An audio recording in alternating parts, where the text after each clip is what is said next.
So close.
Almost had it too.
Are you single? Well, yes. What kind of man do you like? If they have a pulse. I'm not picky. I love a feminine guy. I love a masculine guy. I love a tall guy, a short guy. All kinds at once. I recently found out that skinny guys are the ones with the. See, no, let me tell you. You give it 26 and 28, of course you're Oh, that's You know what I mean? Like all the skinny guys have big. Like, no, it's attached to a tiny body. No, we're talking about this now. Hi, it's Tristan Mattel, and welcome back to the Pit Stop, the show where we recap RuPaul's Drag Race All Stars Season 9. Today we're on episode 7, and we have in the studio a blush-wearing professional woman, Sandy, who is here. Look, y'all. They never cry. On other shows, I'll immediately be like, crap, and then some sound guys you're here. They go in a people platform. Wow, right? Sandy, how is it going? And then comes out, and you should go down.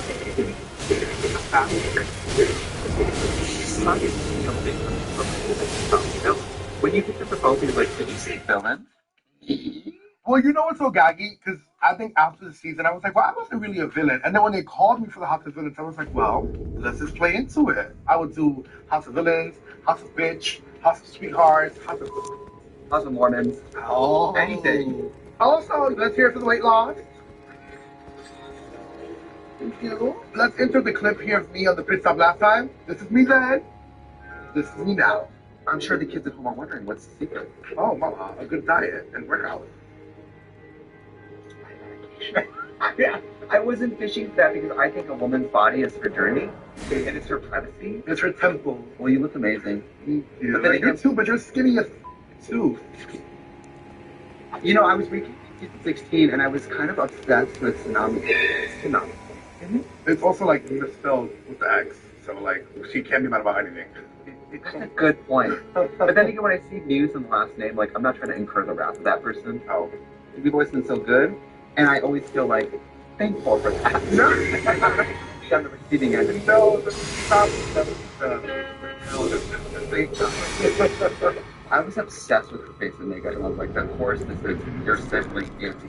my daughter. Your daughter. She's sickening. So let me tell you, there she's my daughter in fact, and I first met her.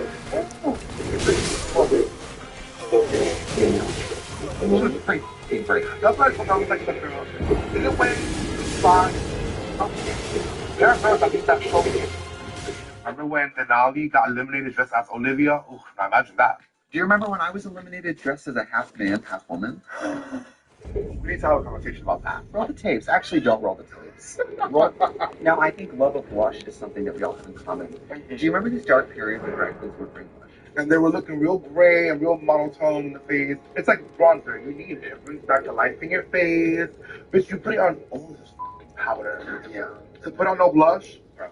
And see, George's, she got the memo now. Have y'all seen George's new mug? She is blushed out. What's that? And you wear your blush so high, too. I love your blush. Your makeup is one of the best up-close makeups I've ever seen. Thank you. What about right now? Okay, it's incredible. Right, people? No? I'm just gassing you up so later, when we start ripping into these hoes. Oh.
Oh, good. Like you've done this stuff before, you have an issue. No. I don't know whether. Well, no, I think so. Oh, I think so. Okay. Good. Talk to about Twitter. I'll tell you about hacking. The fans will be like, at so and so, step up to my team.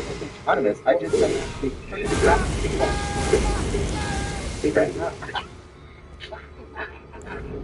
we just have so much more fun here, and she raised the shades like a super stuff. And Violet is here. So, listen, Violet is. I know.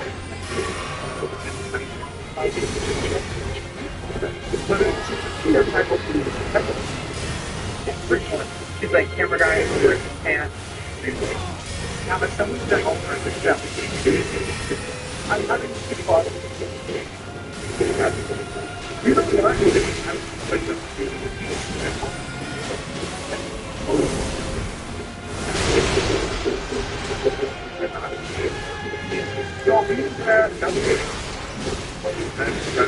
Have a good time, I think it's fun to get like a competition, like you mentioned, like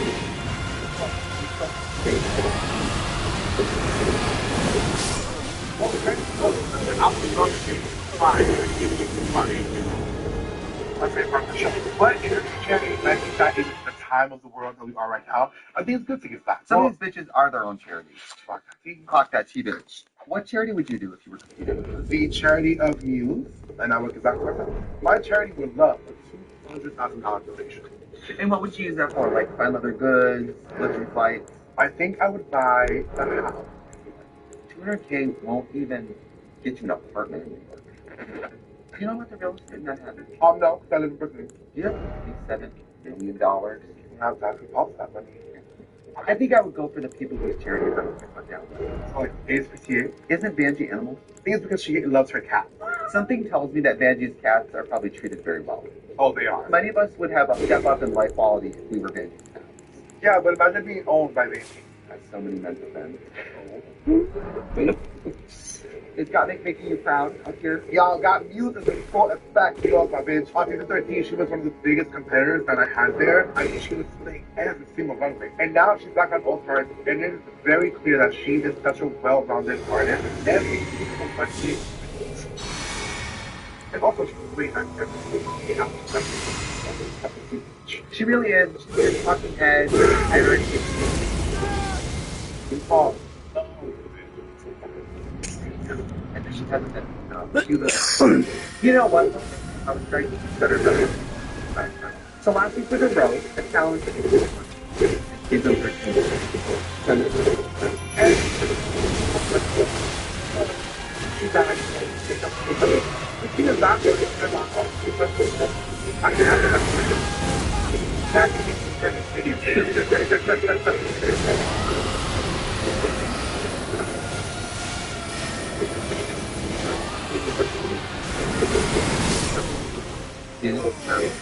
on Patty, I more simple, come like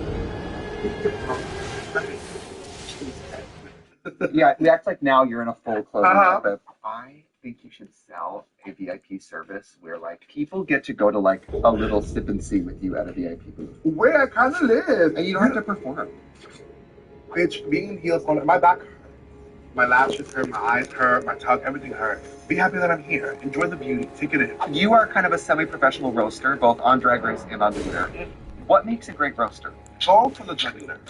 In a way that it's not, cuts these are not too good and I'm like, hell, bitch. Like, you know, you love oil. To me, this is about having great timing and not taking it serious. It's about all the fucking interest. And it's also like, don't worry about being mean. Worry about it being funny. Funny. And then it's also really iconic. Look at that. Oh, fuck. Let's get this roasted. Let's get this roasted. Top two of the roasted plastic and one of the stations from cut off rock face one. What do you think this little rival interchange between rock and At this point, listen, no one's my home. So I need like girls to fight. I want to fight each other already. I think that'd be fun. You know, anytime there's a little bit of shade in the backstage, even if the joke is serious, and you want to be mostly not even I want to you want to, and I want you to hold that. no, but I don't even have a sense that it's a girl. How about me? Go somewhere else. But kind of snippy. See, I'm your bitch. You're gonna get me, I'm gonna get you. And you're gonna get me again for getting you. And I'm gonna get you again for getting me. For getting you. And that's just the way the cookie crumbles. Or rather, that's just the way the cookie snips. I would come by with real scissors and cut up their human wigs and be like, well, sorry, sis. I would snip the bitch for no badges. That one. You're gonna have one this week, and you're not gonna have one next week. That team. Or on purpose, I would do it to my good Judy. I'm like, girl, it's a game. Is everything okay? Oh, no straws. Thank you. Oh, paper straws. Wakati. Plastique is the front runner that has kind of gone unsnipped. The other girls are sleeping on the fact that she is the front runner. I don't know, in an all-star season, Plastique is somehow doing a great job, but not becoming the target. That's the hard thing on all-star season. Once you start winning too much, you're done. Either that, or once you start plotting too much, everything goes out. Now you're either the target because you're front runner, or you're the target. I won all-stars by being medium good. Do you think Plastique will win lip sync? I mean, she's not exactly syncing her lips to the song. I think it's the point in the list. I hate, as like a viewer, I hate a little gay bar, somebody, you like, I just want to get a talk battle. I want them both to win. There was a little part in Rocky Plastique where Rocky really turned around like three birds. I was like, oh. I feel like the more birds that Is there a bit woman? Fuck that team. What do you think about Plastique's thought process when it came to deciding who to block? Remember, Plastique is like, well, I think you guys should block not the person with the most wins, and everyone's like, girl, we see your team in that moment when you know you are the front runner, bitch, come up with anything on your ass and see the girl. If you throw it to the wall, see the sticks. It might or might not. You know? totally. I actually really respect the hustle of her being like, let me just make something out of it. The rest of them were looking at her like, you know there's something. Bitch, if I get that scissor, that scissor is going right up your ass. No, I'm going to take that ponytail and clip it into a tiny little nasty volleyball bun. And you know what? She was still looks top of the She sure would, because that's my body double. And face double, really. If you squint in the dark room. Do you think Miss Tina admits that she did not win a comedy challenge? I mean, she's rap. If you're a comedy queen and you win a comedy challenge, you're going to be face tagged.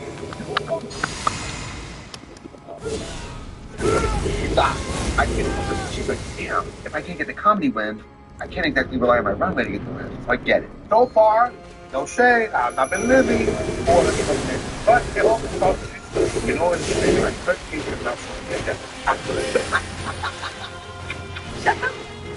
So Rue enters and announces the fruity, patootie beach house.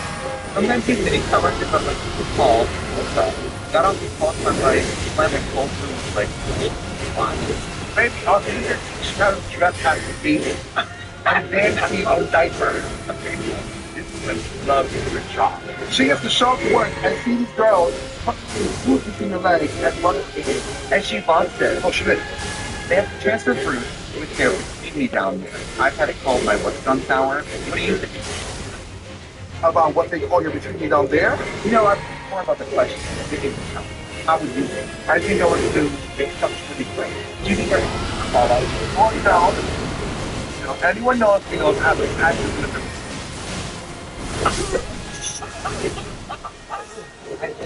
you know, anyone knows me knows how to act with the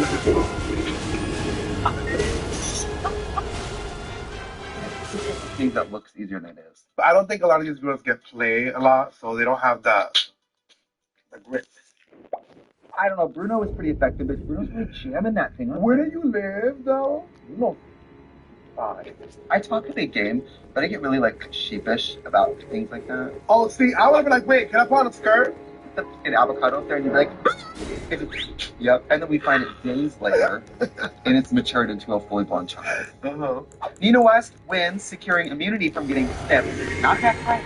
Bitch, I live. Now you get to go back to challenge without like beer in your blood. That's for Nina. We find out. She's like, well, not only have a new friend. And it's also good that Nina won because she ruined her flight favorites. And she has to stay in the same pen all the day. It was smashed fruits. That guy that she turned around and spoke around. I knew she was going to break the fruit. Isn't that funny? She's doing high endorsement. Yeah. New announcers that for the Max Challenge, the Queens will be performing in the camp short film Meeting in Space, where they will be acting faces. Nope. They will be accessing I live. That's right. This is the woman who is under rock. I don't think people can realize that the art is literally any moment in front of her, any moment you're watching it well. You can blame the wig to the edit. You flop and you let yourself down right to the humor. Yep. Bible. This is the whole she has Bible stays on her. If she likes you enough, she's back to 15 more years. Fine.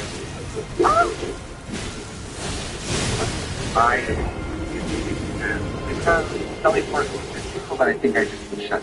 It'd be like if I met Tyra, because I'm more of a model. Wait, hold on, my tuck is on fire. Oh, everything is on fire. Give me real 1 quick. second. What's up? Sorry, y'all. I just throw up. Could you imagine? My balls. God. That's right, boys. Your tucky panties. Oh, gross. Oh. Who from this cast would you have guessed would do well in this challenge? I think Nina West. Right. Because she's made a long hairspray. I think Chanel.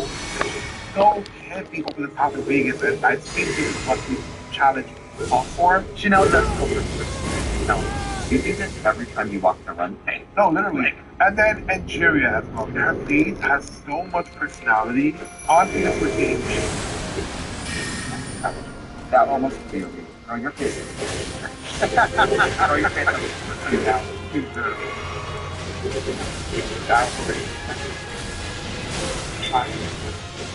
What? It's like super bad skills. It's funny to be tracked in. I mean, call the back. Like, well, how about that? So all of these,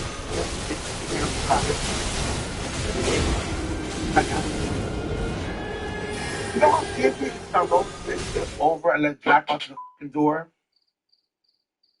what movie would you have wanted from these? Showgirls or Joan Crawford? Yeah, like Mummy Dearest.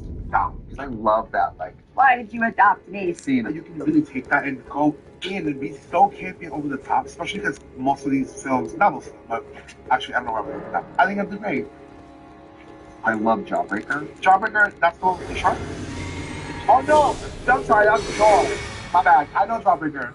I'm ready for the mashup movie of Jaws and Jawbreaker. High school girls actually get their best friends and there's a shark on the film. Clueless is kind of campy, that's not a games. Dreamgirls is campy. Yeah, Dreamgirls. Can we go out? That's it all the time. got me started the season super strong and it was very emotional for me. That's the thing about as well. It's seeing all the emotions, all the dark things that being your but thinking about nothing. The process too. If you start that cycle, it's over. It's done. Sometimes happy, sometimes sad, sometimes the most time like that.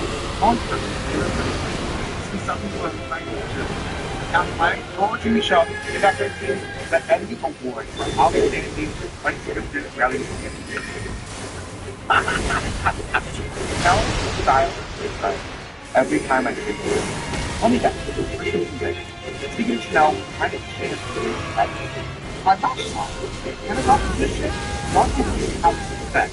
It's not that you're terrible, but there are 6 other teams that are better than you. That is the best case for right? Yes, since Chanel's been on track and all the team, but I don't think that yeah, and I actually heard about probably no, you're one of the most drag queens in the world. Act like it. Is Chanel really one of the most drag queens in the world?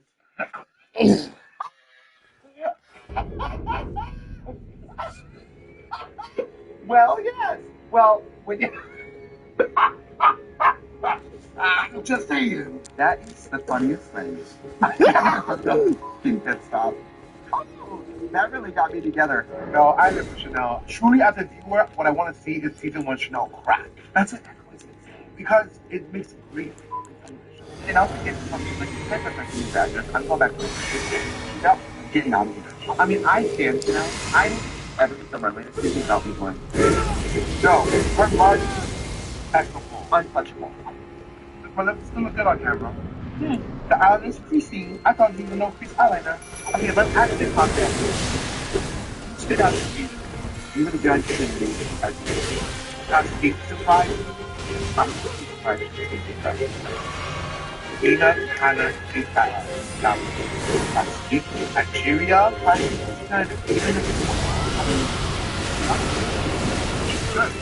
I mean, it seems to come out probably fall into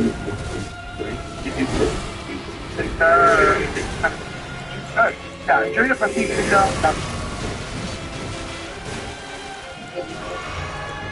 you need to come down for sounds like that. Her flying is all French. I think it's funny. She is the ground. I think she did it. All the girls look in that challenge.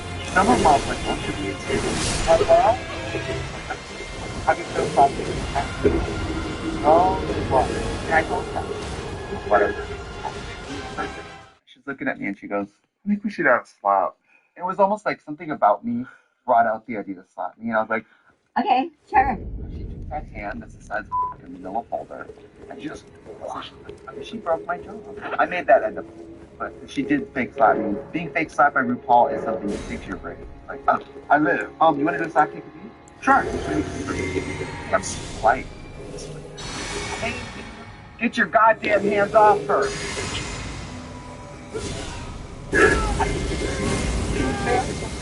Oh. It's 2 weeks. Then I will be calling my train. Next up, runway category is Widow. What would you wear if you were somebody? You don't. You die. You die. What would you wear if you were and that's hard. I'm actually know which doors are about to open.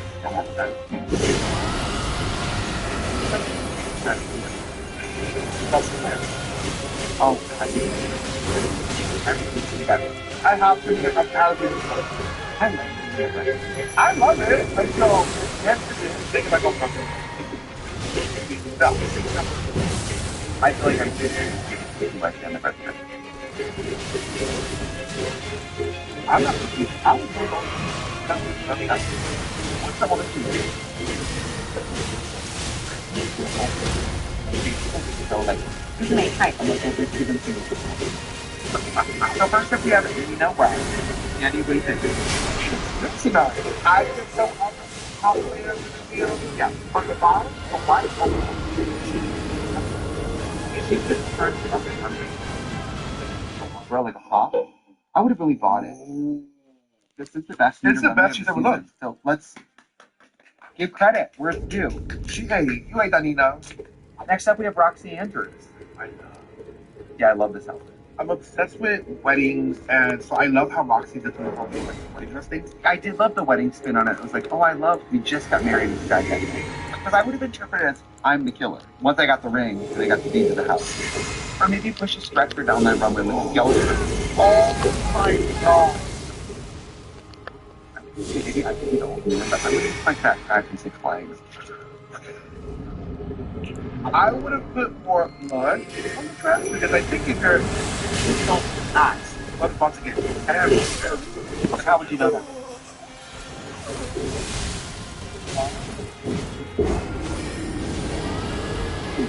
Oh, that The act is a little bit, it's a little bit CVS Halloween section. The hair would have been a little more proportional if it was a little bigger.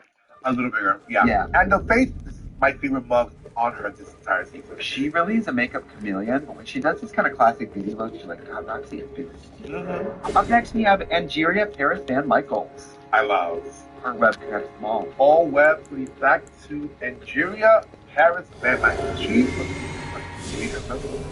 I have an issue with hairs like this. I was just a bigger, But not in this. and it's earned. It's a earned. She, you earned that. That runway lighting was great. Love the black dress. The details, the everything. Yeah. Up next, we have Plastic Tiara. This is impeccable. It's so clean. It's her culture. It's beautifully done. Great colors. She has this way of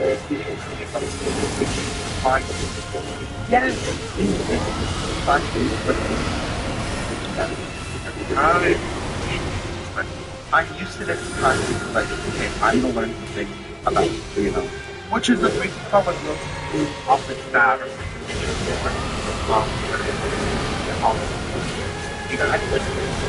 I'm gonna choosing why you do this. Oh, but I'd like to know how everyone resting down tonight. Yeah, I want to. Yeah, it's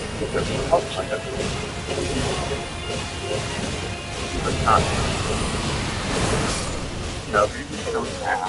Can I call? Up next we have I have Theater. So good. coming out during the tears. I knew this was a reveal, and I was excited about what was coming out. I was Yeah. like, oh, it's a morning like cloak. She's at the graveyard. It is colors on Maria Antoinette-ish looks, which we've seen a million and one of those on Drag Race. But I can forget it. It's because I mean, it's our best look this season. She kind of wore that makeup. The makeup. She's the biggest one. She pays for the biggest lights. That face poking through that black cloak, it just draws you in. Oh, it would have been fun to do something like my husband just exploded or died, and you're just like a housewife covered in blood. Screaming that. Like, what if he just died? This is like Widow or Widow crying. Right. What if he died like 3 weapons? That would be sickening.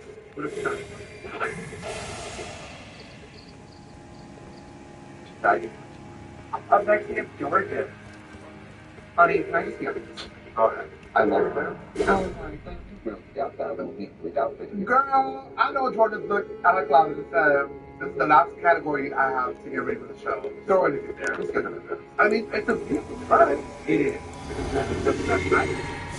With a black robe, red carpet. Yeah. And the second one, I'm like, okay, and the costume just read it. I thought it was just done for the little stretch. She's reaching it. I think we have got it.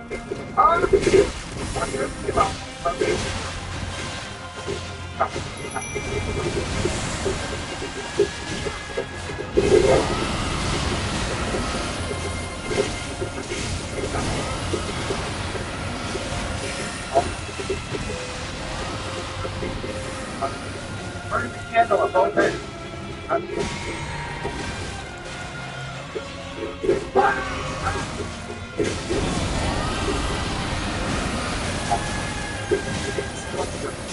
Just the crowd. They got up. Burn it. I got the That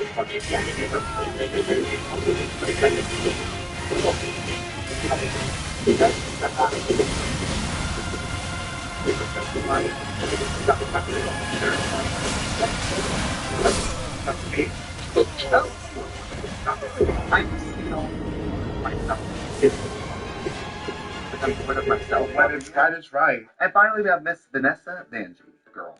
It is And also, storyline-wise, this is what Georges was doing, but like better execution. 100%. Like, Oh, he died rich, but now I'm slutty. The detail, the body, the jewelry, the hair, the amount of fox on that bitch was on. Yeah. That's the My favorite Vanjie look is just oh, she looks good. And that ass, I mean,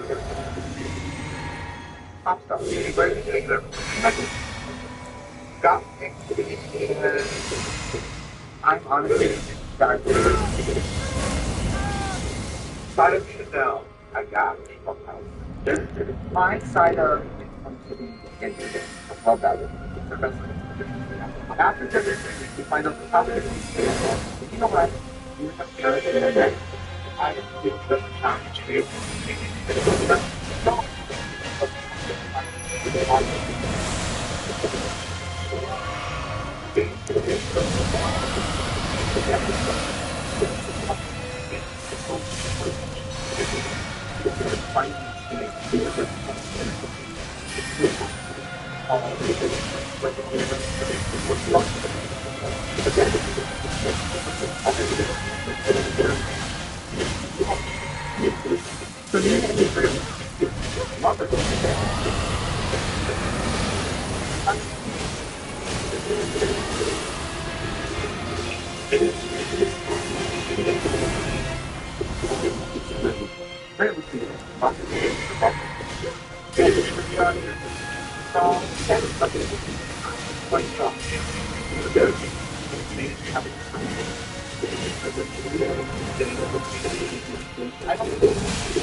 and because Nita didn't use several projects we get, this is 5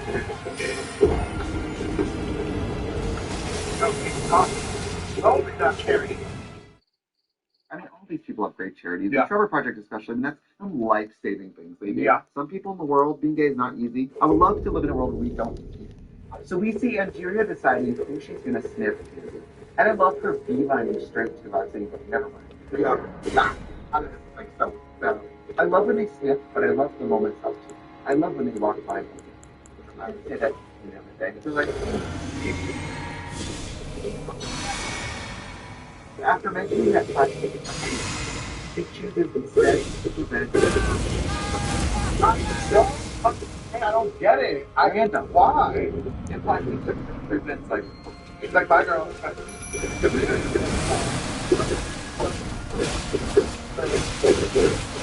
you remember that? Fuck that. You know?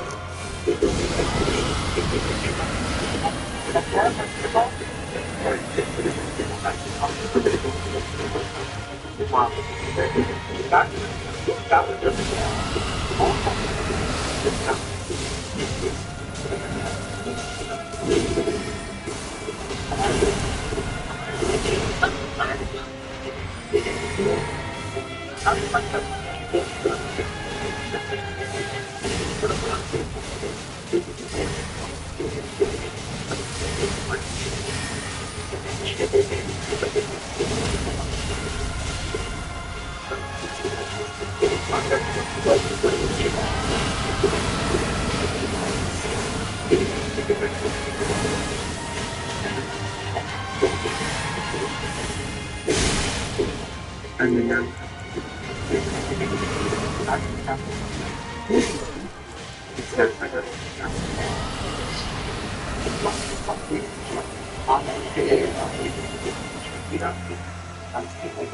Finally! Woo!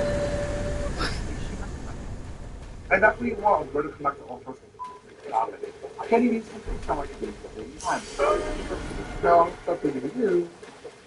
You guys don't even understand. Every time I'm discussing, I'm probably getting the truth. That makes absolutely no sense. I didn't really have a number. And thank you all for watching the Pit Stop. Join us next week right here on the RuPaul's Drag Race YouTube channel for episode 8 of season 9 of RuPaul's Drag Race All Stars. Goodbye. Bye. Do you use women's bathrooms in drag? I use it. I use women's. You have to. I spend a lot of time in bathrooms. Ask more things. I'm exactly chatty in that. You know, if I exactly spray love in the bathroom, I'm excited for that. Something I don't love the women's room is the camaraderie. It's a lot of this. I really have to.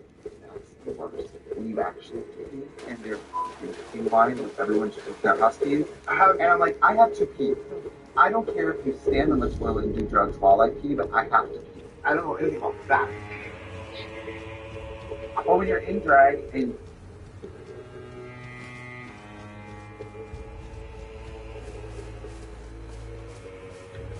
Hello again. Did you meet my compatriots? They're quite the congregation, from places as far and wide as you can imagine.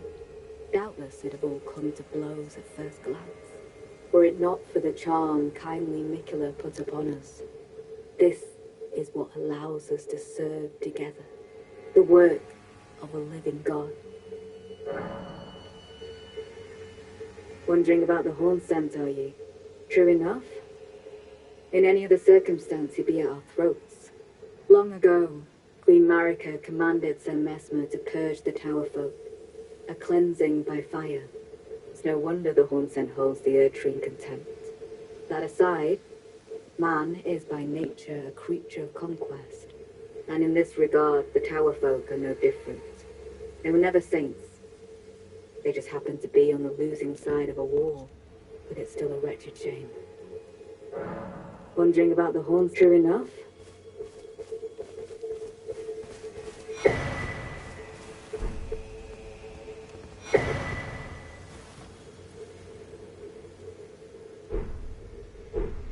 You have a knack for timing, my fellow. I found the site of a new cross. Take this.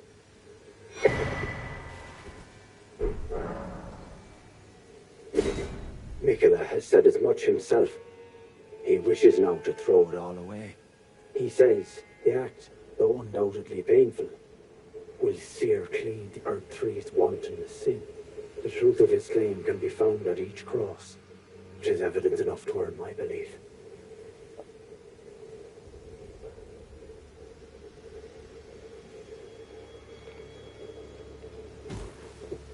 Go to the misshapen tree of Umbra.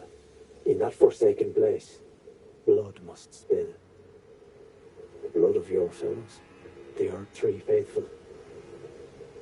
Go to the misshapen in that forsaken place.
Also, why aren't Spirit Ash attacking?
fuck off.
liberating.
Why wouldn't I have my weapon?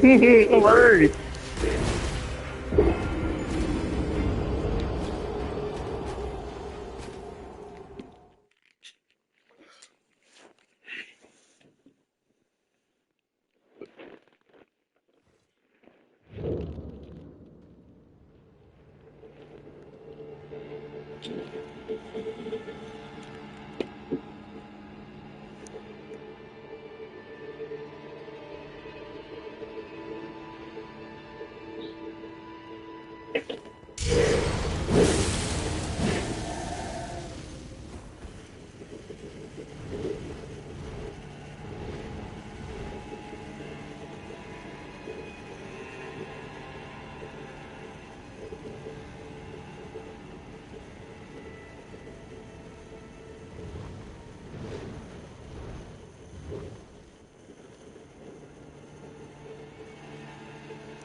Yeah.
Naruto that you'll never be able to find in any other anime out there. Things like Saints and Reaper Dead Steel and individual ninja villages that have war for decades coming together to battle against aliens. There is definitely aspects of Naruto that you can find in pretty much every other piece of fictional media, at least so far as it pertains to anime. The concept of chakra has been done in a gajillion different ways, whether it be cursed energy, nen, Ryatsu, Mana, Magic. Usually when it comes down to an anime power system, they're given some to measure how much power somebody is able to use or is currently using. On top of that, the concept of summoning monsters that are battle alongside of you is also something we've seen in a lot of anime. Digimon, Pokemon, even Solo Leveling. And thus say that everything that Naruto has ever done reinvented the wheel is just inaccurate. But it doesn't mean that the way that Naruto went about these relatively well-used tropes wasn't unique in its own right. And in no category is that more true than in the summoning of these monsters. See, because here's the thing. Usually when there's a summoning mechanic in an anime, like Fate or Pokemon or even Solo Leveling, the summoning aspect is usually only for one type of thing. Solo Leveling, it's for Jinwoo's Shadow Army. Pokemon, it's for Pokemon. Digimon, it's for Digimon. Fate, it's for heroes from the past. But in the Naruto universe, one is able to summon a myriad of different things. Whether that be a giant turtle, legendary sword, themselves. The word summoning can mean a whole lot of different things in the Naruto universe. Because the summoning for Kakashi and Tenten were massively different. And thus when you're trying to approach the video explaining the canon summoning Naruto, you can technically be looking at a bit of a Herculean task. And technically everything that ever been summoned can count as a summoning. Simply, when you say the word summoning to any Naruto fan, 90% of their brains are going to go immediately to a summoning animal. So the Herculean task becomes just a little bit simpler. Now, just a little bit simpler. It's because there's movie footage of long and summoning animals, which is why I've been avoiding making this video for 3.5 years. Because you believe me that it's video games, the anime, and the manga, and the light novel, there's 68 of videos. And the way I approach videos, that would be a 2.5-hour video. And 45 minutes freeze on a video is the first time ever done. But I have been putting off making this video for years, and it's about time I get it out of the way. Now, if one day we ever hit 1 million subscribers on this channel, which probably will never happen, I will rank and explain every single anime, light novel, manga, and video game. So sit back and relax, because before we get to explaining anything, guys, please, for me, like this video, subscribe to the page, and hit that noti bell. And if you like the idea of me breaking my back trying to make long old videos for you, then you're gonna love my other channel. Commander, or instead of talking about Naruto and Boruto, I talk all other manga and anime. And if you still love the idea of me talking about your favorite manga and anime, you're going to love my anime podcast, Talk Synonymous with me and Danny Mana break down everything that happened in anime this week. It's available on YouTube, Spotify, and Apple Podcasts. So, 45 summoning animals. Now, technically, me saying 45 summoning animals is a bit disingenuous, because I am considering all of Kakashi's Ninken as one summoning as opposed to the 8 summonings that they technically are. But even with that, we're still talking about 38 entries, and that's somebody who usually cuts himself off at around 15 entries because they... yeah, that's going to be quite limited. And because just the process of trying to explain 45 summonings is going to be difficult and so time-consuming, we look at ranking these summonings by strength. Yes, it's going to act as a supplementary knowledge to help a ranking video count line, because when ranking things in any anime works against each other, I have to not only explain that thing, but also explain why it might be weaker or stronger than things look weak. The locals can honestly explaining what the thing is and explaining why it's strong. If the thing are equal parts in a video like that, There's no reason he shouldn't have it. So today we're going to be focusing on information, while in a couple of weeks we'll focus on ranking. But since we won't be ranking these summoning animals and instead just explaining them, there's no better way to do this other than alphabetical, which technically makes the first entry we would talk about Akino. But Nick, who's Akino, you ask? Great question. Akino is one of Kakashi's Ninken, one of Kakashi's 8 Ninken. But since Ninken starts with an N, we'll get to Ninken, but we get N, which makes our first real entry Auda. Now, for those of you who don't remember, Auda is kind of Sasuke's second snake. See, Auda is a massive summoning snake that resides in Ryuchi Cave. And after Manda is killed, technically by Deidara, but also technically by Sasuke in the battle between Sasuke and Deidara, when Sasuke summons Manda as a pseudo-meat shield against Deidara's final explosion, Sasuke needs a new snake. But then again, so does Orochimaru, as both Orochimaru and Sasuke shared Manda, but Manda hated Sasuke, but pledged loyalty to Orochimaru, and because he had to listen to Orochimaru, he had to work with Sasuke. Now, Auda is very different from Manda in this one. Auda is roughly the same size as Manda is, but not. 2, Auda is dated to have a strength that rivals that of both of the Mandas, and therefore strength isn't where Auda differentiates itself from the Mandas or really any of the other giant snakes from Ryuchi Cave, but instead where Auda differentiates itself is that as a snake, it's incredibly mild-tempered, not only expressing the fact during Boruto that it had no interest in consuming humans, but also Auda respects Sasuke, his summoner, so much that he refers to him as Sasuke-sama, and he's so loyal to Sasuke that his loyalty actually extends to that of Sasuke. And we meet here Retrieval Arc, which is an anime canon arc in Boruto, and when Boruto and a couple of members from the new generation of Clone Walk go through Ryuchi Cave, Auda protects them from wolves and attacks, and therefore this kind of your run-of-the-mill giant snake with the ability to cut down and kill bones and strong enough to participate in the three-way deadlock, but also that has the temperament of a Lady Katsuyo or Gamabunta, and not a Manda, making him an incredibly important asset to not only Sasuke, but Sarada. Now, after Auda, we have another 4-lettered summoning, because coming up second, we have Baku. Now, Baku was the personal summoning of Danzo, the elephant, crimson chin, time. Auda is massive, big enough to dwarf Sasuke's armored Susanoo, though obviously not his complete Susanoo, which Sasuke didn't have to replicate himself. Now, Baku is said to be a somewhat mythical creature, and it's because Baku, the Danzo summons, based on an actual mythological Japanese breed. Baku, which are said to devour dreams and nightmares, something that Danzo's Baku was said to be able to do by Obito. Now, the Baku in Japan actually originates from the Chinese mythological animal known as the mole. In actuality, while in Naruto, the Baku claims to consume dreams and nightmares, in Chinese and Japanese folklore, the Baku only consumes nightmares, acting as a kind of mythical creature dreamcatcher. That is to say that the Baku is supposed to be a caretaker of the sleeping world, a creature that consumes your nightmares so that you're not constantly blind without specialized in our newest personality that Danzo summons, and just really sucking things up. See, Baku has an enormous suction ability that it can activate by its mouth and breathing in, a suction ability so great that it can ignore any debris that flies into its mouth and keep on just sucking. Kind of like your mom.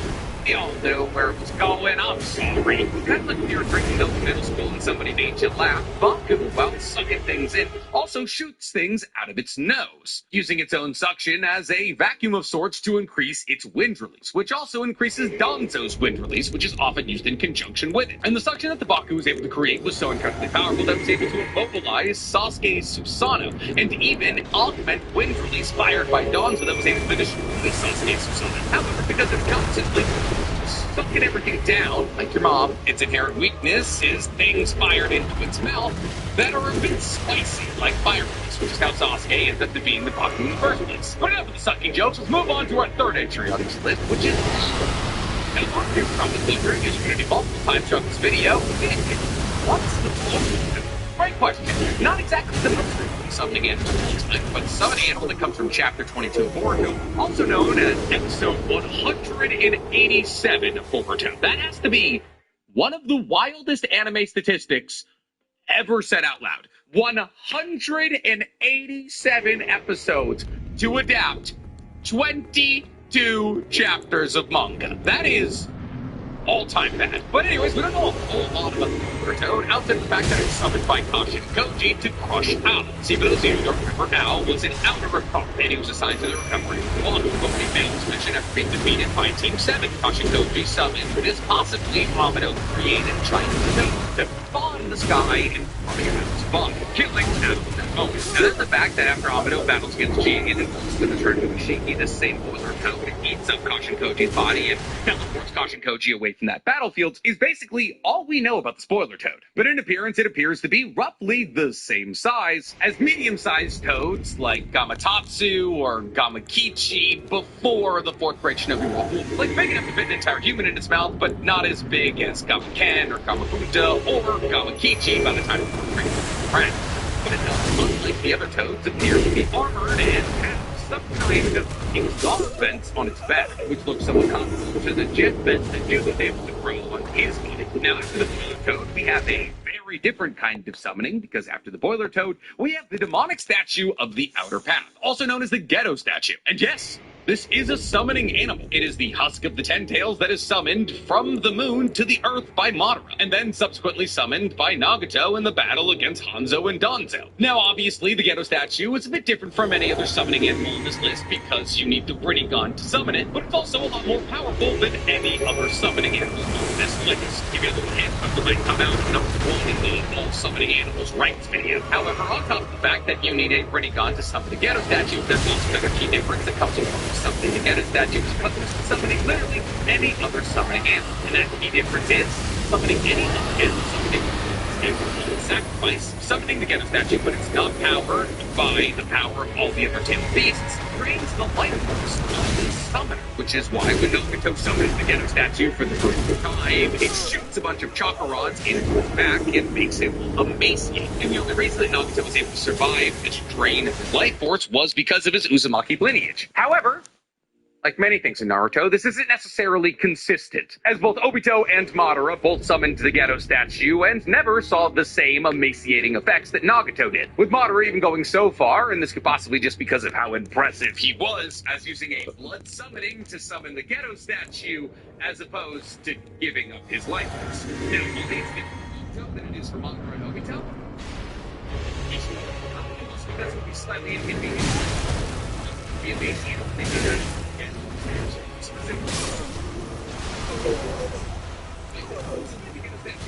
Because the Ghetto statue itself, even when separated from the chakra of the Ten Tails, holding so much power that even if all of the chakra of the Ten Tails is extracted from a Ten Tails Jinchuriki, so long as the Ghetto statue remains in the Ten Tails Jinchuriki, they can stay alive. On top of this, the power of the Ghetto statue is so incredibly powerful that Madara was able to extend his life while being able to control him simply and that's just how powerful it is sitting down. But when it gets up and starts fighting people, it's strong enough to go against everything.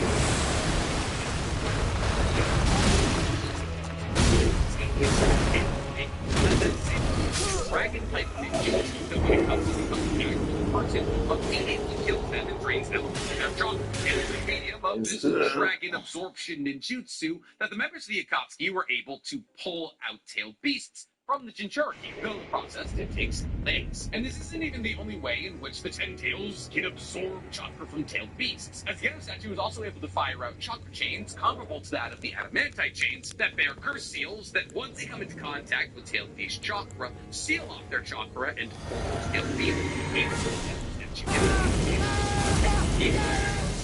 or just on-tailed beasts. And considering the fact that it was able to use these chains to overpower 9 hit beasts simultaneously,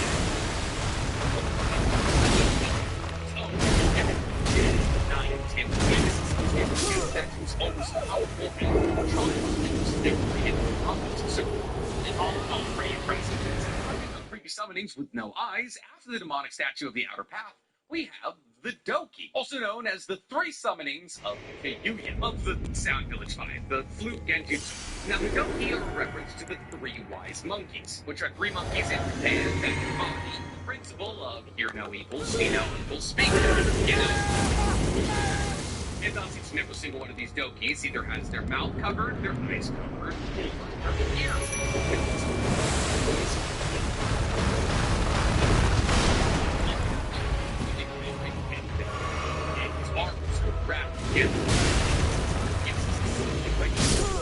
Now, Jamie has the ability to eat, and it's he is incredibly powerful. So they're able to swing their weapons through trees. They're also fast and agile. And SPU is able to augment exactly how they move through the sounds of her flute. It allows her to stay substantially far away from the battlefield while controlling three very powerful summons. Listen to truly finale, which is known as Revolt of the Demon, which forces open the mouths of all Yoki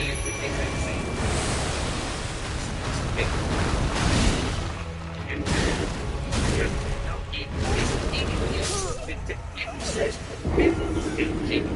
now, for those of you who don't remember, chakra is created of two key components, physical energy and spiritual energy. And therefore, this entirely spiritual energy mouthworm is looking for physical energy to complete its balance and to create chakra. However, since physical energy is only found in humans, this means that the mouthworm will attack any nearby humans and drain them of all of their physical energy and therefore their chakra. But since these mouthworms are made entirely out of spiritual energy, they technically don't have a form, so there's no way to stop or attack them. And thus the only way to get rid of them is to either dispel the Doki or stop Teyuya from playing her song. And genuinely, if we're being real with ourselves, the fact that Shikamaru was able to defeat Teyuya, well, I guess it's more like the fact that Tamari was able to defeat Teyuya, is kind of crazy, because Teyuya's kit is broken and would play pretty well even in Boruto. But Tamari and Shikamaru took the stronger Getty / Chimney and part of the so it's not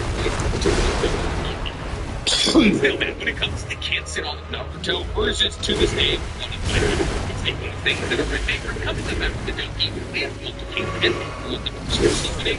Here is this Naruto. Now, I've put it on record multiple times that I believe the Monkey King Enma is one of the strongest summonings in all of Naruto. And out of for a single reason, Monkey King Enma is my favorite summon. But at the same time, Monkey King Enma is also one of the least unique summonings in all of Naruto. See, Monkey King Enma is very obviously based off Sun Wukong. But let us say that Monkey King Enma and Hiruzen, when put together, are meant to symbolize Sun Wukong. Because Sun Wukong is not only the king of the monkeys, but also has a staff like Goku that is able to extend endlessly. And thus Hiruzen wielding this staff is supposed to be a reference to Sun Wukong. While Monkey King Enma being king of the monkeys is supposed to be a reference to Sun Wukong.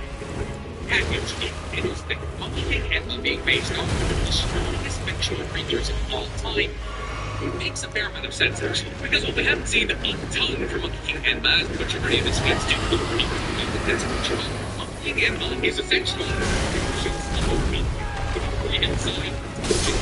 so strong as Hiruzen, and while Hiruzen is the summoner and Monkey King Enma is the summonee, Enma was enough in terms of power to even the playing field between Hiruzen, Orochimaru, Tobirama, and Hashirama simultaneously, as Enma was not only strong enough to battle against Tobirama and Hashirama in hand-to-hand combat for a fair amount of the Hiruzen and Orochimaru battle evenly, but also it's not even technically the strongest thing that Enma can do. See, Enma had the ability to transform into an adamantite staff, and since adamantite is the strongest material in Naruto, this makes him basically invulnerable.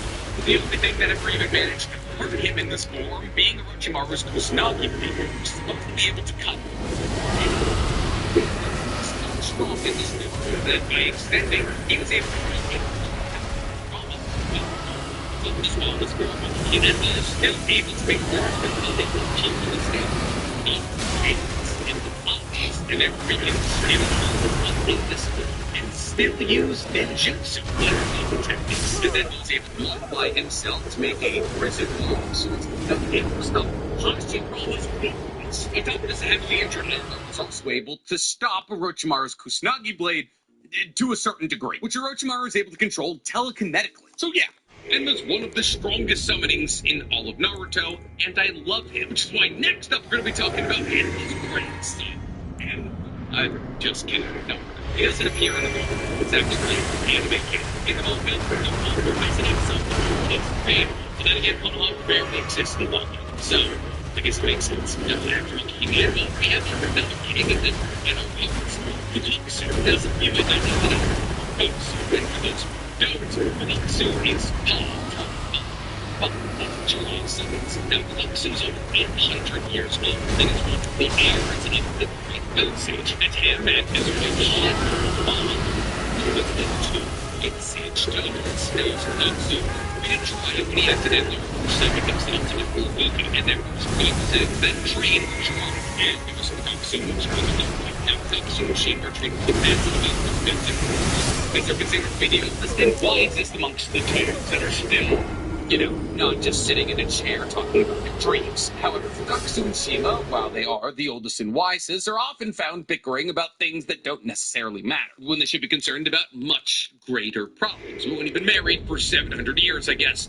That kind of thing happens. Now, even though Fukuxu and Shima are 8 years old, this doesn't mean that they're not incredibly formidable in battle, as not only are they the only toads that know the chance a sound-based genjutsu that's able to place anybody who hears it under a deadly genjutsu that either they can only be placed from if Fukuxu and Shima decide to release them, or through their own death by having their stone toads jam their sword into the genjutsu. Think about the demonic illusion to a teleportation chain that requires two people singing, and this can't be done as Fukuxu and Shima singing of that this genjutsu cannot be used repeatedly and using it even once with the user. So now genjutsu also can use sand water release in the air, but at the moment the only elemental release was he is wind release, which he uses in conjunction with oil and shield. Fire, the greater level of fire release unparalleled by 99.99% of fire release users, and that ability is Sage Art Goemon, a technique so powerful that Jiraiya can turn anybody hit by it into cinders in an instant. On top of this, in the anime, Fukuxu was shown to have water release so powerful he was able to paint summoning animals in the head. Oh, did I mention that he's a perfect sage? And Fukuxu is so incredibly well-versed in pulling in nature energy and blending it with his own that he's been shown to be strong enough while activating his Senjutsu chakra to be able to throw Gamma Bunta a long distance. In fact, Gamakichi once said that Fukuxu has the ability to amass a massive amount of sage chakra in an instant. Well, people like Jiraiya, Hashirama Minato, and even Hashirama have to constantly pull in Senjutsu chakra and mix it with their own to maintain their sage mode. And the same applies to Shima, which is why when they're summoned by Jiraiya, he fuses them to his shoulders so they can pull in nature energy for him, which allows for him to battle while they stand still and pull in and create Senjutsu chakra, which gives Jiraiya a form that is almost as strong as peak power Nagato in his own backyard. It's an absolutely massive boost. But enough about that, Scrub. Let's get on to the real summonings, like Fukuemon. You remember Fukuemon, right? I have a tattoo of him. You don't?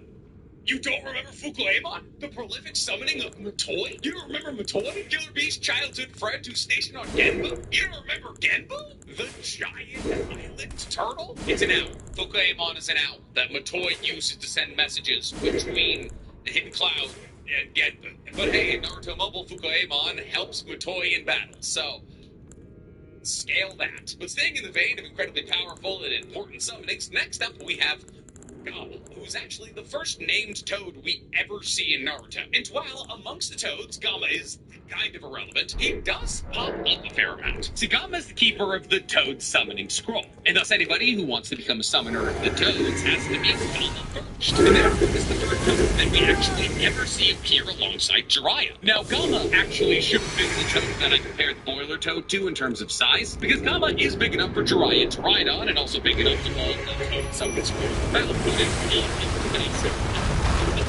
It's somewhat inconsistent, because, well, sometimes Gama appears to be big enough that he truly tries to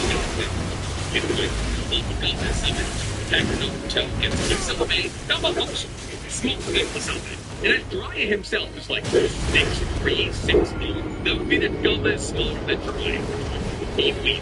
Gama, as a toad, is mostly focused on taijutsu, with which he's actually incredibly skilled, as he, in his samurai armor, was able to block an attack from Samehada when wielded by Kisame. On top of this, Gama was able to effortlessly dispatch Ebisu, who is a Juki, Betsu Juki, and that's The last time we see Gama, whose name literally just means toad. Probably because there's other more interesting toads who have the ability to talk. Though Gama's necklace does read loyalty. I love that. But I hope you guys like talking about toads because when it gets to D's, they're on. Now after Gama, we have the chief toad of Mount Mubuko, Gamabunta, who's commonly just referred to as Bunta because once again, Gama just means toad. Now get this is it's toad from Mount Mubuko. As Gamabunta has been summoned by some of the strongest toad sapiens in the issue, it being Jiraiya, who used him during the second Great Show, Minato, who used him on the and Naruto, who uses it in a myriad of different villains, and Gamabunta has been the toad involved in the three-way headlock through two separate generations, and as well as the Mubuko, and also every piece of things, even the Naruto already referenced the fact that also the head of Naruto's scorpion, something from the sky using a arch technique, which is a real name for a jutsu, which is literally just summoning a toad in the sky and having it fall onto something. And after he was summoned to Konoha by Minato, he was told by Minato to hold down Kurama until Kurama could teleport him out of Konoha using his flying Raijin. And while Gamabunta said even he wouldn't be able to hold down Kurama for all that long, he was able to hold down Kurama for long enough. And this isn't the only time Gamabunta has taken on a tailed beast. And Gamabunta was literally turned into Kurama to battle against Shukaku. And while Shukaku is maybe the weakest tailed beast out of all of them, being able to go toe-to-toe with any of the tailed beasts as a summoning animal is very impressive.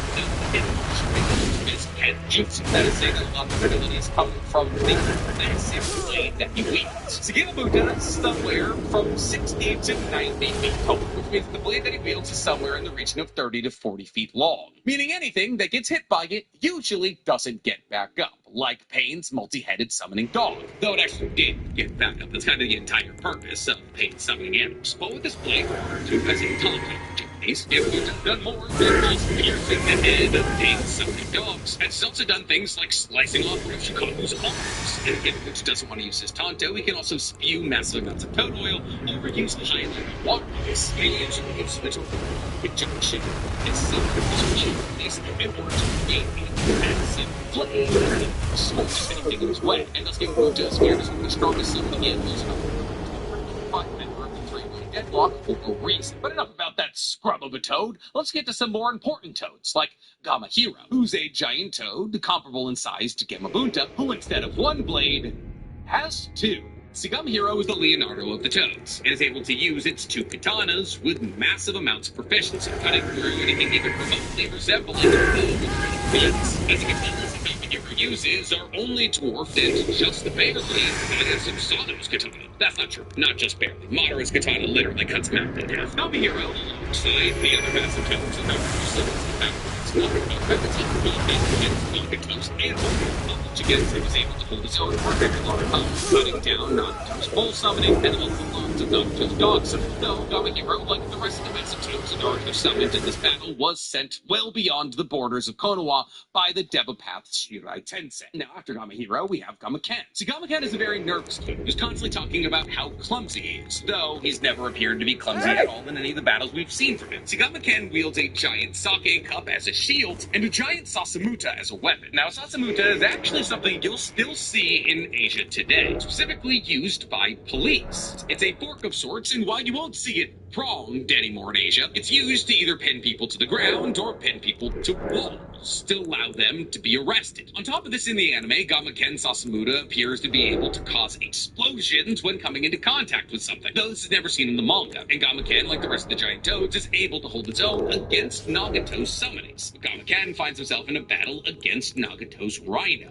and eventually a bunch of Nagato's dog clones, all of which Gamaken is able to dispatch with relative ease. Now after Gamaken, we have an actually important toad in Gamakichi, the personal summoning of Naruto. See, because while Gamabunta was technically summonable by Naruto, Gamabunta is more Jiraiya summoning than Naruto's, in a very comparable way to how Manda was summonable by Sasuke, even though Manda was Orochimaru summoning. Gamakichi is the oldest son of Gamabunta, the older brother of Gamatatsu. However, Gamakichi is different from Gamabunta in the same way that Aura is different from Manda, in that Gamakichi shows much more faith in Naruto than Gamabunta did, at least in the beginning. beginning, but it's usually because when Naruto wanted to summon Gamabunta but wasn't accessing Kurama's chakra, he usually ended up with Gamakichi. Though, eventually, that becomes less of a problem and more of an asset, as Gamakichi, by the time the Fourth Great Shinobi World War starts, is roughly the same size as Gamabunta, and has a lot of the abilities and the ego of Gamabunta. I mean, by the time that the Fourth Great Shinobi World War starts, Gamakichi even starts smoking the world's largest cigarette, and thus, since Gamakichi does become just Gamabunta too, a lot of the abilities and strengths that everyone like the fact that Gamakichi means a lot of just Senjutsu side about Naruto, then Gamabunta. At the time that to observe the first round, Gamakichi is not only able to sense nature chakra, but also pull it into a small frame that's able to combine Senjutsu with its already existing place to create the Storm's technique, which creates a viscous and sticky blanket of water that can pin his opponent to the ground. On top of this, in the anime, Gamakichi is shown to be able to use Flame Release, which he can use in conjunction with Naruto and his brother Gamatatsu to use their version of Royal Boimon, which they refer to as Wind Release Toad Royal Flame Bullet. So in terms of power, there's really no reason for us to believe that Gamakichi is any weaker than Gamabunta. In fact, the ability to tap his essential chakra and combine it with his water release could make a pretty good argument for him being stronger than Gamabunta. And thus Gamakichi kind of a Team 7. But enough with the good brother. Let's get to the last one. Next, the animal Tatsu. And Tatsu is pretty much the worst kind of animal you ever summon. An animal who doesn't care if you live or die, so long as after this mission, you can get some snacks. Gamatatsu plays a substantially smaller role in the manga than Gamakichi, as actually pretty much the only times we ever see Gamatatsu show up are anime-exclusive moments, like when him, Gamakichi, and Naruto use their weak-release Toad Royal Bullet. They destroy their release. Gamatatsu is, like Gamakichi, able to spew Toad Oil, release, and even use Flame Release, and thus is still a pretty powerful summon, though not even close to that of Gamakichi. But enough about Toad. Other good things. There's more to it. But not right now. Present we have Sasuke's numerous summonings. However, when it comes down to Sasuke's summoning, Garuda's probably the one we know the least about. When does Sasuke have a contract with giant hawks? We don't know. It's even more perplexing when you consider the fact that for the majority of the time that we know Sasuke as a character, he could fly. Well, actually, not the majority. It's only between the end of Naruto and 138 episodes into Shippuden, I believe. So maybe he made a contract with the Hawks because he lost his ability to fly.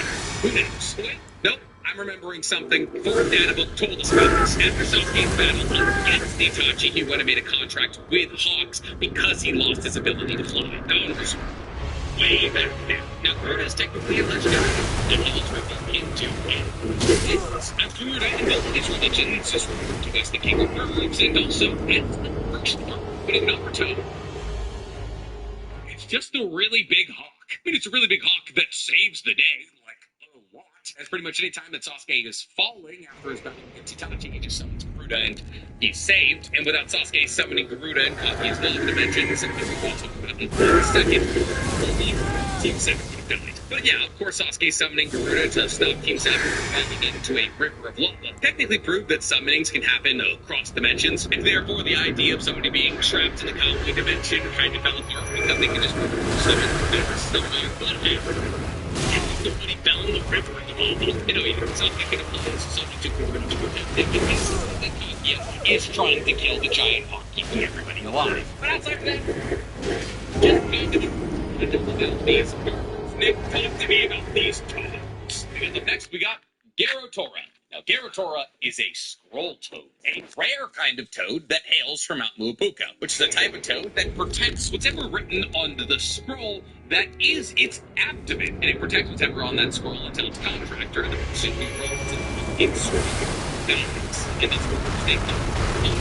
And makes that secret and protective Gerotora stays in the stomach of its contractor. So what does Gerotora do? The key to the anti-crack seal that's on his belly, that's keeping the blood inside. And first up, we see Gerotora as a bag. So it's a introduce the key. Leaves this key. And the next episode, Gerotora is what you tap into the world. Chakra up to the year that the current training began, and by releasing the Erdtree seal, Naruto was able to control up to a 2-tenth state.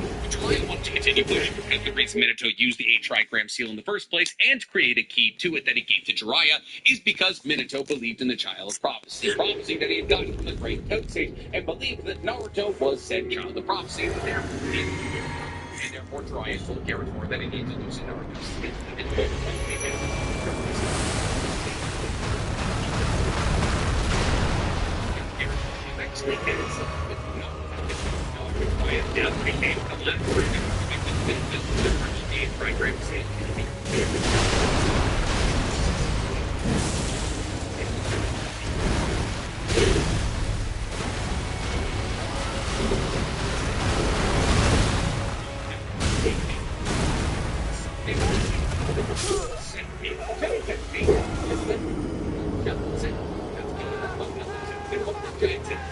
Strong enough to knock down entire buildings all throughout Konoha. It's absolutely juiced in a single punch by Sakura. Now, technically in the anime, 3 of these giant centipedes were summoned, one of which was killed by Shikamaru, one of which was fought by Moeki, and one of which was killed by Sakura.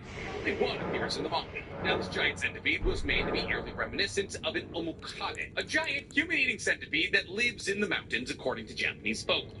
Absolute nightmare fuel. Now, after the giant centipede, we actually have a summoning that doesn't belong to Nagato. And that's because next up, we have the giant clam. And if I hadn't already exhausted all of my your mom jokes earlier in this video, trust me, there would have been one right in there. Now, the giant clam is a summoning of Gengetsu Hozuki, the second Mizukage of the Hidden Mist Village. And the giant clam is kind of unique when it comes to summonings, as the giant clam has no personality. It can't move on its own and is completely loyal to its summoner. And this is important because it allows for the giant clam to be used in combat against Hidden Mist Shinobi, something most summonings with a will wouldn't have done, especially if they had the insignia of the wolves that they used to protect carved into their shell. See, the giant clam is capable of producing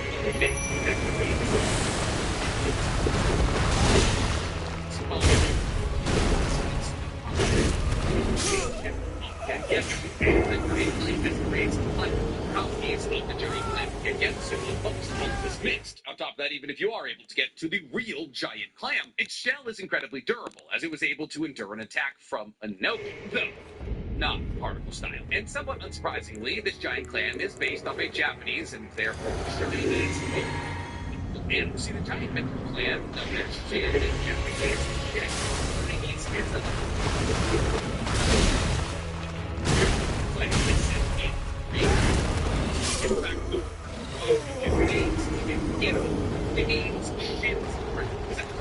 Giant things that smell like the ocean. How many of your mother's jokes am I allowed to make? Next up, we got the giant crustacean. And the giant crustacean belongs to none other than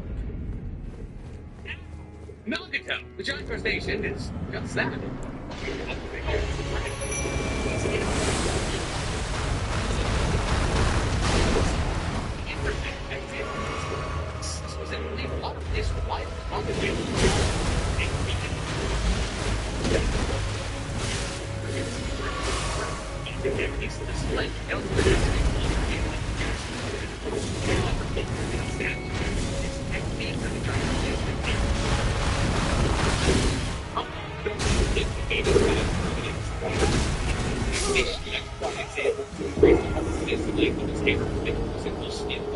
That it uses to kind of bind the crab, making that giant crustacean less of a crab and more of a rope buddy. After the giant crustacean, we have the giant drill-beaked bird, which is, once again, kind of like exactly what it sounds like. See, there's a big difference in this summoning between the manga and the anime. In the manga, this giant drill-beaked bird soared through the skies at its speeds and lands in the theater using its equipment.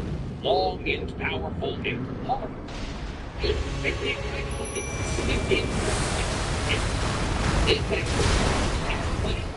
Beats with bomb and the able to produce and I guess this summoning finds something and when it's something but they just call it therefore the summon when it's hit and the prevent and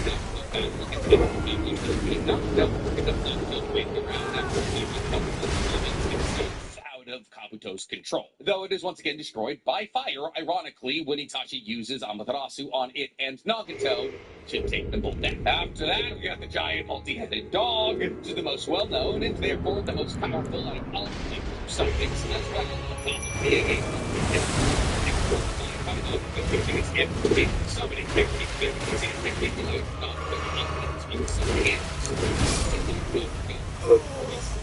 something in a certain condition, metric condition, and there some that once received enough damage, it would multiply, it would split up. On top of this, he also granted it the ability to come back together after being split up, and thus when it came back together, the dog would have as many heads as times it had split. It also had the ability to grow wings, shapeshift, capture, and basically to stealth. Something it will take a process to get them steering wheel, make it not run over the tail and knock it to the hole.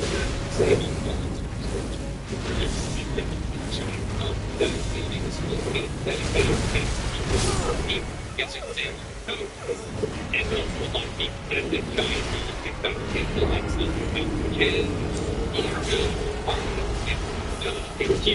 Naruto, Itachi, and Killer Bee. And in all of these battles, while it was often killed, whenever it was killed, it simply multiplied. And even by the end, and the last time we ever saw this animal summoned, it wasn't.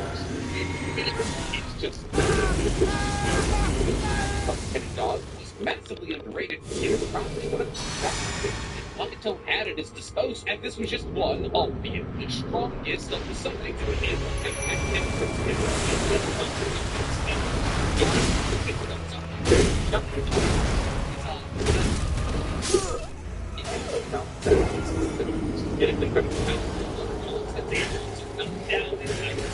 Simply by jogging. And while the Giant Ox proved a formidable opponent against Jiraiya when he wasn't in a Sage mode, when he did enter a Sage mode, he was able to throw it with relative ease, snapping off one of its horns. On top of this, the Pain Arc was heavily damaged by one of Naruto's Sage Sengons, and was subsequently finished off by Q after the Giant Ox.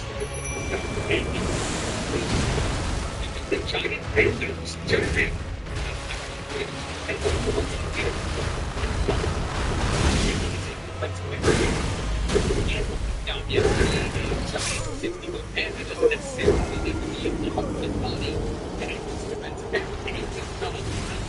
Things that can punch through that, but it is able to stop Jiraiya's Sage Art Needle Hair Senbon. Though, after it takes the brunt of this attack, it is de-summoned.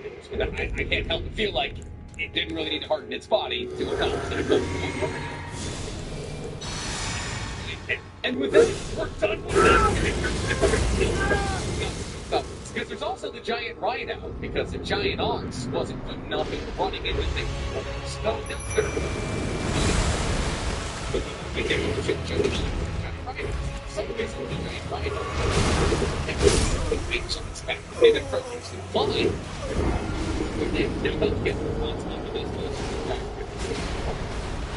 against Nagato, and when Naruto does it. Though when Naruto battles against Nagato, before Naruto is able to pass off his Rhino to Gamaken to finish off, Ibiki does technically beat it in a battle. Though Ibiki is subsequently defeated by the Animal Path, and thus the giant torture cage he put the Rhinoceros in is desummoned, and the Rhino gets to go on a rampage again until it bumps into Naruto. Now after the giant Rhinoceros, we have the giant snake-tailed chameleon, which is the source of one of the more broken, yet one of the more fun jutsus in Shinobi Strikers. It makes you invisible, but it also amps your ninjutsu ability, so you just use a Majestic Destroyer Flame while invisible and does like half the damage of somebody's health bar. It's fun build. It's also good for flag running, and much like in Shinobi Strikers, this chameleon has the ability to make itself invisible. But unlike in Shinobi Strikers, the only way the Animal Path is able to use it to be invisible is by popping into its mouth. And while this chameleon is able to become perfectly invisible, it can still be sensed, and Jiraiya was able to sense it using a barrier ninjutsu, specifically barrier canopy method, which is literally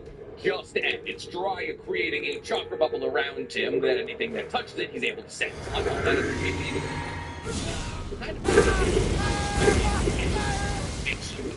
Naruto, even with a small amount of jutsu chakra, you should be able to find it. That's exactly what it's called.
Is a venomous salamander from the Hidden Rain and was the signature summon of Hanzo. See, the salamander is a comparable size to that of all the summons of the three-way deadlock. That is, Lady Katsuyo, at least as much as Tsunade was able to summon Manta and Yamabuta. However, the combination of Ibusei and Hanzo was enough to overpower the legendary Sannin and their three-way deadlock. And if we're going to sit here and assume that Hanzo was battling against the three people, that leaves Ibusei to battle against the three summoning animals of the three-way deadlock, which could possibly mean this salamander is stronger than the three legendary Sannin summonings. And while you can sit here and say, the legendary Sannin were at peak strength in the battle, and therefore Hanzo scaled too highly off his feet. You know who was probably at full strength? Yamabuta and Manda, and obviously the amount of Lady Katsuyo on the battlefield is directly proportional to how strong Lady Tsunade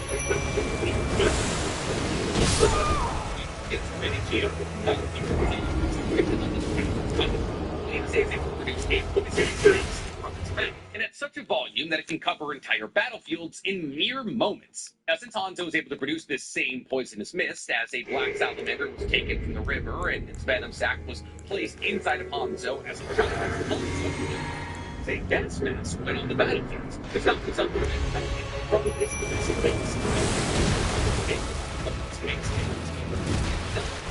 fatal almost instantly to the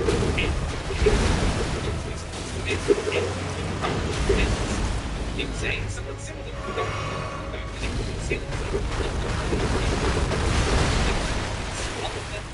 since in its mouth it's going to comes from its mouth.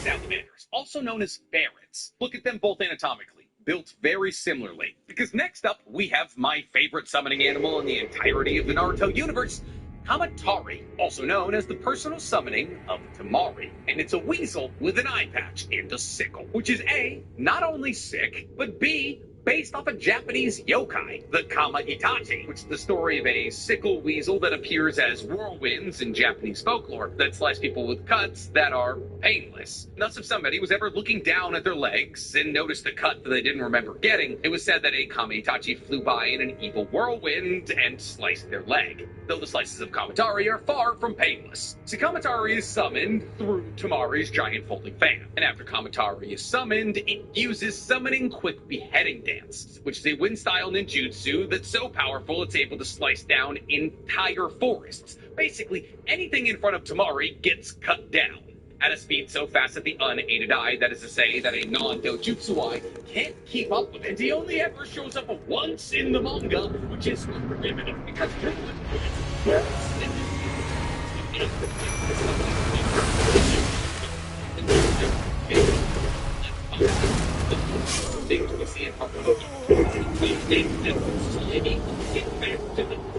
because coming up next, we have Lady Katsuyo, the head of the legendary sage area, Shikatsu Forest, and the personal summon of Sakura and Tsunade, and arguably the strongest summoning animal out of the three-way deadlock. A lot of people have difficulty in accepting the fact that Lady Katsuyo is the strongest out of these summoning animals, and it becomes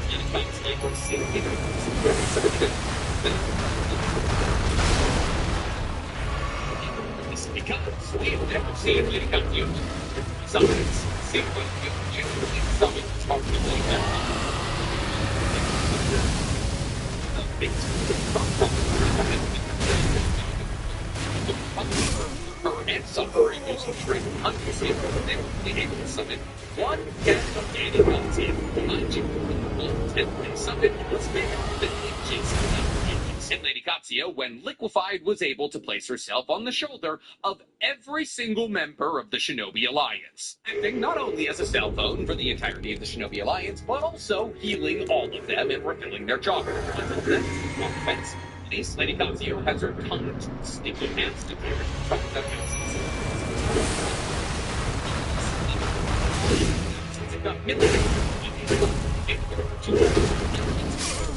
in her face, so the absolute incredible ease. On top of that, all the blood of Lady Katsuo puts in to conserve as a medium for her summoner to channel chakra into the person that they're on, which means that both Sakura and Tsunade are able to transmit healing ninjutsu to people way further beyond their usual range through the medium of Lady Katsuo. Lady Katsuo was able to do it's so incredibly complete, she was able to bring to an end the Tsunade.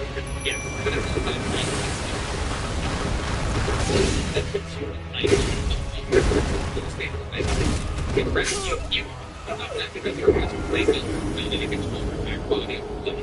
she is incredibly resistant to damage, as she was able to save multiple people from Nagato's Shira Tensei and Nagato's Chibaku Tensei.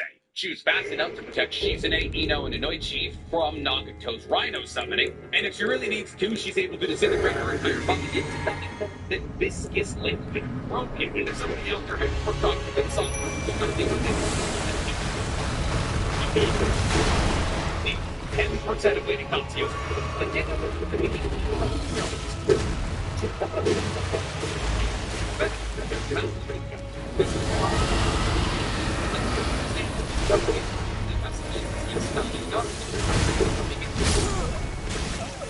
if we talk about anybody else, if we can talk about his name, someday animals the giant spider summoning used by Kitamaru, and also the subject of the majority of my 8-year-old's nightmares. Because what are Kyudai Gumo's abilities anyways? Probably just shooting webs and eating people, right? Well, I mean, yeah, and the creation of an egg sac that, when ruptured, releases thousands of spiders roughly the size of a small dog, all to perform an ability known as Rain of Spiders. And as these thousands of 20-pound spiders fall from the sky on whatever opponent Kitamaru is battling against, they all release string that slowly but surely falls on top of the opponent until eventually they're covered in this string and are immobilized. But now, if you're a childhood genius who's able to use 128 palms to destroy these hundreds, if not thousands, of spiders that are all falling down onto you, you should be good. Unless, of course, Kyudai Gumo decides that they're going to attack you directly, in which case, I mean, I guess that you're a childhood genius who's able to use that same judgment technique.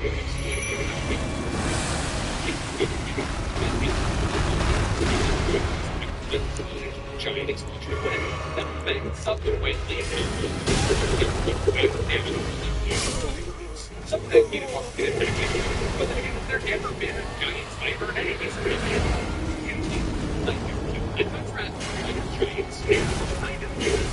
the next entry on our list. Now, Manda is the last member of the legendary Sanin's three-way deadlock, and Manda was the boss of all of the snakes in Ryuchi Cave up until his subsequent death in the battle against Abe. Now, Manda is the boss of the snakes in Ryuchi Cave. Leaving himself in his decided to obey Orochimaru's because Orochimaru is the one person who went to Ryuchi Cave that he couldn't defeat. But this actually made Kabuto rather nervous because after Orochimaru lost his arms and therefore his ability to use techniques, kind of, he was afraid that Manda could no longer obey Orochimaru. But even still, every time Manda was ever summoned by Orochimaru, he complained about it, saying it required human sacrifices for the inconvenience of being summoned, telling Orochimaru that if they had come to the battle,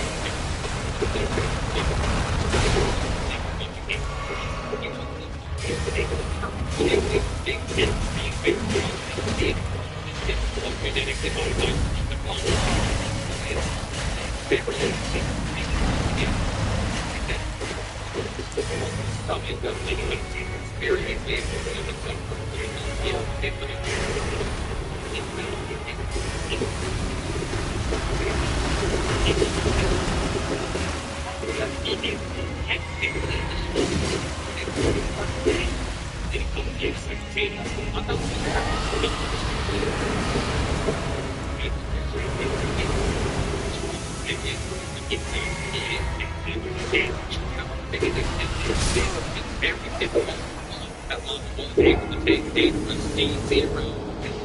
have a physical put together enough that he was able to protect Sasuke from the entirety of the blast. And while this does kill Manda, the fact that he was even still there is very impressive. Now after Manda, we have Manda 2. Now Manda 2 is an enhanced clone of Manda 1, created by Kabuto. And thus, unlike Manda 1, Manda 2 is loyal to Kabuto, because Kabuto created it. Now Manda 2 is larger than Manda 1, so large in fact that it's roughly the same size as the island.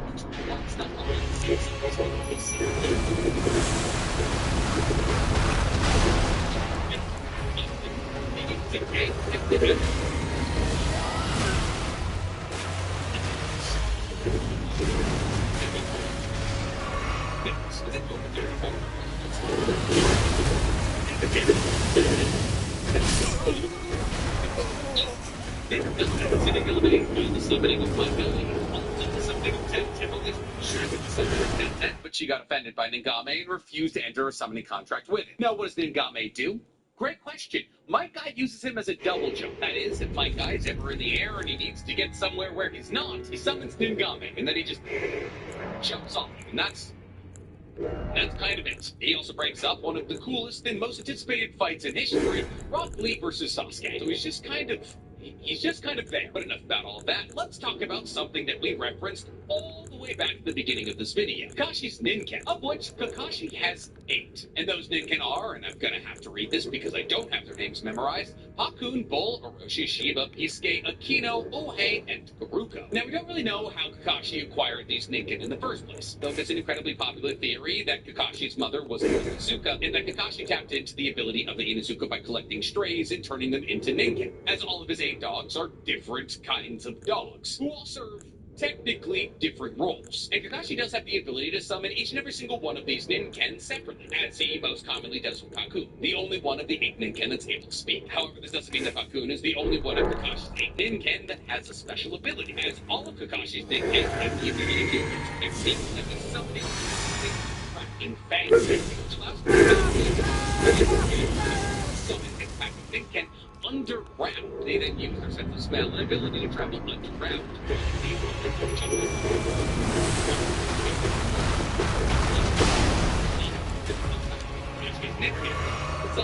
They're better than their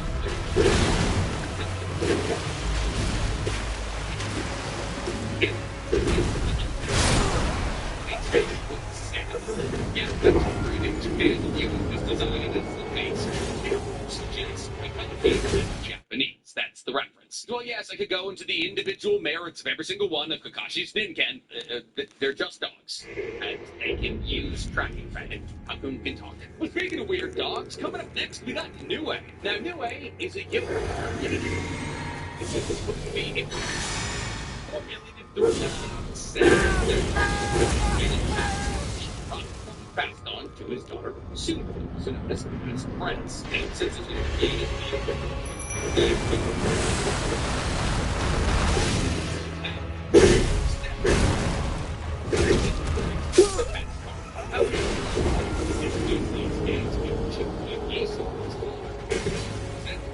letting Danzo die in the first place, and thus he decides to use Nue to destroy Konoha. However, a big part of the destruction of Konoha at the hands of Nue required somebody to tether Nue to this dimension, and thus Sumire was tied to Nue to be its summoner. Now, Nue is a monk that's attracted to the negative emotions, and once it finds those negative emotions, it's like somebody has a target is able to forcing them to give in to these negative emotions. If we never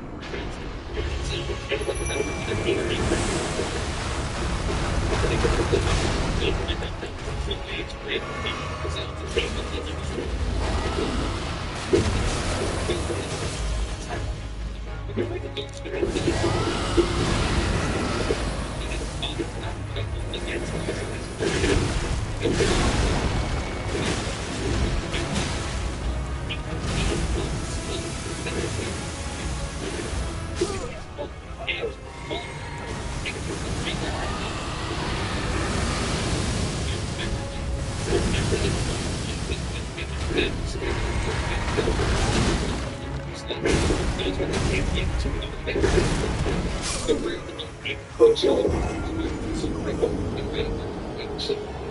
But now, currently, the manga New is much larger, roughly the size of a jaguar, maybe. And thus, with the more power that Tsubure gets, and the more control she gets over New, the bigger it gets. Until eventually, probably by the end of the manga, New will return to its original size, and Tsubure will be able to use it at its full strength.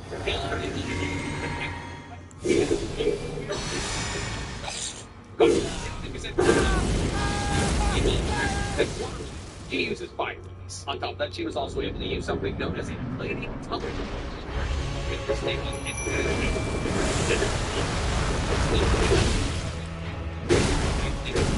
Mucus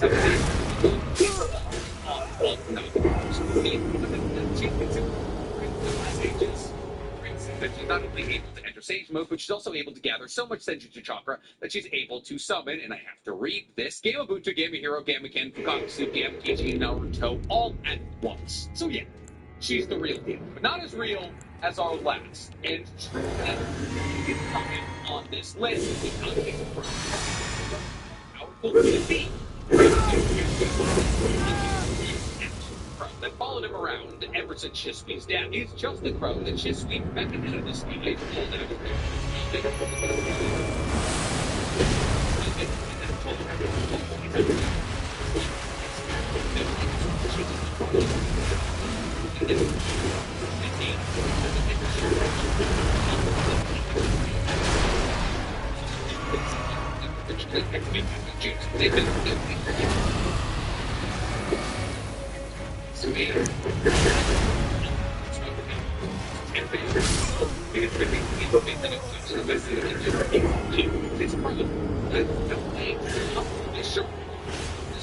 Eventually, it uses Kodo Matsukame on Itachi as not only a Sharingan activated, but an MS activated, which means that this crow had an MS activated for over a decade. Oh, and yeah, it got shoved into Naruto and clawed its way out. So I guess technically you can make the argument that it was feeding off Naruto's chakra for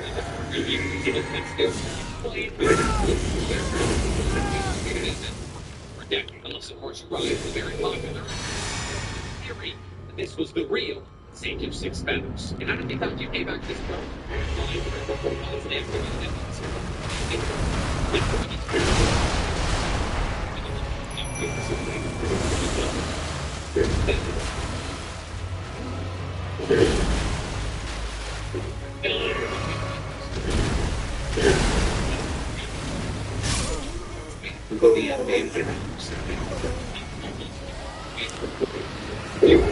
This detailed breakdown on all the kid animal summoning to Naruto, please.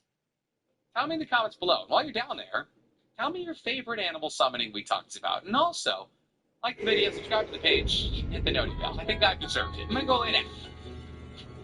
Okay, so the last thing we talked about seemed so docile while you're watching it, but there was so much information to unpack. From the tunnels not matching, to the snow globe magically moving on its own, to the radiator being the wrong size, to the squid toy, to the ghost kids being super sus. And shoot, did you notice that the angel kids all have different things on their faces? I swear, you can't even process half this stuff unless you have screenshots. Coraline as a movie does not wind down at all. And we just have the other mother's creepy needle view that take this Coraline's house, which isn't really the real Coraline's house, but if you just click on this video and you have no idea what I'm talking about, you need to get yourself back to part 1 to take in all of this insanity perspective. So let's have our second big climax of the movie. Is really the aftershock. Hey guys, welcome back to the Fangirl channel. I'm your writer, producer, editor, and disembodied voice, Megan. And I think this is our last scene today. Thank you to everyone who's come on this Coraline journey with me. Thank you so much to all the channel members who've joined, everybody who's left a tip, and I hope you'll stick around and enjoy what comes next. So, okay, Coraline was just manipulated by the ghost children to go dispose of the button key right then and there. And as Coraline wraps the blanket of its a jacket, she fails to notice the goes clawing its way out of the crack around the face, which I guess that does prove that the other mother's and it has nothing to do with the key, the lock, or the time of day, but Coraline is calmly walking her way up the side of the you know, that completely non-suspicious one with the flipping fairy ring growing around it, and Coraline is gently singing to herself, "Oh, my twitchy witchy girl," which her dad was singing months ago. And notice how the apple orchard is. Coraline was just up here, a few days ago when she first met Wybie, and every tree was barren and dead at that point. Plus, it's breathtaking right now because Coraline's mom took her shopping during the President's Day sale. And there's also a flyer on the refrigerator talking about it. So it's not like that was an old banner that the clerks neglected to take down. For the Jones to have just moved in and have a flyer for this sale, it has to be February right now by all accounts. See, some people think I'm trying too hard when I say that the time is really weird and the otherwise, but consider this. When Coraline escapes out of the she finds a rotting bag of food on the kitchen table, and because we see a lot of flies, that bag would have been sitting out for around 3 weeks, even though Coraline seems not to notice that. But just look at the apple. Where's the apple face? And more specifically, well, I'm not a botanist, but with a quick Google search, answers vary between mid-March through mid-May. So doing some rough justice math here, in 2009, the year this movie released, President's Day was on February 16th. Coraline's third entry to the other world, when she saw other Spankin' Forcible show, got offered the buttons, walked around the void, got thrown in with the ghost kids, and then other Wybie helped her escape, that lasted for around 3 weeks. Which would mean that Coraline finds the old groceries roughly on March 9th. And then Coraline goes back to the other world and collects all the souls and eyes, which lasted who knows how long, but my point being, with the wonky otherworld time, we are easily within the mid-March to mid-May time frame. Anyways, my rightness aside, Coraline is walking through the blooming orchard, seeming to be more nervous, and we see the Beldame's hand drop into frame and realize that it's stalking Coraline. And that shot is really similar to how we kept seeing a low POV at the beginning of the film. So this is basically a payoff to the audience for getting that creepy feeling during the last time that Coraline was outside walking around. Being able to see this hand justifies the uneasiness we felt before. But please take the time to notice that this hand can definitely see where it's going. So no matter how you view the cat, good, bad, or chaotic neutral, the cat ripping off the Beldame's eyes did absolutely nothing. Because this hand has no eyes and can clearly see. It is also most certainly being puppeted by the Beldame, helping to prove my point that she can control and puppet anything she wants to, up to and including the other father and other Wybie. And yeah, that hand can visually process the world around it, because as Coraline opens the well and gets ready to drop the button key in there, the hand does the equivalent of a silent shriek before making a mad dash to grab the key, dropping the rope back around Coraline's neck, knocking her down, and forcibly dragging her, with now a noose around her neck, back towards the small door where the Beldame and her green light are still banging away. If Mel and Charlie were actually real and not other puppets right now, they would certainly be hearing all of that racket and want to come investigate. But since the button key is behind Coraline and being kept taut, she can't get a grip to get the cord off of her neck, and it feels terrifying for the audience until our tension is broken by a spotlight and a honking noise, which causes both the hand and Coraline to pause everything to pay attention to Wybie on his moped with a pair of metal barbecue tongs for no explainable reason. And as the hand tries to double time to get away, resistance is futile as YB rides down, tongs up the hand, and drives back up the hill to do a superhero pose. The successful momentum doesn't last long though, as the hand wiggles free and hops down to YB's face, forcing him to crash and almost plummet down the open well. Now, the hand almost falls into the well too, but because it's both sharp and light, it manages to climb out of the well, and it starts poking YB's fingers to try and make him fall. But Coraline has his back. She grabs her blanket and comes charging over to help. Coraline lunges at the hand, catching it with her blanket like you would do with a stray bat that wandered into your house. But the hand isn't playing around. It rips through the blanket until it can free itself. But it's just in time for YB to punch out, grab the big rock, and smash the hand. And maybe it's just the joy of it, but it's like that. As the kids catch their breath, Coraline takes off the button connector, wraps the hand and the rock up in her blanket, and uses the whole round to stay together. So, just established that the needles are sharp enough to rip through, and now there's big holes in that blanket. I understand that this movie has to end, but that hand was already operating on its own and was clearly held together through some kind of supernatural means. So why would you assume that breaking it apart would be a permanent solution? What's going to stop that hand from resurrecting itself down at the bottom of that well? Then it has the key and can crawl back under the door without Coraline ever knowing. If I were in this situation, I would have taken each individual needle and tore it apart as possible and buried each piece. But Coraline and YB decide that the easiest solution is what's best, and they clamp everything on the button and bundle a package, which could also be returning everything to the museum, depending on whether or not you believe the theorizer's theory that a well is another tunnel. Although I thought splash a few seconds later. So who am I to say? Maybe Coraline really drowned that hand and hid the key for good, but I very much doubt it. So Coraline and YB recover the well, and YB apologizes for not believing Coraline about everything, and Coraline seems receptive to YB as he finally says then YB realizes that his grandmother showed him a photo of his aunt before she went missing, and it's the sweet ghost girl holding well, meanwhile, the twin sister, YB's grandmother, is looking very uncomfortable around that door.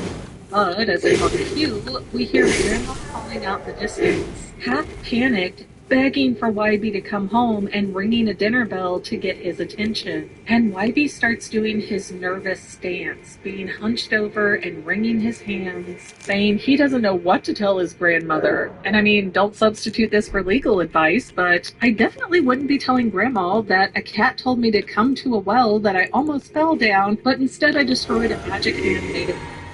So Coraline tells YB to bring Grandma to the house and they can tell her what happened together, which means the garden party is dead. And so Coraline is just asking her mom to get invitations and telling her dad to order tulip balls, none of which they had in the house until Coraline bed and came out inside. Once again, time here is which is another good point that this is still the other world.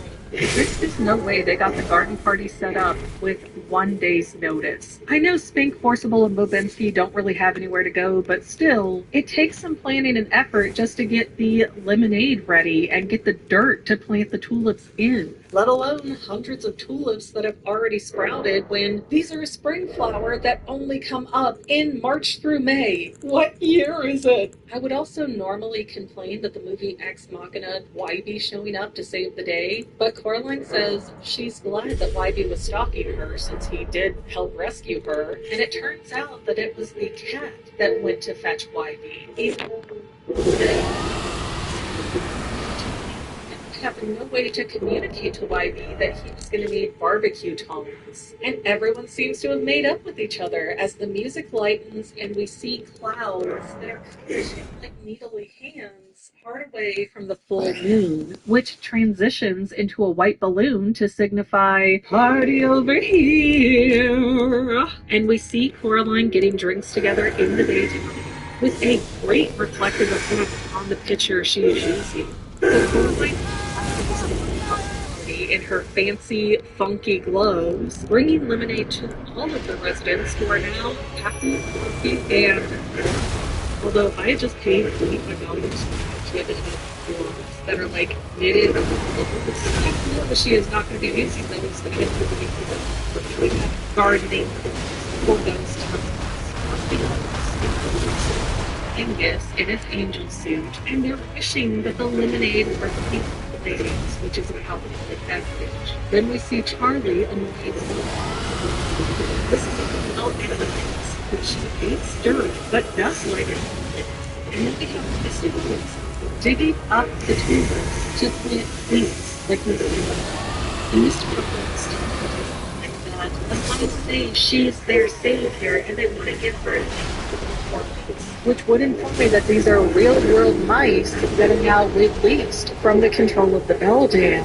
Even though the Beldam being able to control them in the real world makes no sense in the first place. Finally, we hear Mrs. Lovat getting on YB's case that she knows where she's going because she grew up here. And Coraline cheerily greets her, saying she has so much to tell her as the camera comes back. And we see the garden is still in a Coraline shape. Now, come on, we never got a great look at the garden before Coraline went to the other world, but there is no way that this garden just so happens to be shaped like the titular character's face. That garden was directly transferred to the Limbo Pink Palace from the other world. Nothing sucked into the void was destroyed. It was just moved to an upstairs location. But the camera keeps briskly panning back, and if you have the subtitles on, Spink asks Forcible if she'd like some gin in her lemonade, which she does, and that's somehow the most perfect closing line possible. However, as we continue to zoom to the front of the house, stopping at the Pink Palace apartment sign, the music shifts to an eerie tone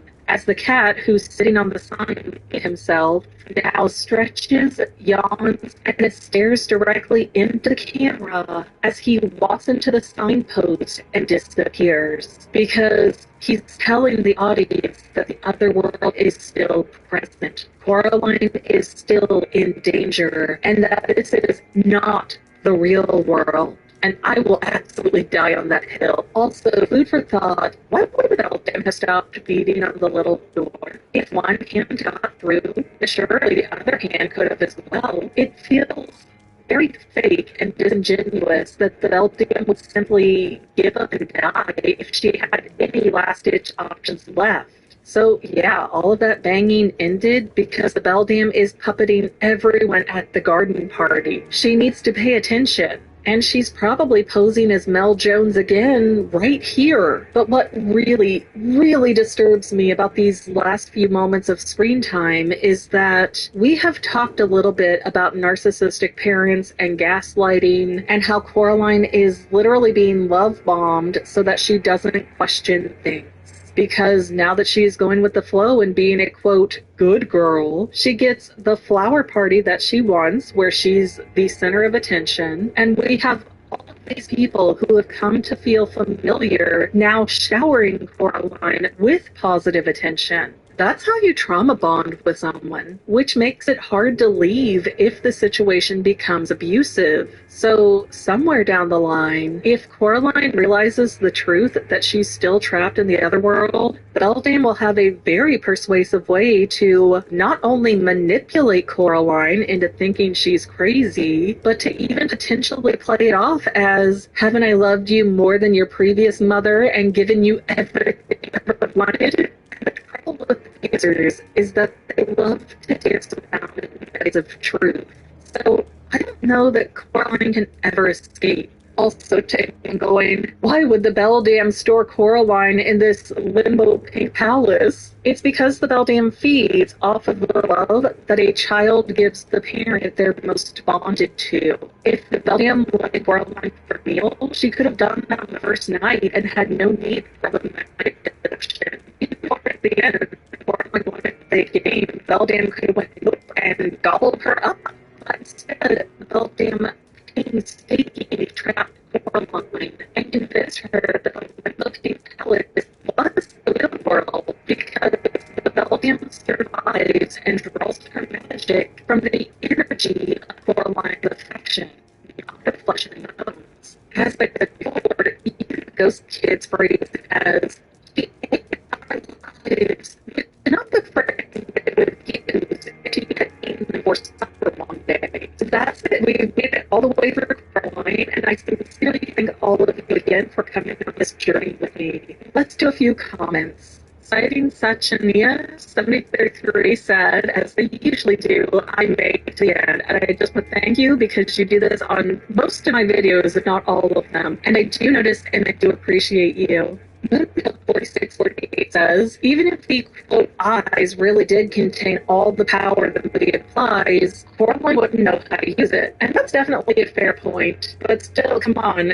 Coraline with Wolverine claws shooting out thumbtacks, that would have been a great third act reveal. Harrison Bollinger 7180 says, perhaps the button shadow over the moon is like a loading screen for the Pink Palace limbo. The reason the other mother doesn't mention it is because it wasn't for Coraline. I don't know if I quite thought of it in that context, but yeah, the way that shadow moves like a timer, I just always assumed that that's what it was. It was counting down to something. But if you think of like a game or a computer app where you have the loading bar, oh my gosh, that totally makes sense. User OE9TR1RQ4D wrote, actually, they wrote a nice comment, but the main part is that they mention analyzing the plot of Little Nightmares, which is a really neat game. I've played the first one, not the second one yet. I do have it, just haven't gotten to it. And there was a point where I did want to analyze it in comparison to Coraline. I don't know that there is any real or strong parallels, but that raincoat caught everybody's attention when it came out, and so many people thought it had to be connected to Coraline. So I'm kind of excited that somebody still remembers Little Nightmares and brought it back up. I'm not going to guess for how this username goes together, so the 80s commented, you mentioned smoothness of the camera movement early on. It doesn't mean that it's 3D animated. It's actually motion tracked. And if that's right, I totally can't, my bad. But I will say, but there is just something about the way it looks. When Coraline rounds that corner, looking at other weapons he's at the final time. And as somebody who went to grad school for animation, I can tell you over and over again, it has a 3D render scene. But again, I have not defined out any if I am wrong. I am totally wrong, and it eyes of me trust me. Sierra Myers 4770 said, you, the Theorizer, are the two channels I constantly go to for Coraline content. And thank you so much. Me and Brandon go way back. I don't know if that's actually the Theorizer's name. He doesn't seem to want to tell anybody, so I just gave him one myself. But yeah, we're back on the early days of the internet before Gen Z got here. Tim is the best boy 0 said, so I'm the first commenter who isn't a member. And yeah, in case anybody didn't know, channel members get first access to watch videos. I try to give them at least 48 hours before everybody else. So if you ever decide to be a channel member, you can also get early access to various content. Thank you. Whew, sadly, friends, I think I'm going to call it here. Thank you again. Thank you to all the channel members. Thank you to those who donated, and thank you to everyone who watched, engaged, and or shared one of my videos. I might be overthinking it, but that's literally my job. And to any of my members here on YouTube, a huge bottom of my heart thank you for all of your help and support. If you would like to become a paid channel member, there is a link in the description below. Thanks again, guys. Love you. Well, family members, we're almost done, but I want to invite you to hang out with me in some other places. I'm on Twitter and Instagram as my own personal self, and I have a Facebook page too, but I mostly just post photos over there. And sometimes people say, "Hey, McGann, I want to mail you something. How do I do that?" Easy. Just click the About tab on my channel page, and my most current PO box info will be right there. I also run another channel, The Family. It's really a hodgepodge channel where we might post anything. Oh yeah, I also sell shirts and stickers and stuff with the family and fangirl logos. If that, I have a link in every description of every video. Finally, if you want to help out the fangirl channel and make sure I'm putting out video essays for years to come, the best way you can help is by subscribing and watching more of my videos, whether they're new, old, whatever. Maybe even share one or two on social media, help spread the word. People who watch to the end of videos, like you, helps to tell the site, "Hey, this is a good video, we should recommend it to other people." So if you made it this far, leave me a comment of something like, "Hey, I made it to the end. Love ya. See you next time, family members. Bye."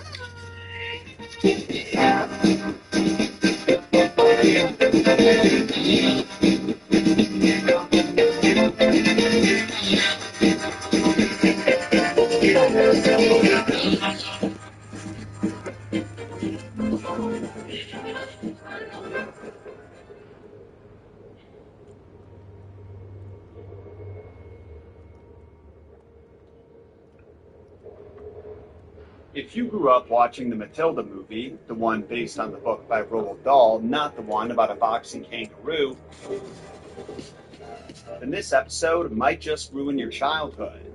Or it'll give you a newfound appreciation for the movie that allows you to watch it in a new, wholesome light that you never would have anticipated. I know those are opposite ends of the reception spectrum, but Matilda has a complicated origin story. From Roald Dahl's original draft being a train wreck of a story where Matilda gets involved in a straight-up illegal gambling scheme to the... Welcome to the complete story of Final Fantasy XIV, Heavensward, the first expansion for the game. The story of Heavensward is often considered to be among the best Final Fantasy XIV has to offer.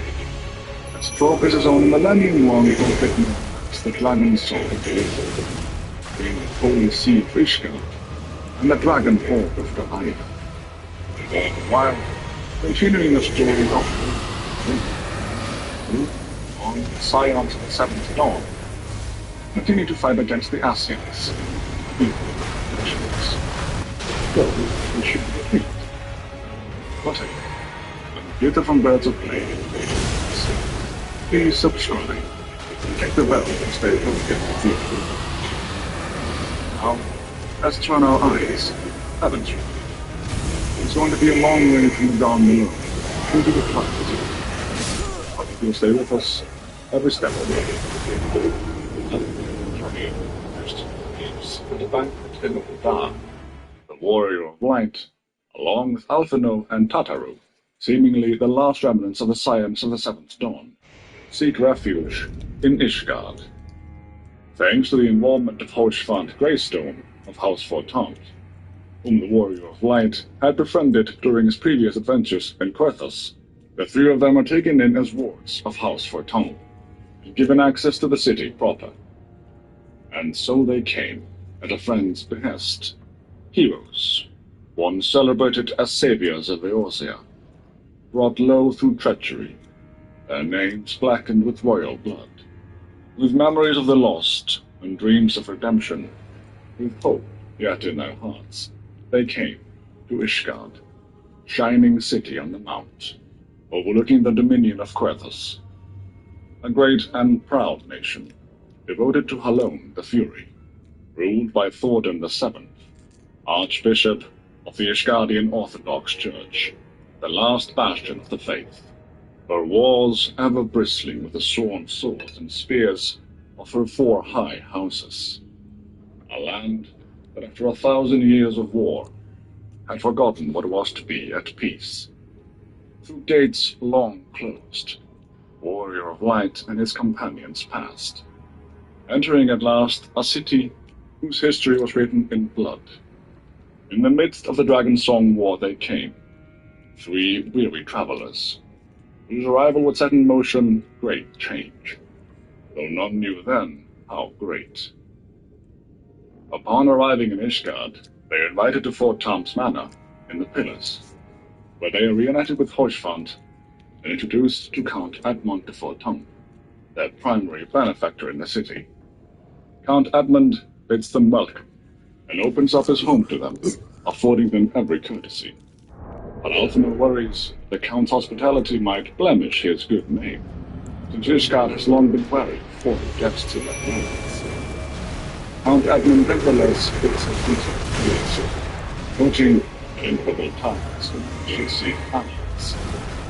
As long as they continue their altruistic endeavors, other high houses are unlikely to vote for concerns. On suggestion, they take some time to acquaint themselves with each other, learning the ins and outs of the city, accompanied by the Count's manservant. Before they set out, however, they are presented with official documents, identifying them as wards of House Forton, protecting them from anyone who might question their presence in Ishgard.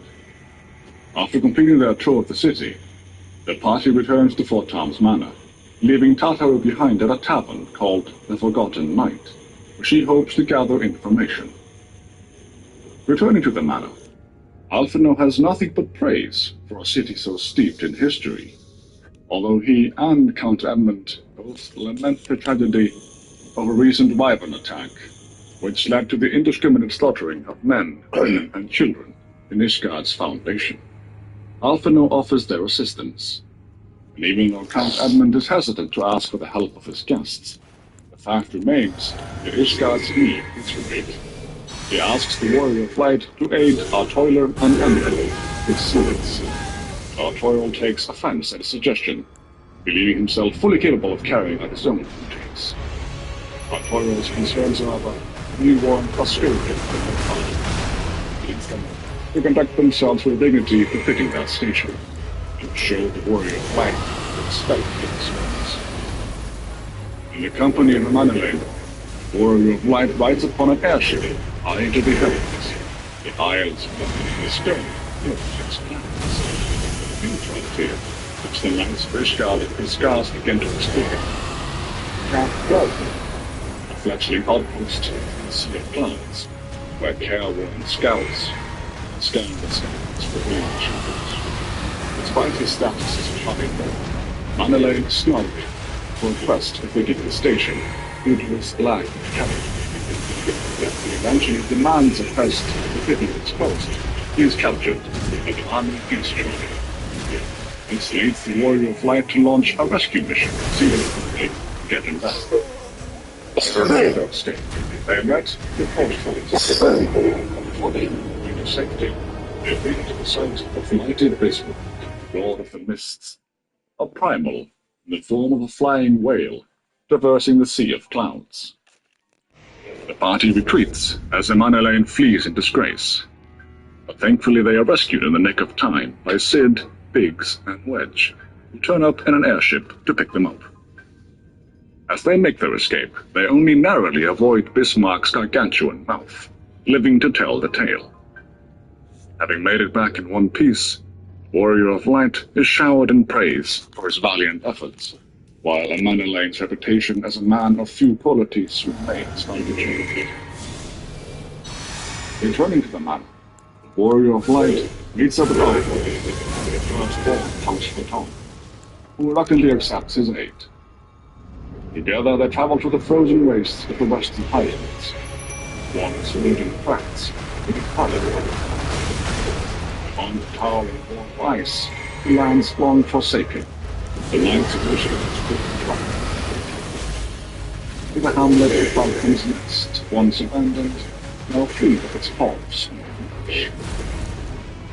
There they are to contribute to the restoration of the settlement, scattered over the rest of the lands, the lost in the lake. As a part of the flight, like Warrior, chase down a band of heretics, which leads the Warrior to complete defense with the Navy Einsteins. Who previously bound himself to the Warrior, reveals himself to Lady Einstein, much to her astonishment. He tells her that she and the both possessing the echo, set upon different paths. She admits to being present, outdated how educated the plans, and driven to Dravania by dire circumstances, where she was found by the great Royal Viceroy. She claims that thanks to the echo, she was able to hear his voice and see the truth through his eyes, her destiny being to deliver his revelation onto the people, to bring dragon and man together as they once were, and should have been. As our toil arrives in the scene, Lady Iceheart has already made her escape. Thus, Toil is pleased with the warrior's efforts to thwart the heretics, and vows that he shall see that his hard work is recognized. Having assisted both brothers in flight, turns once again to Fort House Manor. He meets Count Edmund again, who is most pleased with his victories. However, the conversation is abruptly interrupted by the steward of the house for Tonga, bringing grave tidings. To the both Alphen and Tato, the king, especially Papacy. Count Edmund believes this to be not but a ploy of his fellow countrymen, who came to use Alphen and Tato as pawns, which robbers between the high houses. In order to prove their innocence, Count Edmund instructs the warrior of light to go speak with Sir Edmund, or about the choice. The rumor is to light the mind to Count Edmund's the accusations against these. But confusing them will nevertheless prove difficult, as they are accused by Sir Greenwood of having spoken the personal guard of the Archbishop. With no other path left open to them, Emmerich declares that they must demand a trial by combat. Since Alphino's magical talents will not have gone unnoticed, he will be expected to fend for himself. While Tataru, on the other hand, should be afforded the right to name a champion to fight in their stead, allowing the warrior to fly instead. Even though both Poké-Crest and Erdtree will continue to serve against him. During the trial, Reno repeats his charges against the foreigners, claiming they have been conspiring with the heretics. Alphino asserts innocence, claims his right to trial by combat, at which point Tataru does the same, claiming her right to name a champion to fight in her stead. She names the warrior of light. Emerging victorious over the two members of the Heaven's Ward, Alphino and Tataru are acquitted of all charges levied against them and set free. Back at the manor, the warrior of light is greeted by Count Edmund and his sons, who are investing members of the Heaven's Ward. Once again, the conversation is interrupted by the steward of the house for Tomb, this time bearing a summons from His Eminence, the Archbishop himself, who requests the presence of the warrior of light. Heeding the summons right away, the warrior of light meets with the Archbishop in the vault. The Archbishop introduces himself as Thordan the Seventh, and explains that he has bidden to come so that he might offer his personal apologies for the Heaven's Ward's recent blunder. Before continuing further, the Archbishop dismisses the guards present so that he might speak with the warrior in private. Once alone, the Archbishop inquires about the Asians, his question catching the warrior off guard. He tells the warrior that he has met the Asians, as they offered the Asgardians power to continue their war against the dragons. Thordan says that he has hearkened to their words with interest and paid lip service to their beliefs, although he has no intention of becoming their puppet. Thordan beseeches the warrior of light. He tells them that if they intend to rid themselves of these vile interlopers, they must leave work together. Forcing the warrior of light away, he bids him to faint on his words. At the manor, Ataru informs them that she has heard a rumor that Ravan is to be executed for crime against Sultanate. In order to save Ravan, they first visit Limsa Lominsa, and immediately ascertain the Admiral as a stout ally in the interest. The Admiral tells them that prior to the fateful banquet, the Sultana summoned her and the Elder Seedseer of Gridania for a private audience, where she revealed her intent to announce her abdication, so that she might pave the way for the establishment of Oldan Republic. The Sultana hoping the Adir and the Elder Seedseer might help Ravan to preserve peace during this difficult decision. With this information in mind, Alfino speculates that Monoreto and Trilogy plotted the Sultan's assassination in the hope of maintaining the constitutional status quo. The news of the Sultana's passing similarly being kept on wraps, as to not disrupt the affairs of state.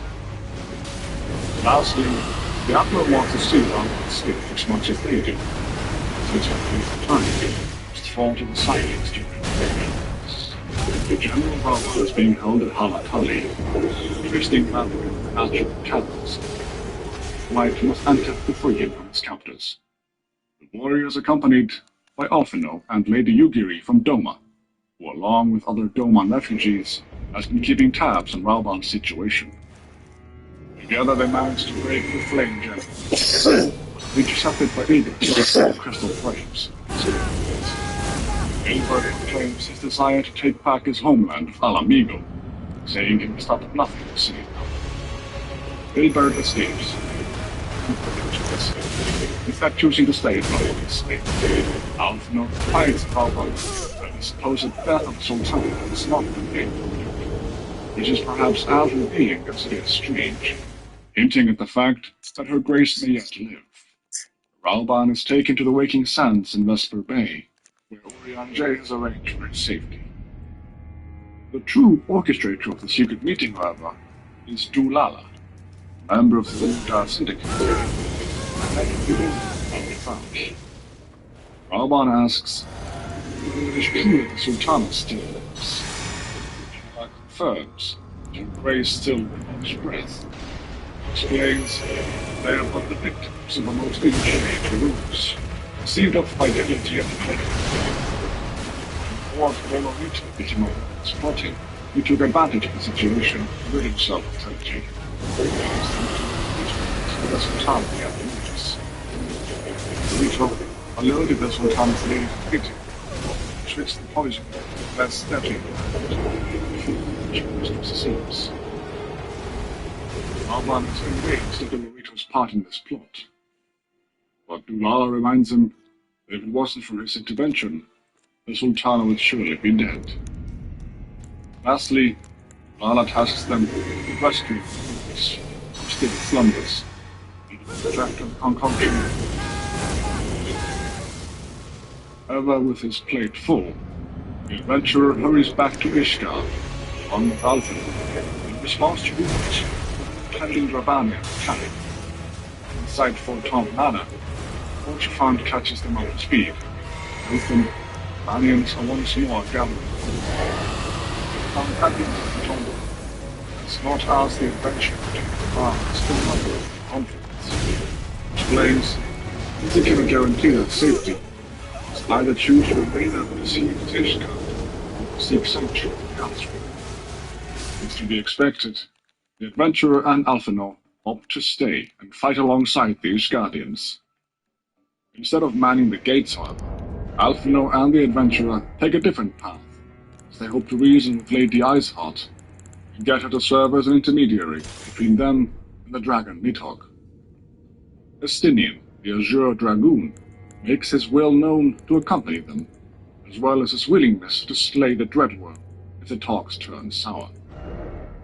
Alfino welcomes his company, but cautions him that his lands will only be needed if his words fail to find their mark. In a dark room, Archbishop Thordan VII and Sephirin of the Heaven's Ward discuss the situation. At this private gathering, Thordan gives verbal thanks to their Asian allies, giving them the means to win the war, even though they themselves mean to betray the Asians. Sephirin is worried that the Asians may see through their deception. Thordan assures them that no matter what happens, at least their cause is righteous. As they make preparations for the war, the Archbishop deems it appropriate to leave the Warrior of Light and Estinian to their own devices. After a thorough investigation, the heroes manage to locate Lady Iceheart. They tell her of their plans to reason with the dragon, but she has little faith in their proposed peace talks, since she claims to know the truth of how the war started, thanks to the power of the Echo. Her tale begins more than a millennium past, when an Elysian tribe first sought to claim the lands of Coerthas as its home.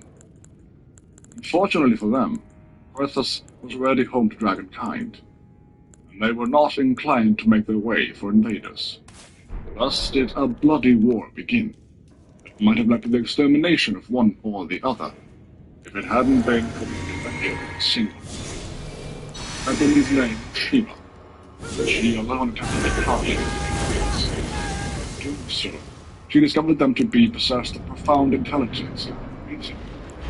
Great were impressed with it particularly, so enchanted Shiva that she found herself falling to love with the creature, even as it became lost. Unexpectedly, Aisha could interpret that Shiva had the sword. Knowing that time tear them apart due to their drastically different lifespans, Shiva bade Thraisholgur to consume her, so that she might be a part of him forever. Though loath to perform the deed, Thraisholgur ultimately gave in to her plea. And as the tale of faith and love spread throughout the two factions, none could raise a blade or claw against another. The next 200 years that followed, the man and dragon burned to live in harmony. However, coveting the power and longevity of dragons, a traitorous band of knights conspired against them, stealing those targets. Therefore, Lady Iceheart claims no matter in the two ravens, still its fury. Castilian doubt the truth of Lady Iceheart's retelling of history, though he knows fully well he took decided to claim its eye, since he himself is its keeper. Justinian claims to feel much of what the dragon feels through the eye, and at this point in time, reason is all but left Nidhogg. His thirst for vengeance, unlikely to be quenched by the drinks of the sea of blood. It's not out dialogue with Nidhogg, instead hoping to gain an audience with Thraisholgur. Lady Iceheart greets the party called by her name, the same. Joining them, a fatality of Avalaric swine, a great mountain range that spans the continent far from east to west, with the deepening shadows of summer. I the illusion of hope and time. The soil steadies, still as the sea of the sailing ships. Also, the staff. Japan orders dedicated to hospitality providers. A gesture that is extended even to a city, becoming slave. However, Nidhogg, dragon of the sides of Annex tribe, can grant the access to some power, and destroy or submit. Having some experience with planets, often proposes a deal wherein Nidhogg grants them a passage if they dispose of the primal. Not thinking them up to the task, Nidhogg agrees to his terms.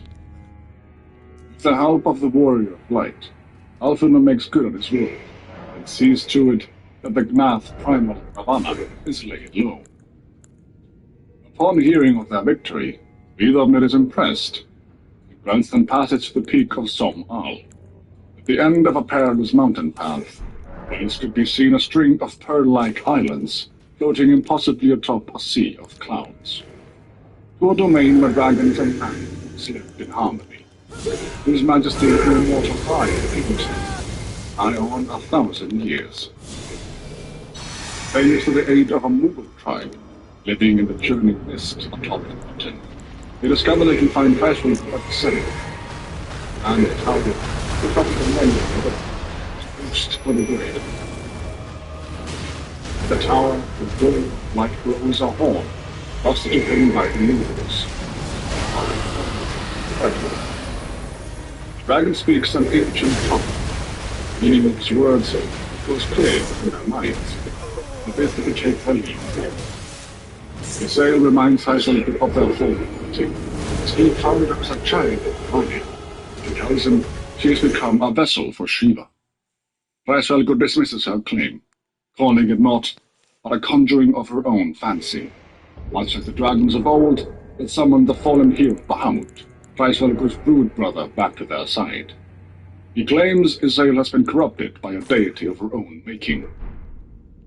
this realization bringing her to her knees. Be that as it may, however, Alphinaud points out that their desire to heal the rift between man and dragon remains real, and has borne them this far. Lysander scoffs at the prospect of this, asks that they listen to his tale before any more talk of such matters. He tells them how 1,200 years ago, he and his beloved Shiva planned to war with man and dragon. In the 200 years that followed, the Elazar learned of the power of dragon eyes, prompting King Poké conspired to undo all that had been achieved by unity. With the aid of his units, more than the way of Lysander's good sister Love's into marriage.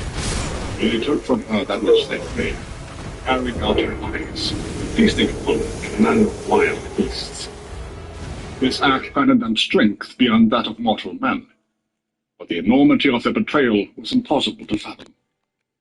Nidhogg was the first to learn of this atrocity, and he took to the skies hungry for vengeance. But though he slew Thornus and his knights, fellow butchers knew too well where to end their spears, defended him flailing in the field. Such is the truth that only Sea of Ishgard would keep hidden. Such was the beginning of the dragon's song. An insult the dragons will never forget. Even should 10,000 years pass, Ishgard crumbles into dust. Justinian asks Lysander why he should believe his version of events, and it differs so from what he was taught by his countrymen. Lysander responds, it matters later, he believes it, since it is the truth to him and his fellow dragons. He says that even among Justinian's own people, those who side with dragonkind, the so-called heretics of Ishgard. Lysander goes on to explain that all of the traitor's progeny who feasted upon Erdtree were a trace of his essence, that a single sip of dragon blood is enough to awaken it. It is for this reason that those who abandon their loyalties are rewarded with a drink, and thus transformed, joining the ranks of Nidhogg's ever-growing army as new. It is at this point that Alphinaud implemented all the dragons that were slain, now understanding that many of them must formerly have been men. Justinian now understands that talks of peace will not bear fruit. It is a result of war, the vengeance needed as it was said, and a total level some continuing system. The Sale, however, refuses to admit defeat, claiming they must still soothe Nidhogg's fury. Lysander disagrees, saying that dragons who perceive the passage of time differently will be still as fresh as it was the day that of sleep. The only reason even so has he been given man is thanks to the calming embrace of Shiva's soul resting on him. Being tired of talking, Lysander takes the skipping and disappears into the clouds. Since efforts at parley have come to naught, Justinian means to travel east and slay Nidhogg in his lair, the Erdtree. Telling him the dragon is near. Justinian is not blind to his people's path in Greenabond, but he would nevertheless slay Nidhogg, piercing his vengeful heart. Justinian aims to use the eye to their advantage, in addition to relying on the formidable strength of the warrior. To reach the Erdtree, he must rely on Sid's ingenuity in a similar fashion, so he appears the heart of the face of the fight. The enterprise is too large to brave the storm surrounding the Erdtree, so they must assign a new route, which they call Unmanagement. However, the iron works for simply shipping the flight. Pattern comes barging in with news from the Dar about her place in Sultana. Warrior and Alphinaud travel once again to Virgin Sands. They tells them of a curious alchemical shipment headed to the palace, containing a substance designed to sustain patients trapped in a death-like slumber.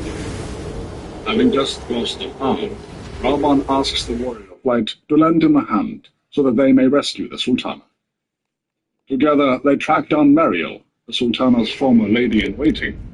As they begin to press her for answers, Lord Little appears, offers to answer in exchange. Then that Hilbert, an agent within the patrol range, right from the start. And together they fooled Raban into disposing of Telegy of the Legend, who had planned to dethrone the Sultana via assassination. Rito proposes that they call it in, describing both his act of treason and his execution without finding under the rock. Raban is offended by the idea, As Ansep agreed for the safety of the Sultan, his reward being a potion and break the Sultan from sleep. Lala reinstates Rama as the general of the immortal flames, allowing him to return to the palace to awaken Nanamu. The Sultana awakens none the worse for her slumber, returning a semblance of order to the governance of her town. Alfino, however, feels the weight of his own responsibility in all of that has transpired, and as a result disbands the Crystal Braves. Returning to Ishgard, they find the Mana Casa completed, allowing them to brave the storm to Nidhogg's lair. The Warrior of Light and the Azure Dragoon, Estinian, ride the Mana Casa to the Eyrie, using Nidhogg's eye to fend the dragon off. Estinian fouls the Great Worm, claiming his other eye. His arm dyed crimson in the dragon's blood. This sight of Estinian interprets a vision brought forth by the Echo, showing the Warrior of Light pillars and knights from 1,000 years past. Aldrath, son of King Thorin, emerges with 2 black dragons, one in each hand, aiming them to be the eyes of Nidhogg, and revenge for killing his father. Having walked Nidhogg of his eyes, Aldrath becomes the first Azure Dragoon,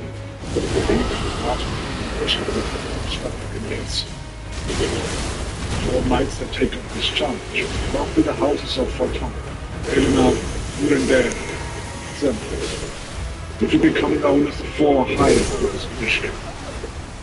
In order to shape their nation anew with the history of the king, four of them vow to let the truth of this dark day die there, upon the battlefield.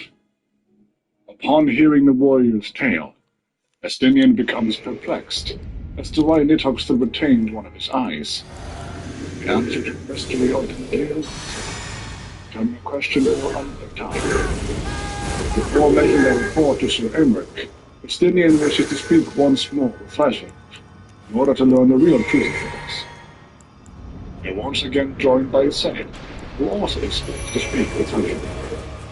The moment sounds the wind, calling forth the great wind. Flashlight says he has already sensed the moment to the staircase, which from Estinian claims it was his eye that he prized from Nidhogg's head.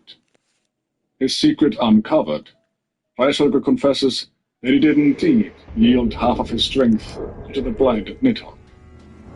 The Ray of Light holds out the eye in question, leading it to magically return to its original host. This brings about yet another vision from the Earth. This time, the Warrior of Light being sacked to end in time. Freisulger rent his eye onto his blood brother, his penance for trusting the Alazin.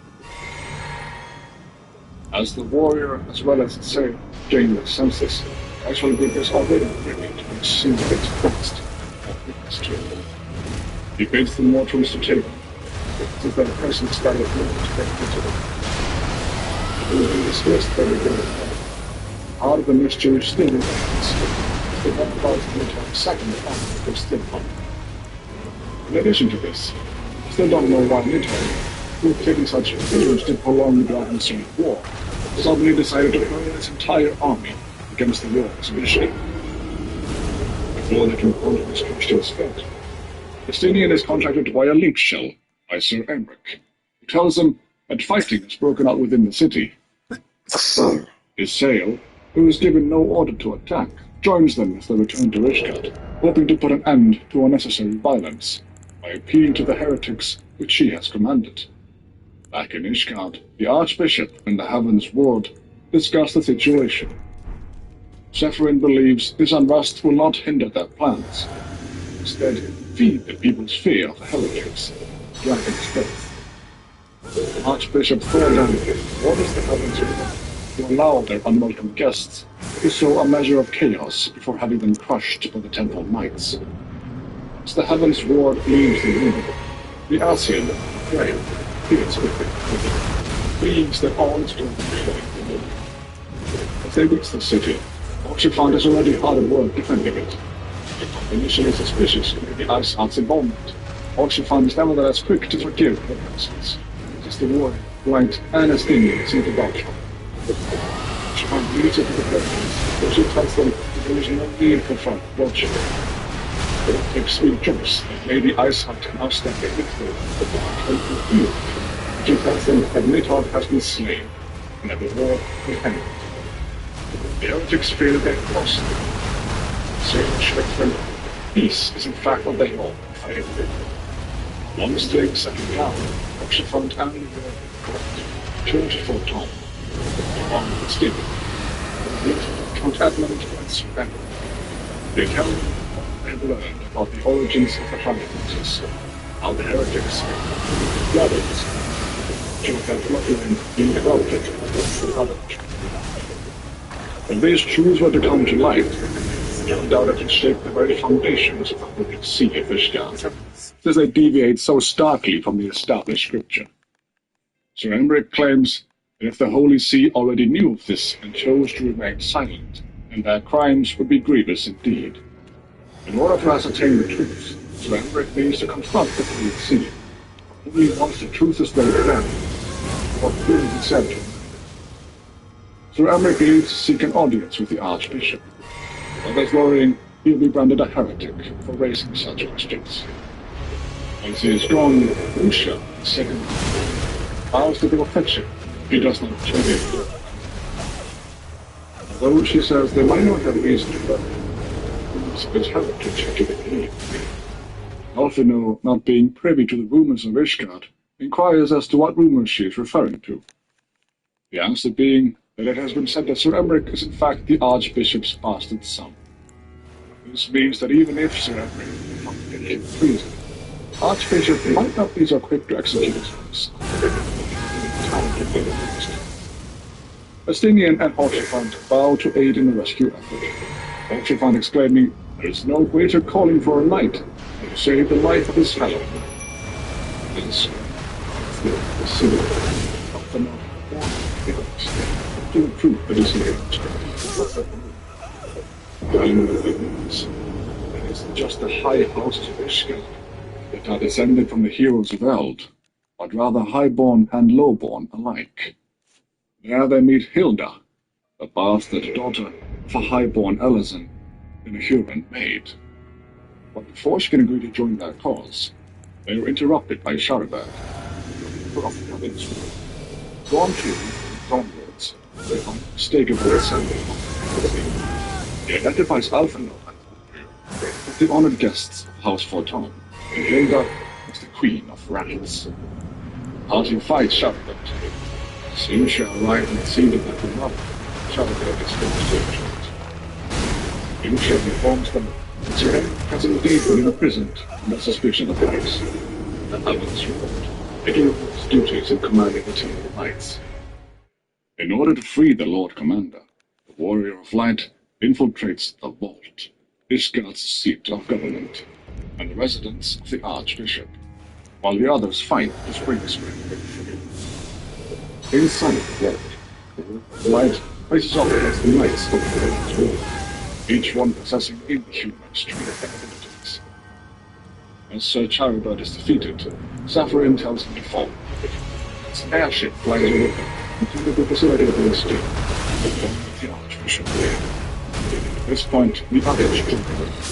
They've already rescued Sir Emmerich. The Lord Commander calls out to his father, confirming the rumors, and asking him why he must continue down this path, now that Nidhogg has already fallen. Thordan replies that he refuses to tear down the pillars of their society by revealing the truth to the people, letting everything they've built for the last 1,000 years. When they see the Archbishop in case of meeting, Jafant and the Warrior of Light charge the airship and attempt to stop him. However, Sapphire, who had been biding his time, throws a spear of light.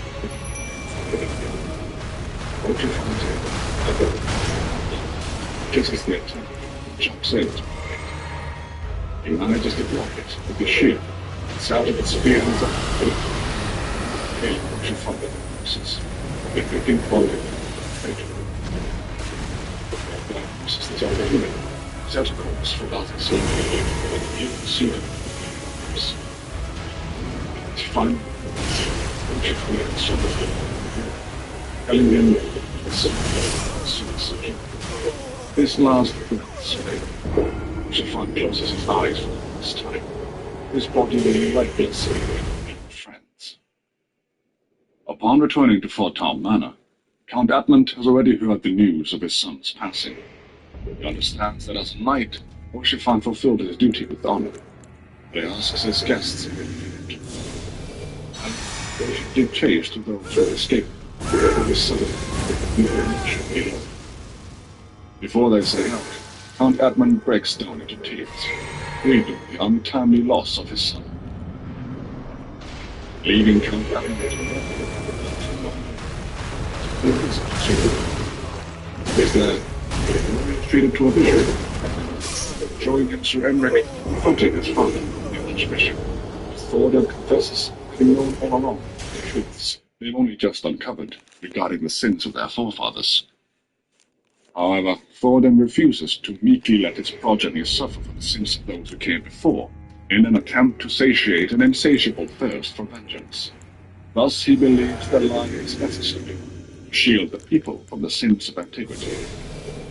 Thordan now understands that his son not accept is living away.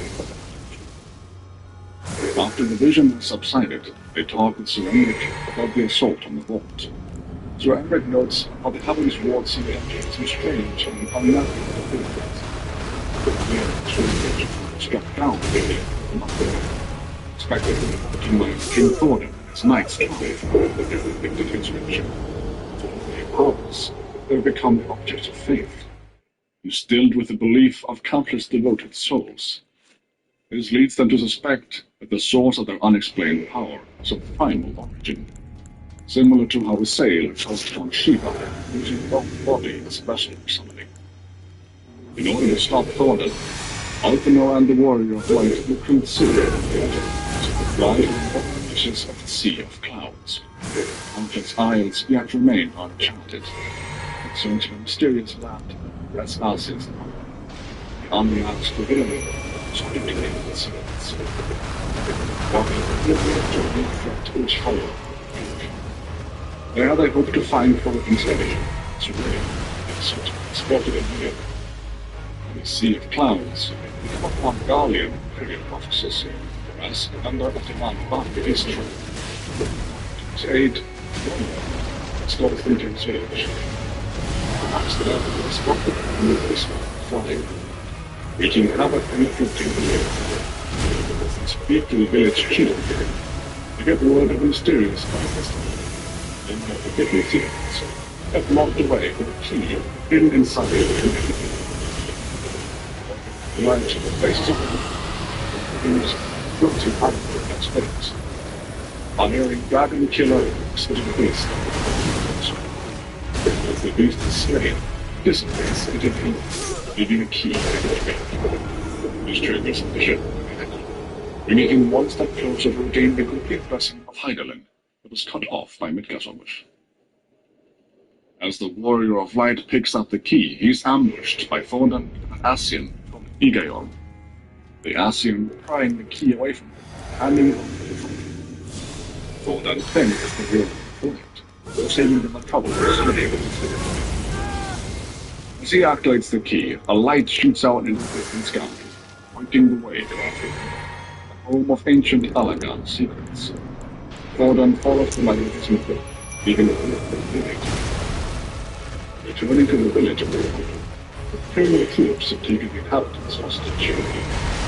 But they are confronted by Mara's social training them. Maris recognizes the living whereas 24 women are the flock. And from both the sides of the same, the illumination of the figures being their methods. However, Alphinaud is unwilling to accept genocide as a legitimate force of action, and refuses to concede to their commonality. Varys being impressed by his bravery, even though he believes Alphinaud to be narrow-minded, failing to see the bigger picture. As the Garleans prepare to execute the Vanu, Lucia arrives on the scene riding a Magitech armor, forcing the Empire to withdraw to their massive airship. Thanks to Wedge, calculating the heading indicated by the beam of light emitted by the key, the party is able to give chase to Asis La. Aboard the Enterprise, Lucia reveals herself to be a former citizen of Garlemald. Moreover, she is the sister of Livia Sasunius, tribunus who served under Gaius von Balsat, although they weren't raised together. Livia being raised to be a soldier, while Lucia was trained to be a spy, having been sent to Ishgard on a mission. Lucia was drawn to Sir Emmerich and ultimately pledged her allegiance to him alone. Alfina was concerned that she might hold a grudge against them due to her sister's death, but Lucia is content letting the past stay in the past, her eyes ever on the future. As they reach Ancesla, however, their way forward is barred as the ship is warded off by an impenetrable barrier, forcing them to return to Ishgard for repairs. Searching for a way to pierce the barrier, they entertain the faint hope of being reunited with Ishtola, the expert they need to facilitate their entry into Ancesla. They discover that Ishtola has been set adrift in the live stream as a result of aiding their escape from the banquet at Ul'dah, before she brought the tunnel down on herself. Together they manage to enlist the aid of Kanisena, the elder Seatseer of Gridania, and miraculously pluck Ishtola from the live stream, returning her to their side, as if having a friend and a trusted ally return to them from the dead. Once Ishtola regains consciousness after a horrid ordeal, they are finally reunited, and Tataru surprises her with new garments, providing her with a new look. In order to fashion an etheric ram powerful enough to pierce the floating isle's protective barrier, Ishtola proposes they seek out her former master, Toya, who is an even greater expert than herself when it comes to etheric research. To do so, they travel to the Dravanian hinterlands, where learned souls from across the northern seas once established a settlement, to the city of Sharlayan, that great seat of knowledge now abandoned by her keepers. As they reach Sharlayan, they discover that a band of treasure hunters and goblin migrants have made the northern edge of the abandoned city their home, referring to it as the Idleshire. Having been born there, Ishtola and Alphino are surprised at this new development, but thanks to the efforts of the land's latest inhabitants, the travelers are treated to a safe haven in an otherwise inhospitable land. Arriving at the lodgings of Master Montoya, Ishtola is reunited with her former master, who tells them about Ancesla, which was once the foremost research center of ancient Alag. Unwilling to let the forbidden knowledge housed therein fall into the hands of the Asians or the Holy See of Ishgard, Montoya reluctantly agrees to help them. In order to do so, Montoya wipes the dust of an etheric converger she had once conceived of, and tells them that all the knowledge they need is to be found in one of her tomes. However, the tome in question is housed in the forbidden section of the Great Library, which presents some difficulties. Even though the ruins of Sharlayan lie mostly vacant, the guardians of the library are still sure to stand guard over the vast repositories of knowledge to be found there. Braving the Great Library, the brilliance of Hydaelyn once again partly returns to the Warrior of Light as he returns the Montoya, tome in hand. She unlocks its contents for them. Having learned what they need to construct it, it is decided that Sid will build the etheric converger. They must still supply it with ample ether in order to pierce the barrier. Contemplating suitable deposits of energy, Alfino realizes they can use Nidhogg's eye to complete the task, the eye being steeped in vast reserves of untapped ether. As they say their goodbyes to Montoya, Ishtola's old master asks her to stay behind for a moment. She then asks her when the light faded from her eyes, and Ishtola tells her that her teleport magic, which took her to the live stream, is probably to blame for rendering her blind. Montoya scolds her former student for using forbidden magic, but Ishtola says that she has no regrets, since it allowed her to save her friends in their hour of need. Not to mention that it offered her the once-in-a-lifetime opportunity to wander the ether. Being fully blind, Ishtola must now rely on being able to read the ether around herself. Returning to Ishgard, they prepare to depart for Ancesla.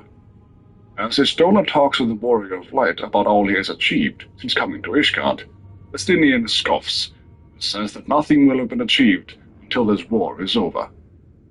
Ishtola offers Estinian words of caution and tells him to be wary of Nidhogg's eye, as even now it seethes with hatred, threatening to consume him. Once Estinian has left, Urianger joins them, carrying with him a piece of white orosite, courtesy of the late Moen Breda, as he found it among her possessions. He offers it onto the Warrior of Light, so that he might build on Moen Breda's legacy to further combat the Ascian threat. Outfitted with the etheric converger, Sid redubs the Enterprise Excelsior. And as they leave, they are seen off by Count Edmund, who says that wherever they may go, his sun spirit will go with them. Reaching Athens La once more, the etheric converger is put to the test. Thanks to Nidhogg's eye, it is able to clear them a path, so that they may give chase to their enemies. Once inside the barrier, however, they were attacked by a Garlean battleship, which had been lying in wait for them to open the gate. As all seems lost, Isael arrives on the scene, riding atop Hleifilger's back. She speaks of her dream of peace, and of tomorrow in which no child needs to freeze alone in the snow. Isael then channels the primal Shiva as she attacks their Garlean pursuers, freezing their attacks and affording the others time to escape. She rams the Garlean ship with a gigantic icicle, power wanes enough for her to be shot out of the sky. As she falls from the lofty heavens, she bids the Warrior of Light farewell, thanks him for showing her the way. Watching helplessly from afar, Alphinaud screams out, in Stola, recognizes Isael's ether, that of a crystal of light, and of Heidelberg's shoulder. Watching her final moments, Justinian bids his former enemy farewell. As they set foot on Athens, they make their way over to the flagship in the center, in the hope of stopping the Archbishop. On the way, they are once again intercepted by the Garleans, who seek the knowledge used to bind Bahamut in days long past. However, even though such technology would be an effective way to put an end to rampaging primals, the day they would ultimately break free would be calamitous, just like it was with Bahamut. So the Garleans must not succeed. Making their way to the heart of Az's land, they are intercepted by the legatus of the 6th Imperial Legion, Dagulawan Haitos, who recognizes the Warrior of Light as a formidable foe to cross his blades with him. He then retreats, leaving the warrior and his friends to fight his lackeys. Bringing back the Garlean infantry with the orders, Justinian hands the Warrior of Light the Eye of Nidhogg, hoping that its power will be of use to him. Not letting his friend's efforts go to waste, Warrior of Light moves ahead to stop the Archbishop, using an ancient elegant teleporter to proceed. On the way, he comes across the dragon Tiamat, shackled by the men of Alag over a millennia ago. Midgardsormr appears to greet his child, Tiamat being of his first brood, along with Nidhogg and Hleifilger. Midgardsormr introduces Tiamat to the Warrior of Light, and explains that he would seek to establish a peace between men and dragons. Tiamat tells the Warrior of Light of how her father came to this star in a time before time, carrying 7 eggs. Once hatched, Tiamat and Bahamut ventured south to Mirosidia, where they brought forth innumerable children into the world. And some 5,000 years ago, the men of ancient Alag came and slaughtered her children in droves, taking from her her beloved Bahamut. In her hour of despair, Tiamat was then visited by the Ascians, who offered to resurrect Bahamut through their dark arts. Accepting their offer in her hour of despair, the Ascians brought back a mockery of her beloved Bahamut, and what was worse, they also gifted his murderers the means to entrap him. Regretting her decision, Tiamat tells the Warrior of Light that he must vanquish the Ascians to deliver the weak of will from their dark influence. On hearing her tale, a piece of the crystal's light is restored, fully returning the Warrior of Light to Hydaelyn's embrace. Hydaelyn congratulates him on overcoming his many trials, and begs him to venture forth to shine his light on all creation. Midgardsormr congratulates the warrior on having broken down the walls he built around him, allowing him to partake of his mistress's blessing once more. Having watched over him, Midgardsormr believes the warrior to be worthy of her light, and offers him his wings to further aid him on his journey. Venturing forth, the Warrior of Light comes face to face with 2 Ascians, Lahabrea and Igerion, who tell him that through their joining, The world should become whole again, all becoming as it was, as it should ever have remained. The Ascians attack the warrior in order to put an end to his meddling, but he once again emerges victorious. Not willing to be bested by him, the two Ascians then agree to show him the true power of the Echo, the power to break down the barriers of existence. However, even as they join hands to combine their forces, the power of the two Ascians falls short of the warrior of light, allowing him to force them apart once more, the blessing of the light proving their undoing. Having been defeated, Igeriom says that they must withdraw, but before she can do so, the warrior manages to trap her within the piece of white orosite gifted to him by Oriente, before using the power of Nidhogg's eye to shatter it, resulting in Igeriom's ultimate and final demise. With the power of the eye spent, Lahabrea wonders what the warrior will do now. At that moment, Archbishop Thordan arrives on the scene, noting how even the vaunted warrior of light must rely on mortal contrivances to unmake an Ascian. The bishop is joined by the members of the Heavensward, who carry the coffin of King Thordan, who, along with his Knights 12, had defeated Nidhogg in ages past, the Holy See having safeguarded the beast's eyes ever since. The eye in the possession of the warrior of light was Nidhogg's left, having long served as the source of the Azure Dragoon's might, while its twin was buried secretly along with Haldroth, the first Azure Dragoon, taking unto himself the soul of legendary King Thordan. Much like Azael had with Shiva, the Archbishop ascends to godhood, becoming a primal, before taking the remaining eye of Nidhogg for his own, transforming it into a mighty blade. He says to Lahabrea that his contempt for man has proven his undoing, proclaiming that as his first act as God King, he sentences him to die.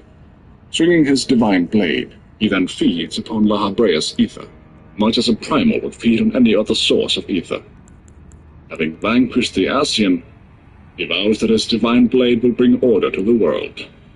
Not being able to suffer a primal to go free, Warrior of Light faces King Thordan and his new Warriors 12, who call upon the true power of the Heavensward. They transform into towering and fearsome figures. King Thordan promises that by his blessing all men shall be sanctified, and that an endless era of peace will begin, where vice and conflict shall cease to be. King Thordan asks what the Warrior of Light can offer the world, and asks him to defend his cause with his life. Together they do battle, King Thordan ultimately being brought to his knees in defeat, his Knights 12 disappearing along with him. Contemplating what has transpired, the Archbishop cannot believe that the warrior has bested a millennium of prayer, combined with the eyes of power. He then sees something in the Warrior of Light, asking who or what he is, before dissipating into the ether along with his men. Afterwards, the Warrior of Light is joined by Estinian, allowing him to return the eye to him.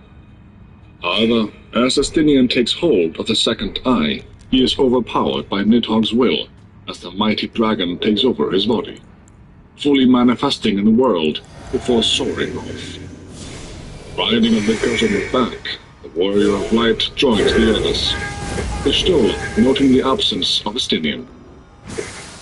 Returning to Ishgard on the back of a dragon, they are greeted by Sir Emric, who says the sight of the Warrior of Light landing the city of the Dragonback will be remembered for 1,000 years to come, signaling a great change.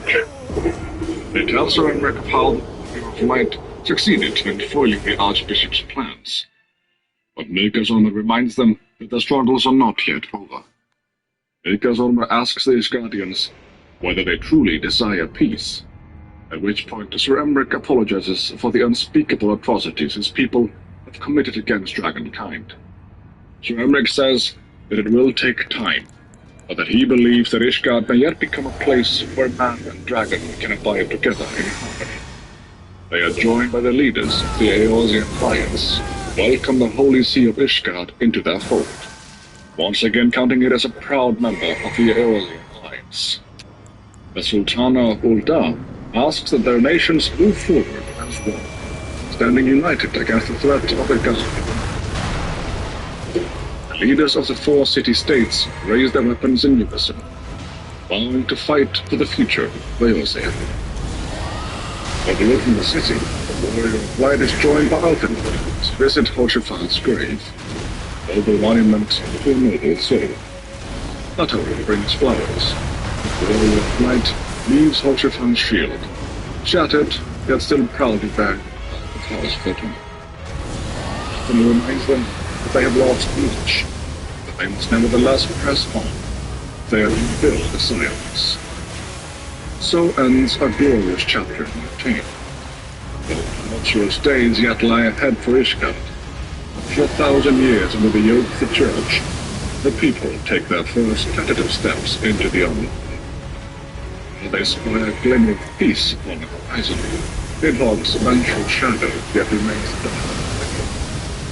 Be that as it may, so long as the young commander of the Temple Knights has a path there to guide them, the people may hold fast to hope. The hope that one day true peace will return to Ishgard, and that man and dragon may live in harmony once more, as they strive ever heavensward. On the moon, the Asian Elidibus recognizes the demise of La Habrea and Nigrium, both of them having been carelessly bested by mortals, as they attempted to initiate the 8th rejoining, leaving Elidibus to deal with the consequences.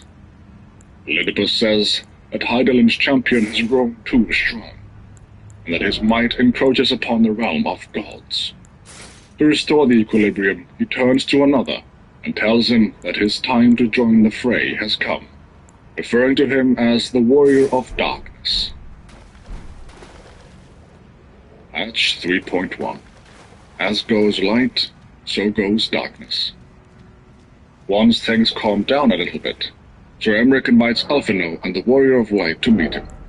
He tells them that he has told everyone the truth of everything, and that the time for deception has come to an end. However, this has resulted in unrest within Ishgard, and some have taken issue with the Church, and others have chosen to doubt what Sir Emmerich would profess as true. In order to bring a definitive end to the Dragon Song War, they therefore wish to treat with the dragons of Annex Trine. So they ask the Warrior of Light and Alphinaud to escort Lucia and introduce her to the dragon Vidofnit. Having lent a hand to the Ishgardians, they then continue their search for the other scions. Hoping to discover the whereabouts of Thancred, Y'shtola introduces the Warrior of Light to Kryl, who has recently arrived from the Sharlayan motherland. Kryl, too, possesses the Echo, along with some embarrassing stories about Alphinaud from when he was younger, but Alphinaud desperately manages to convince her not to divulge them. Kryl is there to find Thancred's trail from when he was whisked away by Y'shtola's teleportation magic. However, she cannot do it alone, since she needs Master Matoya's crystal eye to accomplish the task. Therefore, they visit Matoya, who forbids them to use her crystal eye for their purpose. Kryl begins right away, and discovers a trail leading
Just tarnished.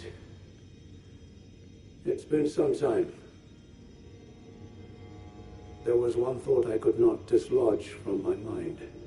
So, here I am, quite unable to move on. After Lord Moke's slaying at his dynastic palace, it appears his body has been absconded with and taken straight to kind Mikola. Surely you recall that I once served Lord Moog as a pureblood knight, after failing him in every regard, and losing sight of my vows. I'd do anything to make amends, in whatever meager way I can. What could they possibly have in mind for Lord Moog's remains? The implications are rather unnerving. What could they possibly have in mind for Lord...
What do you do?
Over the years, there's been a lot of debate about the relationship between Genichi Maru and Rangiku Matsumoto. Kubo does a fantastic job of subtly showcasing their relationship, mostly within flashbacks and through one-sided narratives via the anime and the manga. We get a hint about their relationship within Bleach Opening 5, where we see somebody appear to hold Rangiku from behind. Then we get a close-up shot of the face, and it's Genichi Maru with his signature smile. These glimpses that we get by the story reveal that we don't just with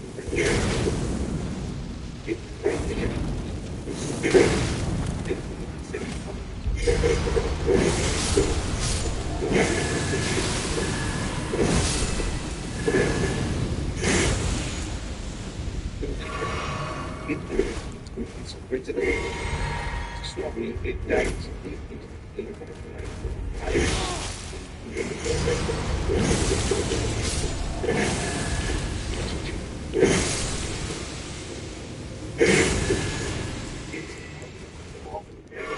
It's committed all to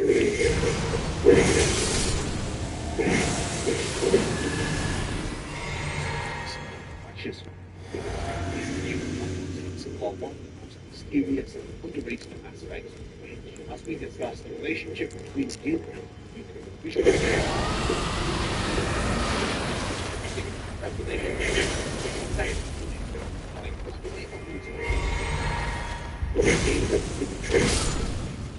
by the end of this video, we have a fun relationship between Gin and Yuko.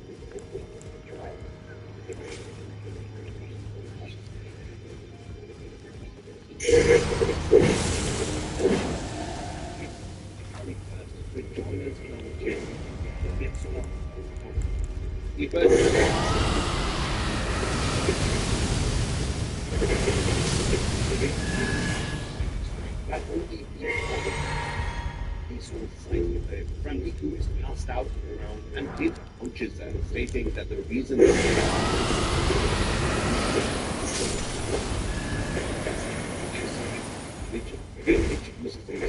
Rangiku knows.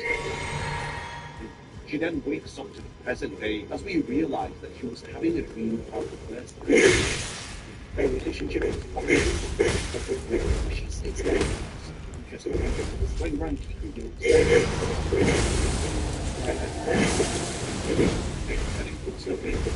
to see more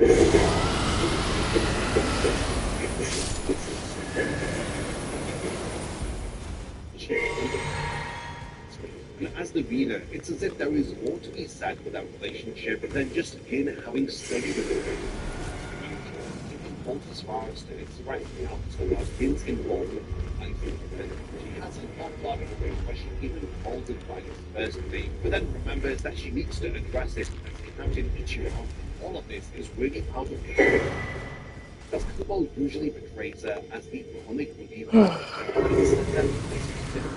so seeing her just slow down and think emotionally about the recent events of the story hints to her that Gin is someone who lives rent-free in her head. Kubo cleverly uses themes of the narrative device of this chapter to expand upon this is incredible setup of the latest story beats, so that we as the reader can empathize with Rangiku, and Gin is finally revealed to be a traitorous snake when he leaves with Isaac from the window. When Gin and Rangiku were growing up within Wukongai, Rangiku notes how Gin had a bad habit of leaving Rangiku most of the time and not telling her. was going. Maybe he had wanted to distance himself from Rangiku because he felt that he was not worthy of her love and devotion, because Gin is fully aware of what type of person he is and the effects that his actions have had on others. In chapter 414 of the Fake Karakurutan arc, Aizen notes his surprise when Gin falsely reports that he's killed. He states that he had thought that Gin would have shown mercy to him. Gin then plainly states that he does not possess this notion of mercy. He describes himself as being somebody who slithers whilst looking for prey. And when he finds it, he swallows the people that he cares about more, as Gin portrays himself as a selfish, cold-blooded, ruthless killer. A lot of what Gin said here was to convince Aizen of his loyalty to him. In actuality, Gin did in fact have mercy for Rangiku, but it seems like Gin's mercy starts and stops with Rangiku. So while Gin is lying to Aizen about killing Rangiku, Kubo inserts this description of the character likening him to a snake, because Gin did in fact behave in a cold-blooded, ruthless manner and every other should stop. And how he manipulated his lieutenant Kira, using him as a fight against Momo when she was suspecting Gin of Aizen's murder. In actuality, Gin had known that Aizen was still alive, but just like a snake can slither away and watching its prey, he had watched on as Kira had defended Gin's innocence, completely taking advantage of the loyalty that Kira has for his captain. Even playing along with Aizen's plan to manipulate Hitsugaya into believing that Gin may have been responsible for Aizen's death. In chapter 101, Hitsugaya notes that Gin was preparing to kill Momo, as Gin denies this, but Hitsugaya then threatens to kill Gin if he dares to even think about hurting Momo. Gin goes as far as to manipulate Hitsugaya into lighting him, and it's here where we see Gin open his eyes and give his signature smile, just like a snake who has found its prey and is about to pounce. When it seems as though Gin is trapped by Hitsugaya, he attempts to kill Momo as a distraction, but his strike ends up being blocked by Rangiku. She tells Gin to withdraw his sword or else he'll come to death. But Rangiku's involvement was significant, as Hitsugaya in chapter 133 had stated that she did not arrive on the battlefield, then Momo would be dead. When Rangiku she thinks about this attack, but it disappears without telling her way.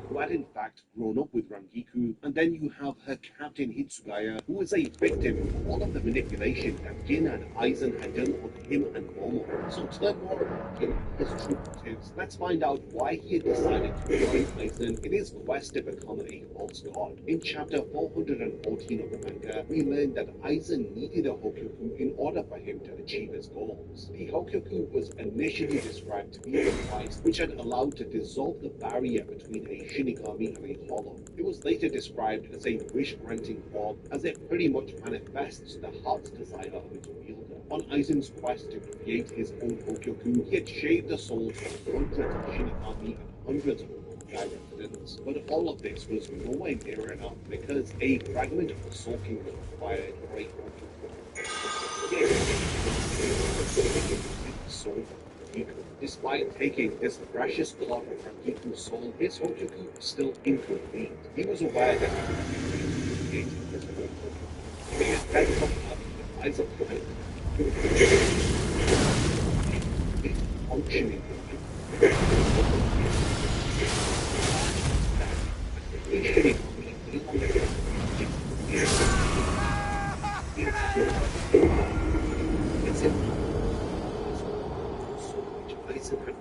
in order to add it to his Hokyoku.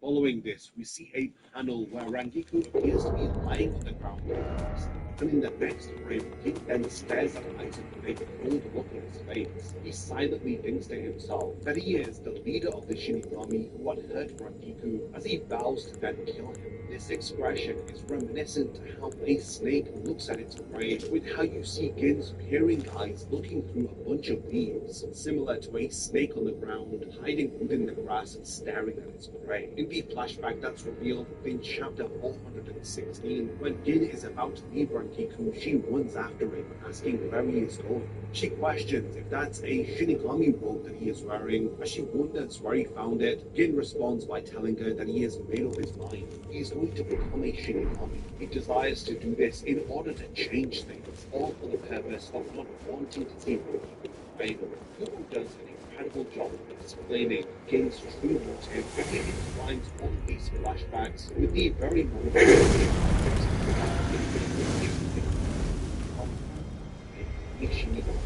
Gin's final moments of chapter his thoughts as he thinks of and pretend to have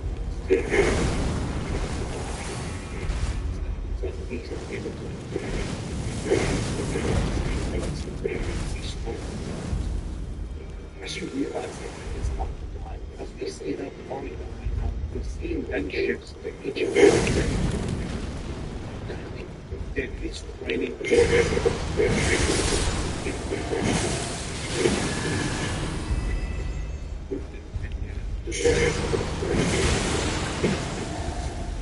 As ultimately, this is the strongest ever that Gin and Rangiku were more than just friends, and that a romantic relationship of some sort existed.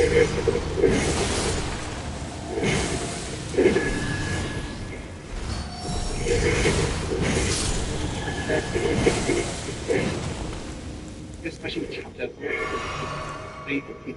as we get a glimpse of Rangiku celebrating the birthday of the 10th mission. It's really unfortunate to see this slice of life of a character that just didn't really himself. How long mysterious this song is.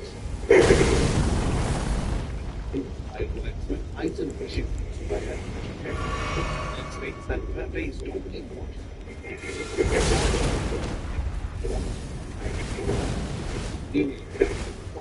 I don't really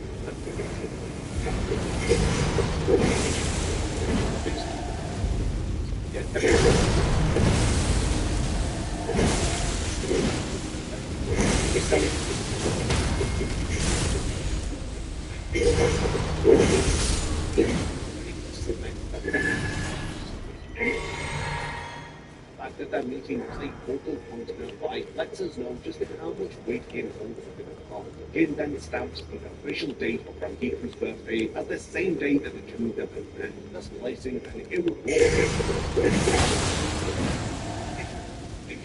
in a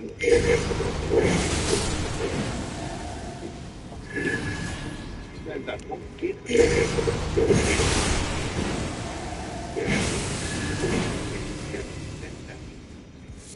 This data book also reveals that the two characters share a love of life lessons. In chapter 412, finally able to get Rangiku reunite, Gin asks her why is it that she has become when she can barely stand. Instead of answering Gin's question, Rangiku fumbles and explains how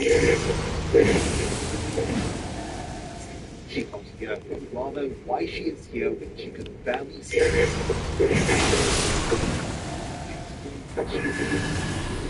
If she can finally ask him in person, why is it that he had decided to serve Aizen? If you read between the lines, she said, why did you betray me? In whisper, as he answered, said, great hero, you don't trusted me. Again asks if she is sure that she is referring to Kira. If you want to discover now today, it would be trusted in and betrayed by him. Is this because she is pretty much in the way of his plans to kill Aizen. This is evidenced by him drawing his sword and referring to her as a useless. To understand Gin and Rangiku, during the Jump Festa 2023 panel, Kubo had revealed in reference to Kunohana versus Erdtree. There are some scenes that they are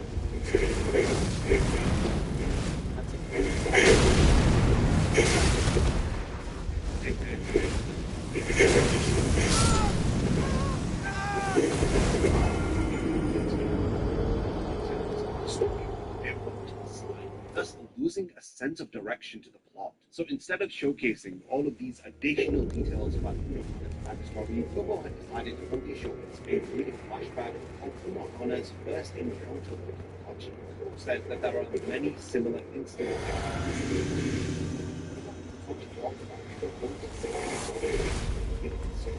He explained that he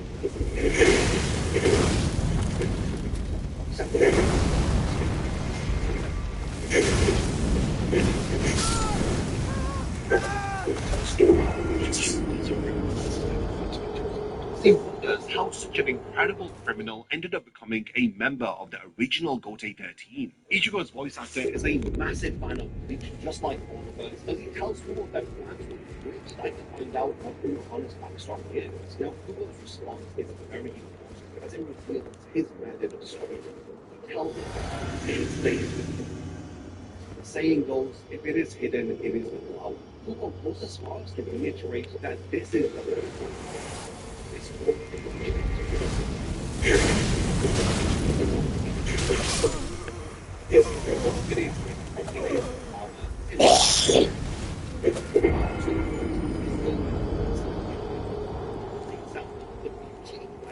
is not knowing what is going to happen next. If the audience were to know what's going to happen next, then the magic trick becomes boring. Therefore, by keeping some of the content a mystery or a secret, the work becomes more interesting. And so, by keeping a secret,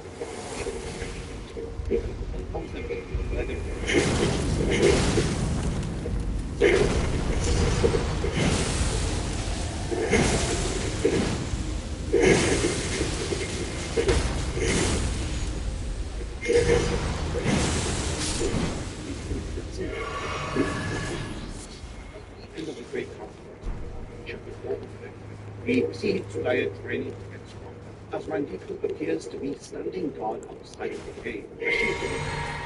That everyone else is over. The cause of her deep anguish is revealed in the next panel as she ruminates over the fact that further emphasize as we see just how much of an impact that Gin had on Rangiku's life, as she states that if Gin did in fact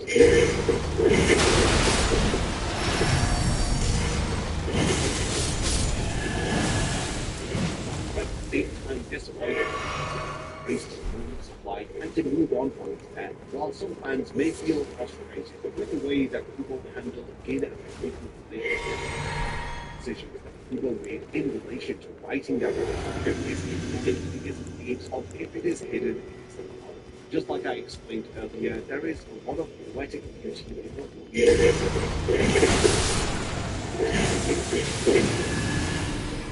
the upcoming manga continuation of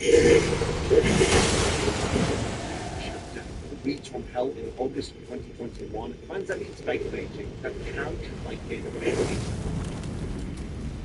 now on the final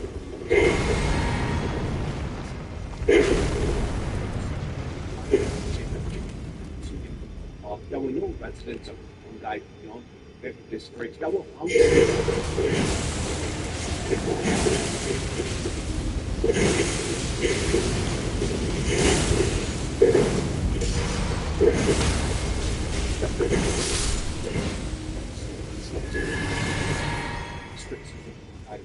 saved by sandals and Rangiku's leather sword sandals would make an appearance in one of the flashbacks of the character. This tiny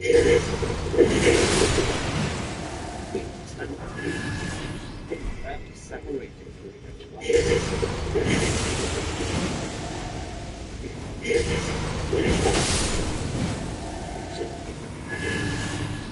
so we reached the point of the video.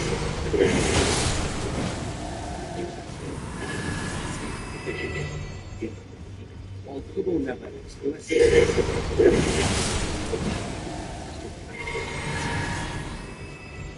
incredible romantic relationships. Let me know all of your thoughts on that.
By my lord, will I ever make sense of this jumble?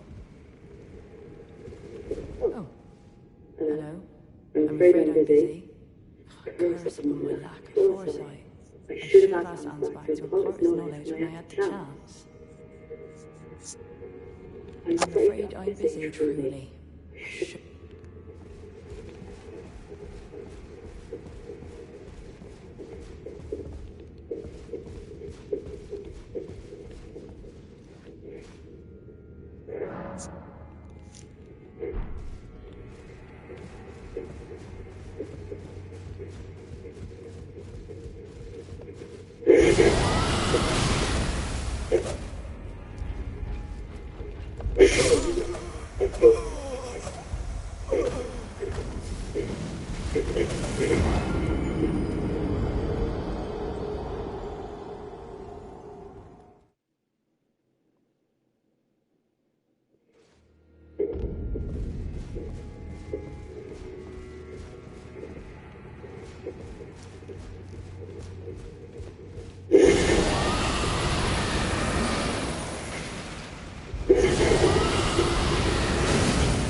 ever makes sense of this jumble.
Jumbo.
Coming!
Mongrel intruder.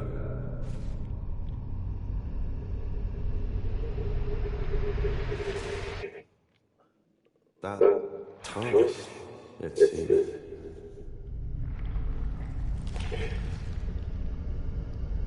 Mother, wouldst thou truly lordship sanction in one so bereft of life?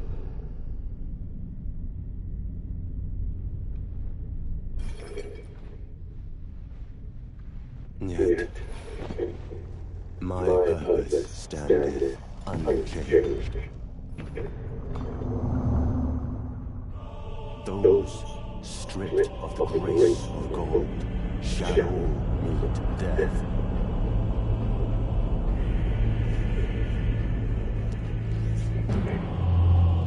In the embrace of listless flame.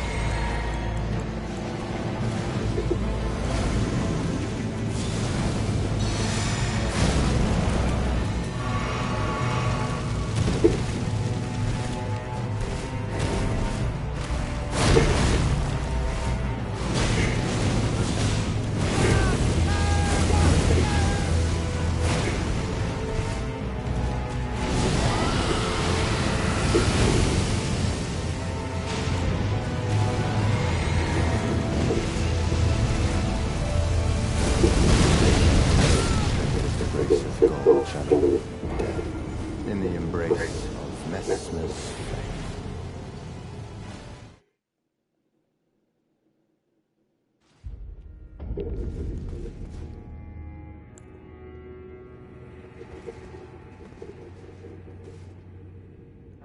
I could bring my home to this one.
In the embrace of Mesmer's flame.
embrace of Mesmer's flame.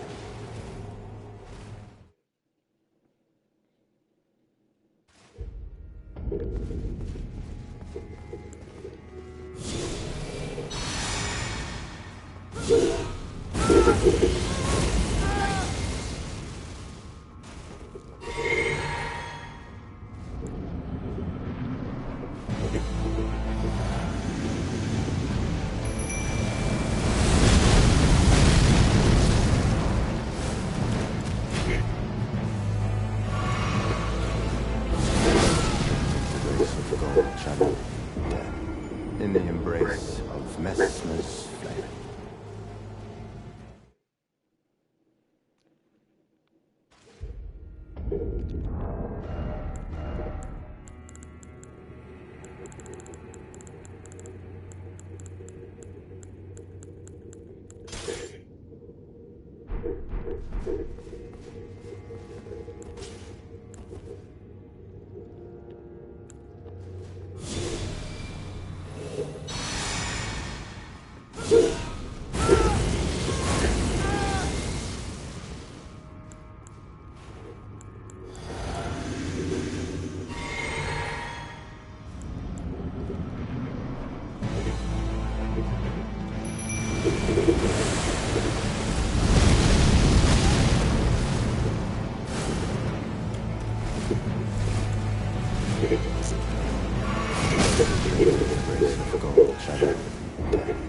In the embrace of Mesmer's flame.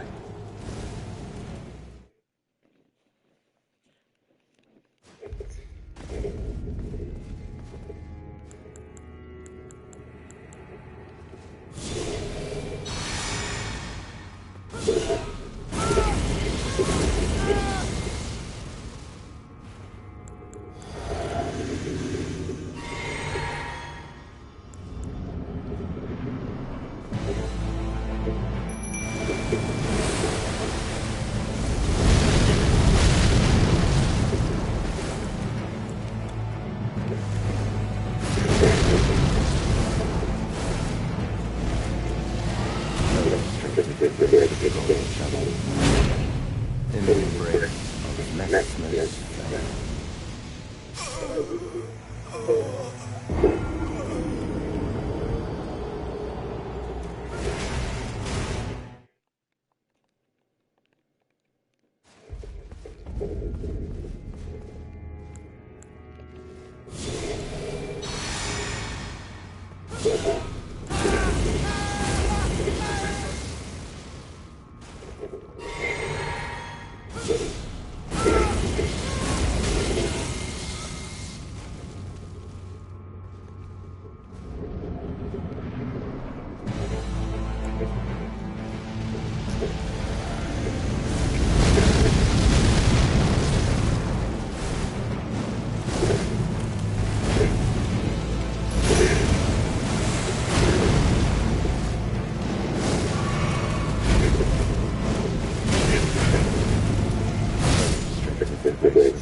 Shadow. In the embrace of Mesmer's flame.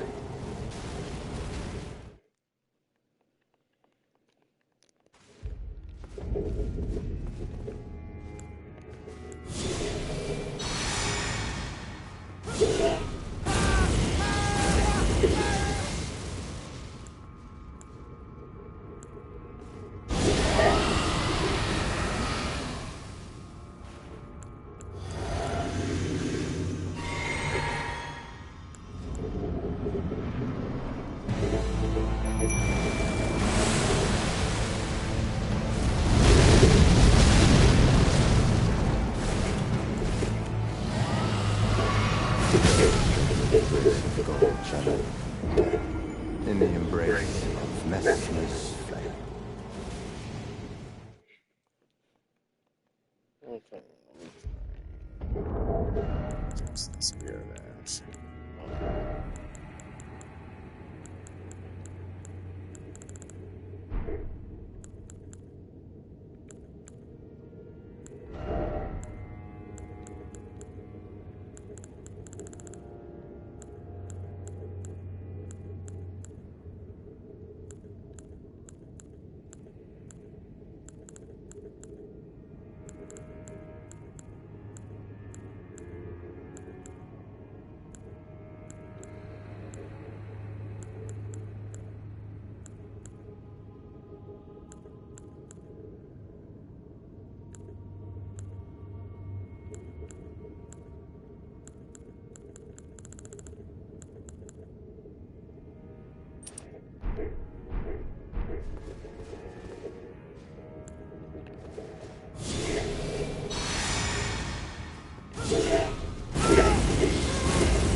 In the embrace of Mesmer's flame.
In the embrace of Mesmer's flame.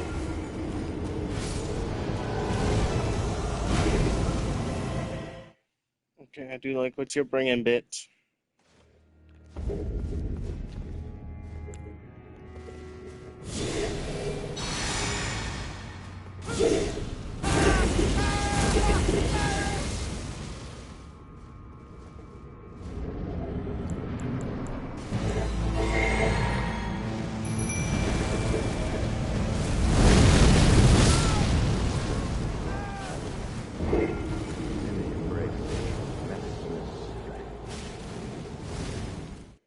That's right. Eat dicks.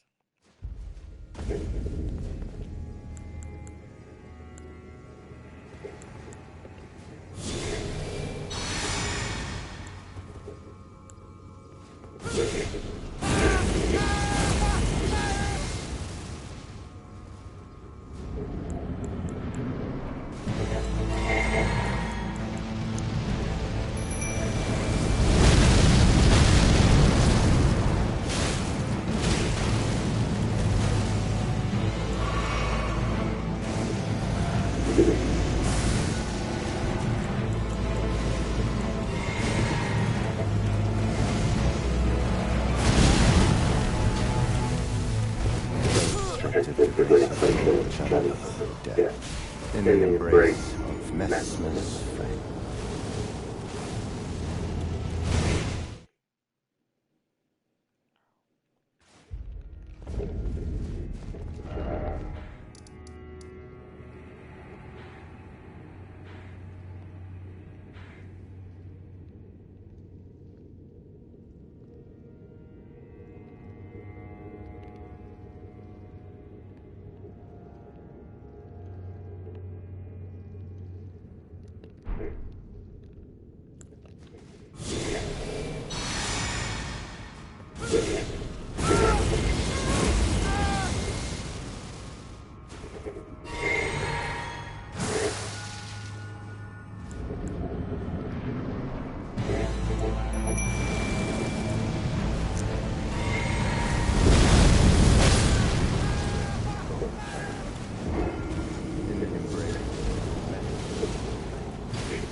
see.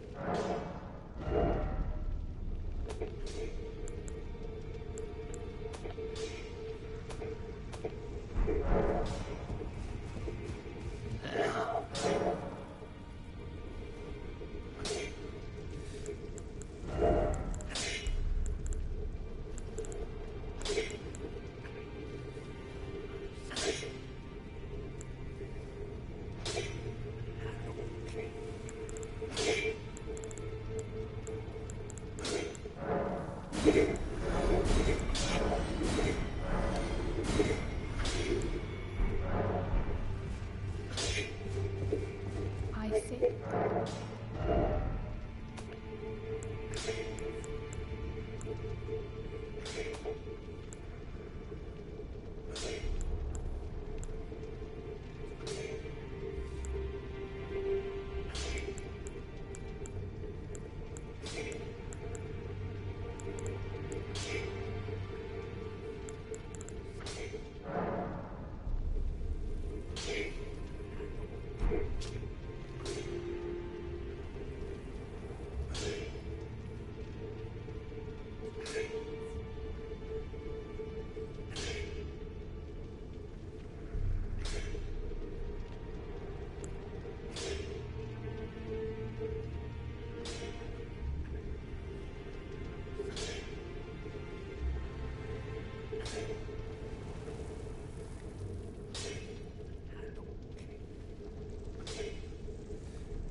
I see.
shadow of death, in the embrace of Mesmer's flame.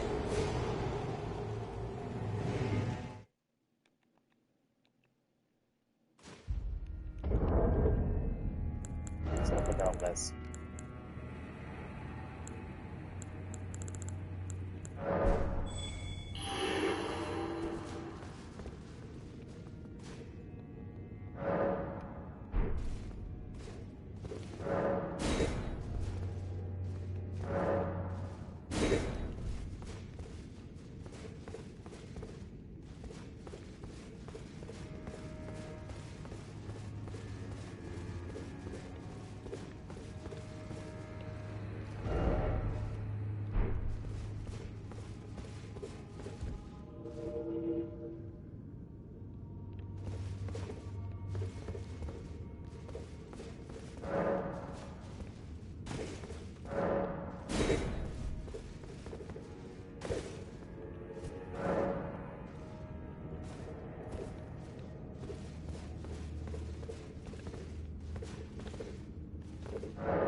In the embrace of Mesmer's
in the embrace of Mesmer's flame.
These two fascinating characters and continue the discussion in the comments. What do you guys think about Paul's writing style, and do you agree with this philosophy, or if it is hidden in its flow?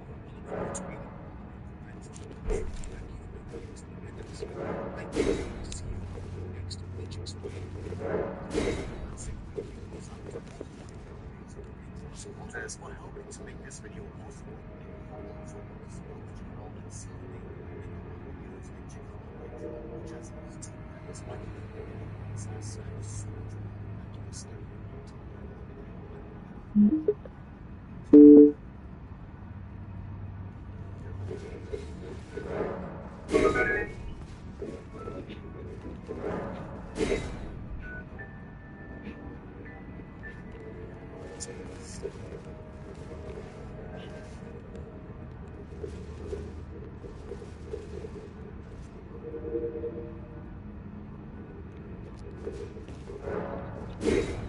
Correspond to two main forms of life, the knot talisman for the omen, scale, and feather for the misbegotten, as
In the embrace of Messmer's flame.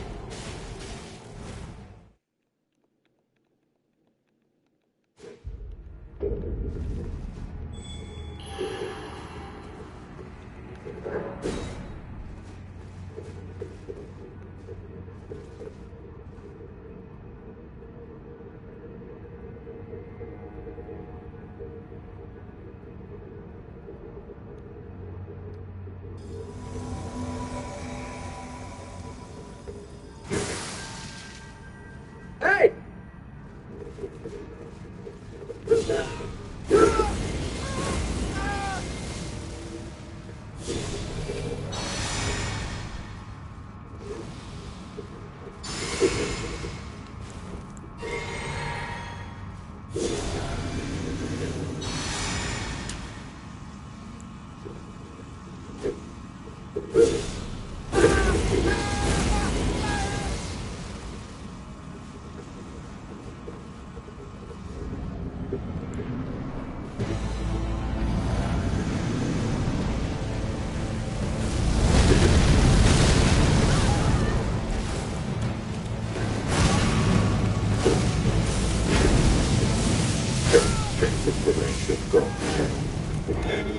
In the embrace of Messmer's flame.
Y'all stop putting your shit in your phrases. No, fucking piece of shit.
With the grace of God, shall die in the embrace of Messmer's flame.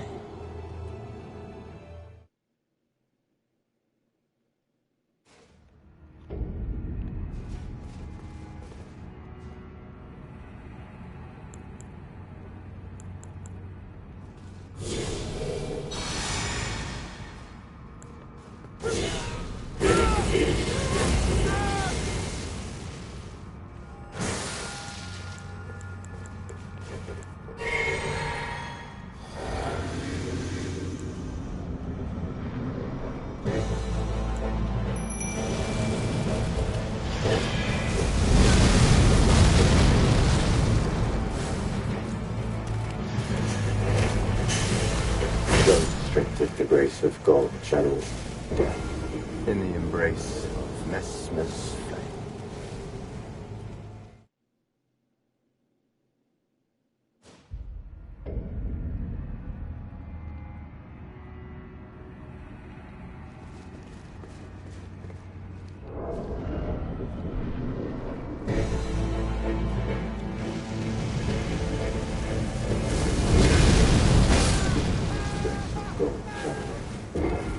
In the embrace of Messmer's flame.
Death in the embrace of Messmer's flame.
Grace of God, John. Death in the embrace of restless flame.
Full Metal Alchemist is drinking people. Oh, let's do some lighthearted adventure for the first 4 chapters, and then... Are my emotions a joke to you? This chapter has left a void in my soul, and the only thing that can fill it is more of this incredible story. But I'm getting a little ahead of myself, so let's take a step back. When I grew up, I spent a lot of time watching Dragon Ball, and not a lot of time watching anything else. And over the last 3 years, I've tried to fix that by covering some of the most expected, crazy, traumatic, and popular manga in circulation today. However, I've not yet come across anything quite like this before. Full Metal Alchemist is a story that since its completion in 2010 has been widely praised as perfect. And in addition to you guys asking for it every single day for the last 3 weeks, this story is also featured as the #1 anime on many high-profile lists. Which means for the next 3 videos, I will be, for the very first time, trying to figure out if it's deserving of this praise. Reading and sharing my first impressions of your own Arakawa's sneaky and deeply upsetting supposed masterpiece, Alchemist. Take a seat, everyone. This should be fun.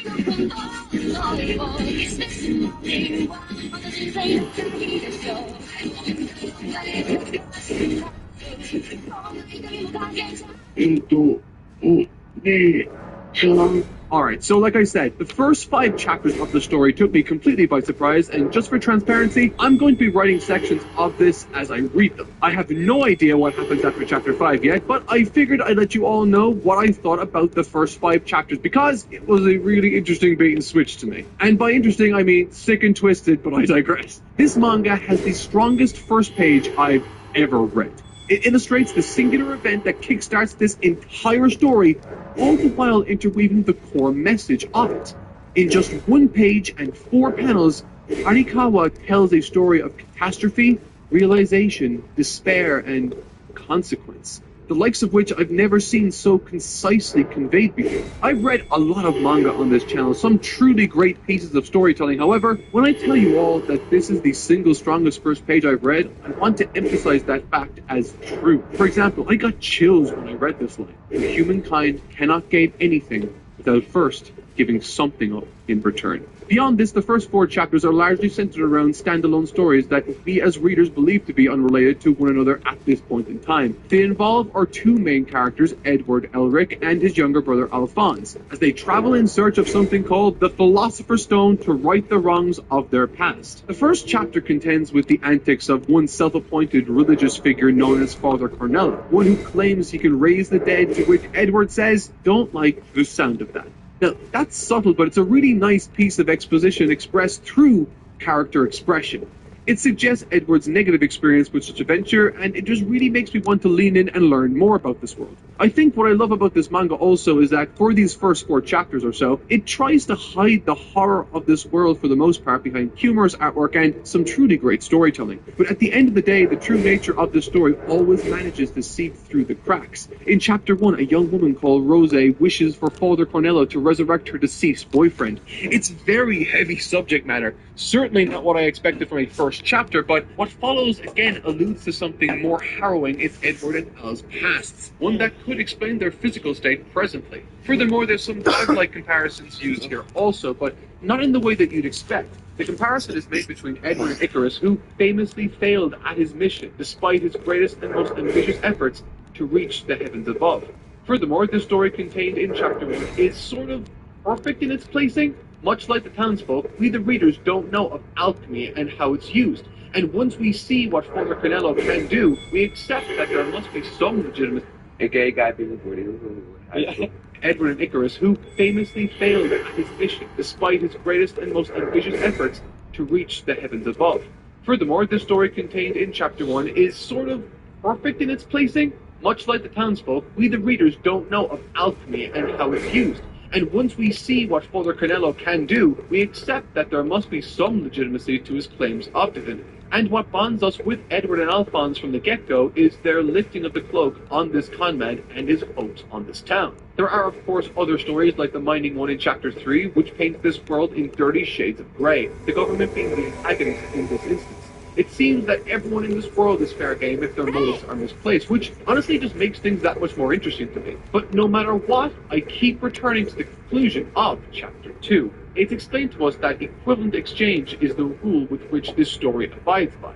That in order to gain one thing, something of equal value must be offered up in return. I mention this because the one rule of this world sort of defines these 2 boys and their journey, Ed and Al, or more specifically Edward. The character Erdtree writes spectacularly well.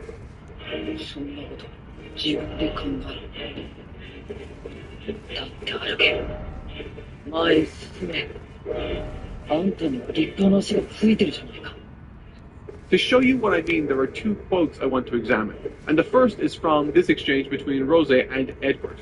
Now disillusioned following Cornello's exposure, she's emotionally unable to let her boyfriend go, having held on to hope for so long, only to be let down at the very end. What Edward says to her in response to this begging can come off as cold, but speaks to the harsh reality of this world and the reality he's lived within alongside his brother all this time, saying that she has to figure out what her next step is to stand up and walk. And unlike them, Edward and Al, she has to leave strong legs if she needs to go, suggesting that her people. The second quote I want to draw attention to is a humorous quip. In chapter 4, on the train, Edward says to Al that you can't hope if you keep regretting the past. This line makes the laugh quite obviously. Because this philosophy speaks to the type of person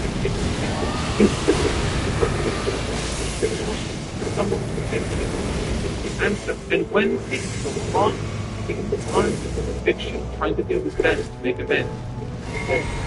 Of that mindset is preparation. This might hurt his part, but again, are permeated by thinly in opposite levels of dark.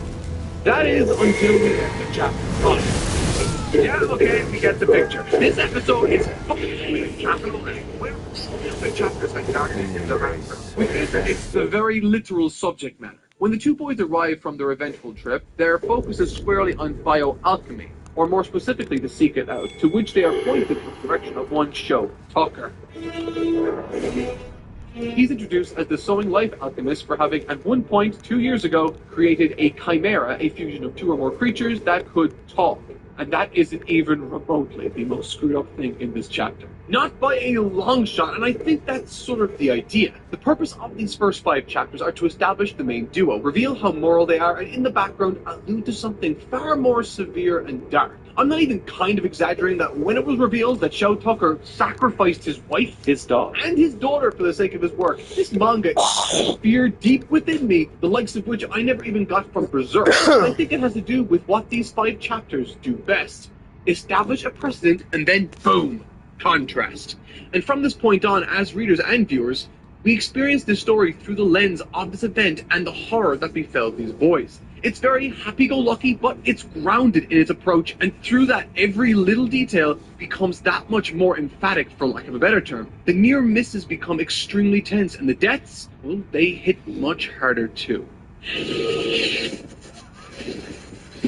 So it's right around here we leave the tutorial area of the story and everything really starts to open up to us. We learn about the politics and the history of a group known as the Ishbalans. We learn more about gluttony, envy, and lust, and what's more is we get to see some really clever animation. It's not flashy or anything, but when Scar shatters Edward's arm, Ed moves to crawl backwards, but falls because he's missing his arm.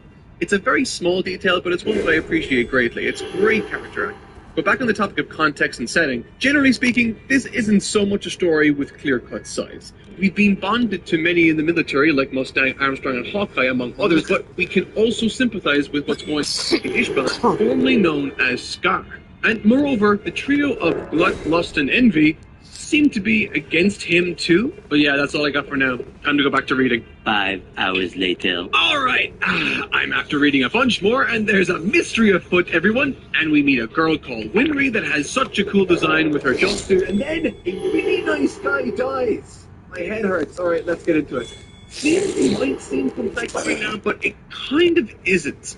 Which is interesting because this story doesn't really pack itself full with information. At least not in any obvious way. And I think that's perhaps the most clever thing about this story that I've observed so far.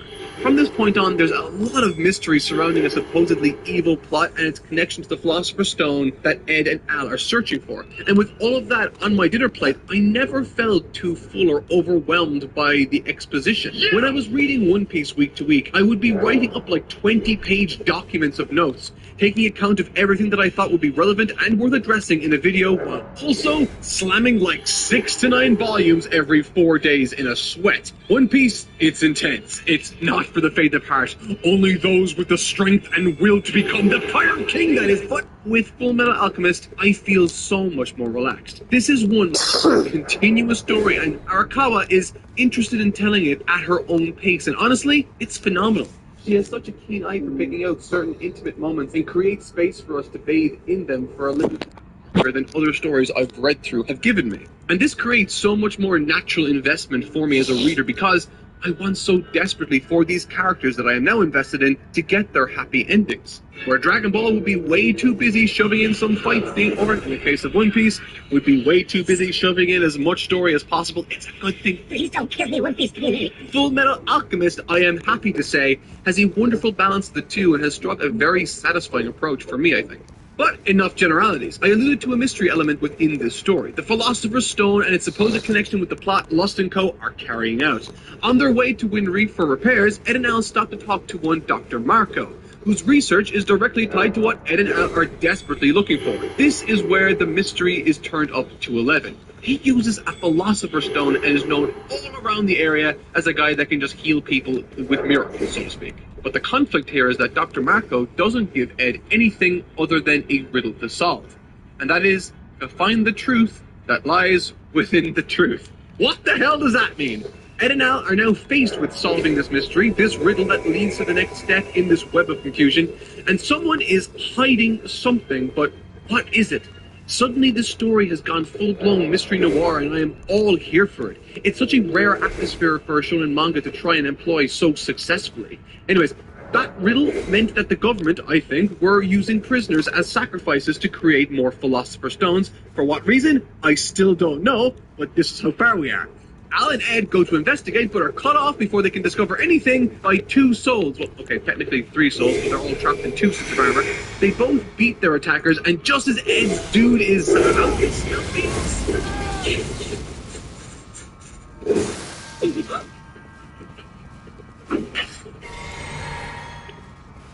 His story is screwed up. Despite his meddling, despite his looking for the truth, for some reason they let Edward live.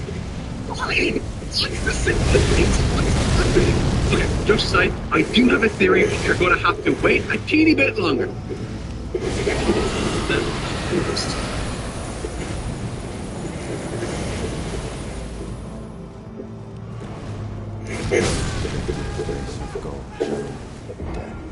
In the embrace of Messmer's. When I first saw this Hughes guy, I was primed to hate him. I was entrenched in my big brain mode of constantly trying to suss out and analyze who the secret bad guy might be. This series definitely has one somewhere, and Hughes was too nice. He loved his family, perhaps too much. That could be motive, right? Well, it turns out he's actually and one of the coolest characters in this. He gave Winry a place to stay, was repairing Ed's arm after the Lab 5 fight, and he even manages to deliver one of the most tense scenes in the series. This is another moment where Full Metal Alchemist turns the drama up to 10 and we are all drawn in. Reading through this segment of the manga, I was immediately convinced of Hugh's innocence and was on his side 1,000,000%. Knowing full well that things were likely going to go south for the character, he found some key information that blows this whole case wide open. That's the problem. But he escapes like a mad lad, losing a lot of blood, but in the depths of pain and at the brink of death. He takes every precaution he can to send the relevant information, but he can't get through. It's tragic, and not even the best part of this fallout. Colonel Mustang and he had this straight guy, funny guy dynamic thus far, and with Mustang putting up with Hughes' antics for the sake of peace. But when we were at the funeral, and we see Mustang reflect on this, it's clear to see what Hughes meant to him specifically, and how badly this impacts him. Which means, moving forward, he's determined to come to grips with how he died, and more importantly, why he died. And once he gets to the crime scene, watching his detective abilities on show was fascinating. It's so easy to write these kinds of deductions like a super genius tying inconsequential pieces of information together in nonsensical fashions. But Arakawa does so here in a clever but grounded way. Mustang observed that Hughes chose to fall from the outside line because he must have had reason to. Perhaps their ranks are perfect. Well, this is a perfectly reasonable deduction for him to make.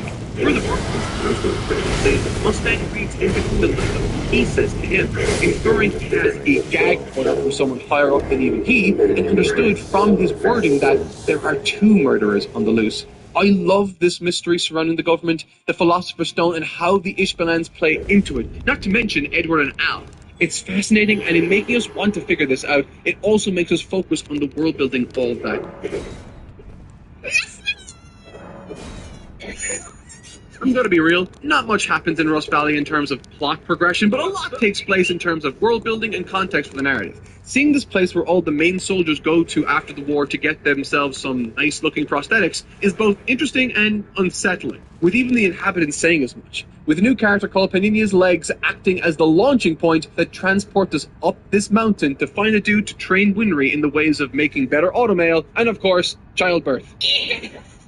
Functionally, this place acts as a sobering reminder of the world that they live in, all the while offering up Winry her little hyperbolic time chamber arc. And once she emerges from this place, she will no doubt make something awesome for Edward.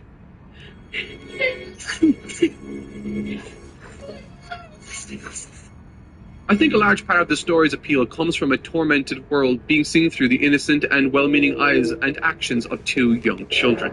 These two, Edward and Alphonse, are our only anchors to this world, and we make sense of it with the help of these two. And after traveling so far to get answers to seek out training so that they may be better equipped to continue their journey, it made me stop to think for a moment. The following portion of story concerns itself and deals with the context surrounding the events that took place on that day that they lost everything. It's tragic, heartbreaking, and every other similar adjective. But at the end of the day, this is a story about equivalent exchange. Will the hardship the two boys inevitably have to go through be enough in exchange for achieving their ultimate goal? It isn't uncommon for shonen stories to concern themselves with the protagonist pushing towards some unreachable goal. In fact, it's sort of a staple of the genre and many other films, for that matter. The indomitable spirit of these characters as they take on the world, so to speak. Whether it be Luffy's journey to become the Pirate King or Goku surpassing his limits to overcome some great evil. The theme of fighting against impossible odds is one that's become integral for many of these stories. However, what I believe sets this one apart is that the goal is something which is described as quite literally impossible. Its impossibility is a staple of the world, its rules and the greater narrative. It's what sets the goal apart from most others I've read about. Because where there was hope in One Piece and Dragon Ball, here it seems to be the case that there is none. And the tone of the narrative seems to reflect that. Unlike Goku, who just needs to try harder, or Luffy, who needs to keep searching and adventuring for the One Piece that we are all told time and again exists, by the way, when it comes to Edward and his brother, there isn't a clear path forward and every sign points to this being impossible. Which means there's no obvious journey. Instead, this goal is shrouded in mystery, with us as viewers and indeed these characters uncertain as to whether even the direction they're pushing in will get them closer to where they ultimately want to be, or if it's simply more wasted time. Normally an approach like this would leave an audience in one, or at the very least, confused. Generally speaking, we know how Goku overcomes the next threat, training and practice. Similar observations and expectations can be made for the likes of Luffy. However, with Edward and Al, there's no expectation beyond just not giving up in the face of literal impossibilities. And brilliantly, what's communicated through such a framework is an impressive and deeply relatable set of circumstances for me. It's a fascinating take on the genre and one that grants this tale an air of darkness and misery that permeates through the pages I've read, but not in a way that's so overwhelming it detracts from the experience. And as a result, at this point in my adult life, where problems with no obvious solution present themselves more often than not, watching these two tirelessly search in the face of unwavering impossibility with earnest and optimism was both incredibly inspirational and tragic. The anime adaptations. While this series, like the vast majority of reviews on this channel, focuses on the original source material, the manga in this case, it would be completely irresponsible of me to ignore the two anime adaptations this series has received, particularly when one of them has topped every single fan-voted best anime list for over a decade. And frankly, it's very easy to see why both are so beloved. Regardless of which version you pick, you're going to find yourself drowning in a sea of phenomenally well-directed animated scenes. These are exemplary productions, and it's the quality on its floor rather than its ceiling that I think is one of the #1 reasons it's sustained itself in people's memories for so long. They are firing on all cylinders in ways few studios can sustain, particularly across over 4 cores of consistent production. And it's how this was achieved that's perhaps one of the most interesting aspects of both series' productions. And I am of course referring to its outsourcing. The thought of outsourcing tends to conjure up thoughts of melting productions and poor animation quality, or it's seen as a cheap, corner-cutting alternative to in-house creation. And while it's easy to see why that's the case, particularly in the modern era of anime productions, outsourcing is not inherently a bad thing. Take Dragon Ball Z, for example. Almost all of its episodes are outsourced to studios outside of Toei, even those widely considered some of the strongest in the series. The reason for this is simply due to how anime episodes are made. Multiple episodes are in production at once with teams dedicated to each of them, and they rotate through episodes to keep the production flowing. When you have a show with a huge number of episodes, there's only so much staff at a time that can be able to be dedicated to them, and so outsourcing becomes a necessity to 1. Allow the production to exist in the first place, and 2. To allow bigger episodes to have more time for their completion. 2003's Full Metal Alchemist anime had 21 of its 51 episodes outsourced. That's almost 2 full seasons of anime. In Brotherhood's 64-episode run, 25 of those were entirely outsourced too. Studio names like PA Works, Doga Kobo, Telecom, and A1 Pictures are just a few who worked on these shows, and I'm sure some of you savvy fans will notice some of these support studios have since gone on to produce high-quality shows all on their own. It shouldn't be a surprise then that much like the Dragon Ball example I used earlier, some of its best episodes came from those external studios. And then when you throw in Studio Bones' top-tier staff on top of that, For those that may not be aware, given how much Bones has become a household name in their own right these days, the studio was actually formed from Sunrise's strongest production team by its producer, Masahiko Minami. As a result, it still maintains strong ties to mecha animators to this very day, and while Fullmetal Alchemist doesn't exactly have much in the way of mechs, there's a work ethic and craftsmanship that carries over regardless. Its wide array of talented animation directors will not only correct faces for model accuracy, but often go above and beyond to elevate the scene as a whole. And really, it all comes together to explain just how these shows maintain an absurd level of polish during even its lowest moments. On the 2003 side of things, the series is led by director Seiji Mizushima, who is lovingly nicknamed Fatty by his staff, and is the person the director was based off of in the Shirobako anime. I don't think that's a nickname that's looked on all too kindly these days, but by all accounts he was a real joy to work under, and the team had a great deal of respect for him in spite of that nickname. But for the most part, his directorial experience was mecha related, but he led the Shaman King anime in 2001, and while that series certainly doesn't shy away from its mech influences, I think the ability to also capture that fun shonen energy made him the perfect fit for a series like Fullmetal Alchemist. For the Brotherhood adaptation, Fullmetal Alchemist found itself directed by Yasuhiro Irie, an animator turned director who, much like so many of Bones' staff, also had intense ties to mecha anime.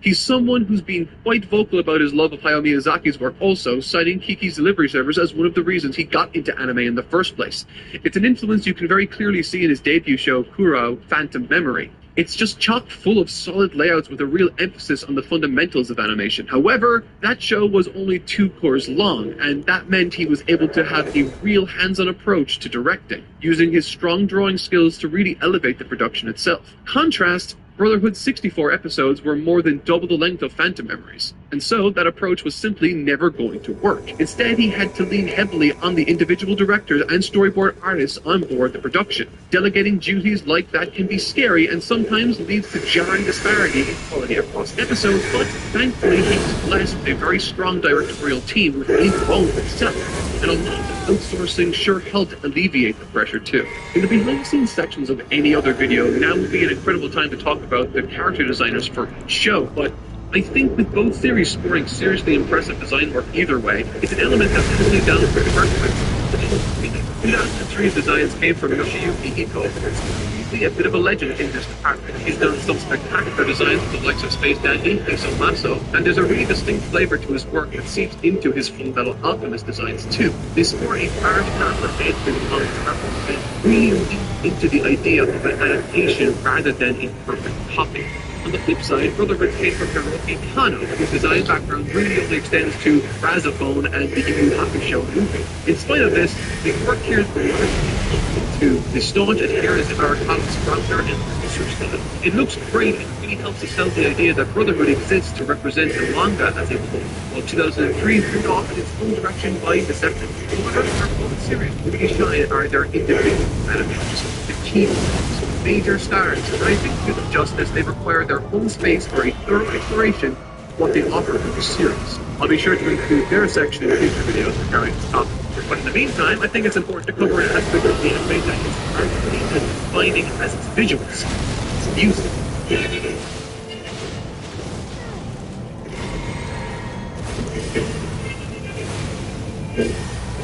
Similar to the visual production side of the anime, it's hard to go wrong with music in major anime.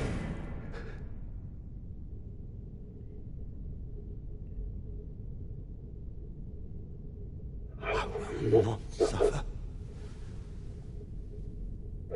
A lord devoid of light.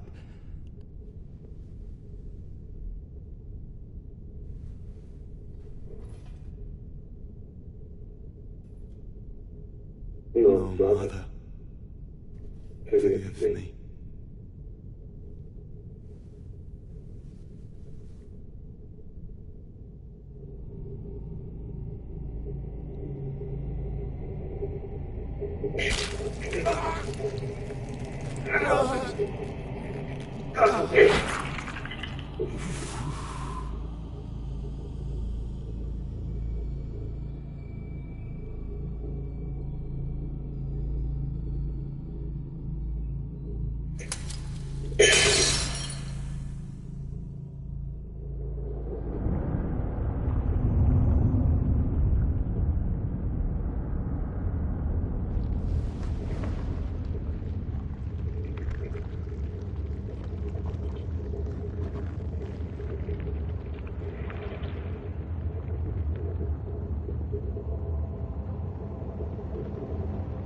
soon tarnished.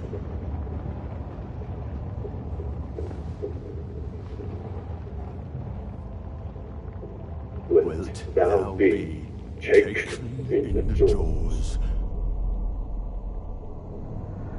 of the abyssal serpent shorn of light?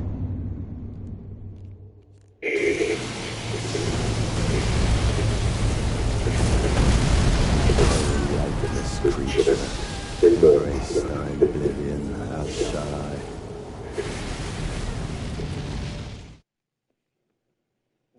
Balbati.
The adaptation of the story.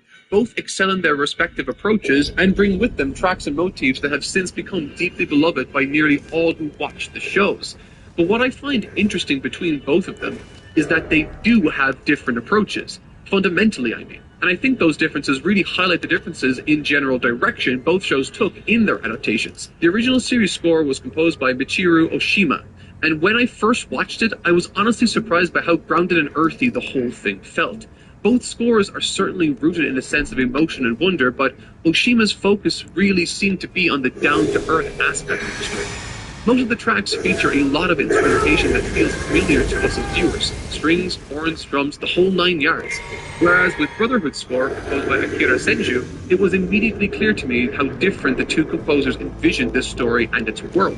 Senju has gone on record in interviews saying he purposely didn't watch or listen to the 2003 series before composing Brotherhood, but rather read the manga and tried to imagine what the book would sound like. And where Oshima heard a grounded story set in a fantastic world, Senju clearly heard a story of fantasy, tragedy, and hope. Brotherhood's score focuses deeply on its emotional beats and a sense of fantasy and wonder. Pianos, string sections, and choral arrangements are everywhere in this score. There's a very grandiose nature to it. It reminds me of something like a print, where its music and direction made each moment feel like the audience was witnessing history in the making for these fantastic worlds. And yet, there's something that just keeps bringing me back to Oshima's 2003 approach to the show. Now, don't get me wrong, the Brotherhood soundtrack is packed to the brim with absolutely wonderful works of music, helping the adaptation elevate its emotional beats higher than ever before, but I personally feel really drawn to the more grounded approach of the original show's score. As I read through the manga, the story and its world really did feel like upbeat characters with fantastical powers that feel secondary to the conviction and heart in the face of seemingly relentless negativity and impossible odds. So the direction of leaning into the character-driven element rather than the fantastical resonated with me personally. It's a direction I don't think a lot of composers, when tasked with writing for a story as crazy as Fullmetal Alchemist, would take. It very much reminds me of John Williams' score for Star Wars, where you also had this extremely fantastical universe and events, but instead the music focused on the earthly minutiae of the characters. Now, there's even a fair bit of Star Wars trademark flugelhorn in Fullmetal Alchemist too. But, jokes aside, the grounded atmosphere of this otherwise fantastical story is what draws me in so feverishly. In a world that's written to be filled with so many wondrous things, it stands to Arakawa that I myself am, more than anything else, enthralled by the story surrounding the two main characters, and I think there's very good reason for that. Loose ends of Izumi's place for training, it becomes clear that this section is going to deal with predominantly the flashbacks. And it's interesting to sit and read through. Paints a bleak picture of a mother dying of a sickness we never see her have. We see resentment for a mother that's never there, and two very young kids looking up the mountains to save the only family they have. It's heartbreaking that we haven't even seen the unnatural, torturous heartbreak. Having returned from their training with Izumi, we see the fabled event that's been alluded to in the very first page, the transmutation circle that almost cost them both everything. And this section is remarkably simple looking in the manga. Having come away from stories like Berserk, which depict dark fantasy horror better than anyone else, part of me was a little underwhelmed with how this was constructed. But in plain sight, I'm glad that once again the getting a view of what happens in this transcendent stage with Ed is a really cool idea, and I feel like it's limited its future and the mystery of this series, but honestly, the thematic part is quite well. It's the Ed's realization, his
Edward, who I thought was convincingly not allowing his past to define him and instead moving forward. The first time we see Edward in the manga is at the scene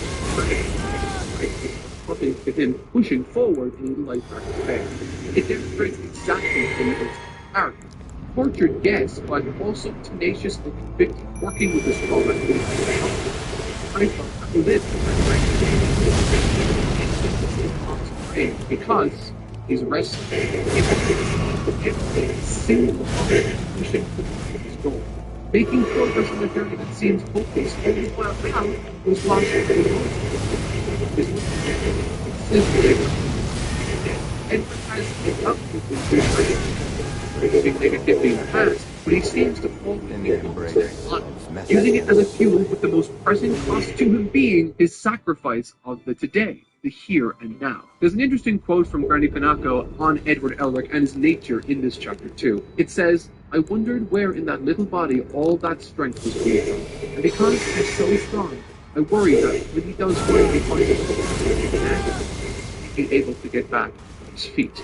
By pairing this exposition with the small outing entry on his grave, it gives this chapter a very heavy and emotional atmosphere with the mistakes of futures. To his greatest problem, but even with regards to the issue with his parents and Granny Pinocchio's family, so much from them. It very much defines how they live, granting prosthetic successful business. It's simple, that horrific path even now defines Alphonse's life as we know it. Exemplified almost immediately after once Ed gets starbound, he runs to repair his brother without hesitation. Everything he does, all of the study, all of the torment and struggle, it's not just for himself, it's for his brother. And that's what he cares about. So let's talk about Alphonse. Alphonse is the one who, interestingly, is more grounded in the hero. While he still wishes to regain his body, he does so for totally different reasons to why Edward pushes him in such a direction. He wants his body not to get different.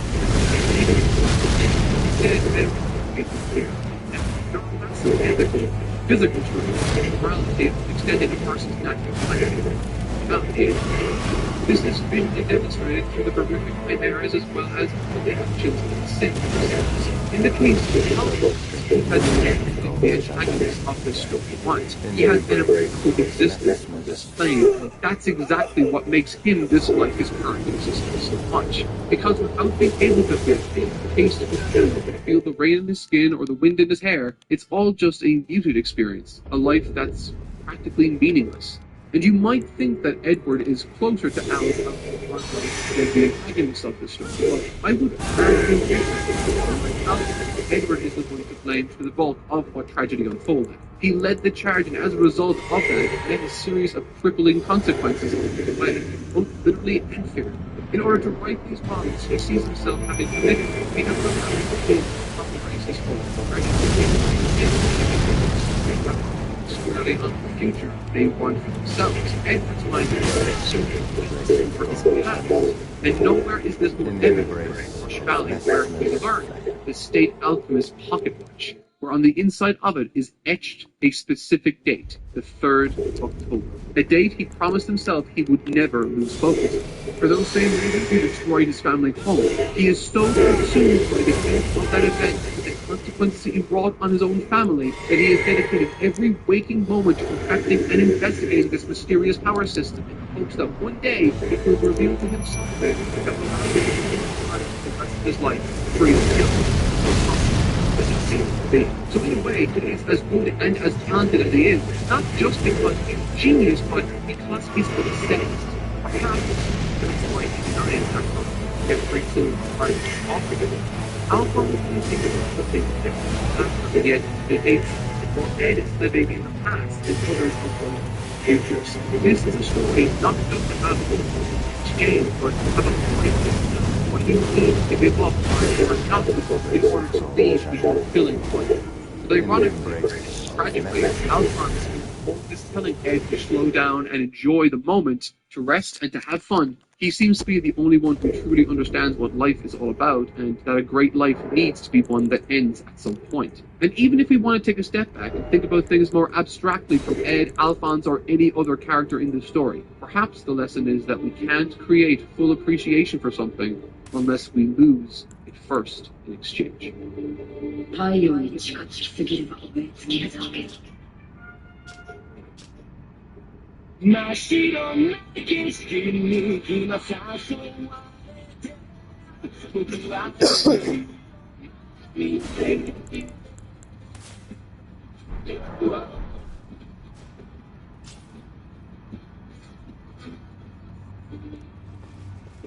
Deception, espionage, thrilling action, like way too much fun. Personally, I'm not kidding when I say this market just went from great to incredible in the span of 3 chapters. I cannot express just how much I lost my mind while reading this section. So let's figure out how to get so taking it off. Talking about framing up in it, Maria Ross, the last. To kick off the Geek Fiction Valley, Lieutenant Maria Ross, everyone's favorite subordinate of Colonel Mustang with a pistol, gets framed for the murder of Hughes. Now, at no point did I think that she was actually guilty or to blame. The story is written such that you're meant to sympathize with her, which makes what happens later oh so much more spicy. Arakawa, you're one sadistic woman that has a weird obsession with cows, but that's okay because you write incredible stories. But honestly, a lot of the deception here in this section is quite thinly veiled. However, with that said, it did cause me to become all the more anxious, so that's a good thing. With Ross being wrongfully framed, Edward and Al finding out about this last minute, and Barry looking to spring her from the prison, this was clearly all building to something significant, and boy, oh boy, was it ever. Maria Rosso. None.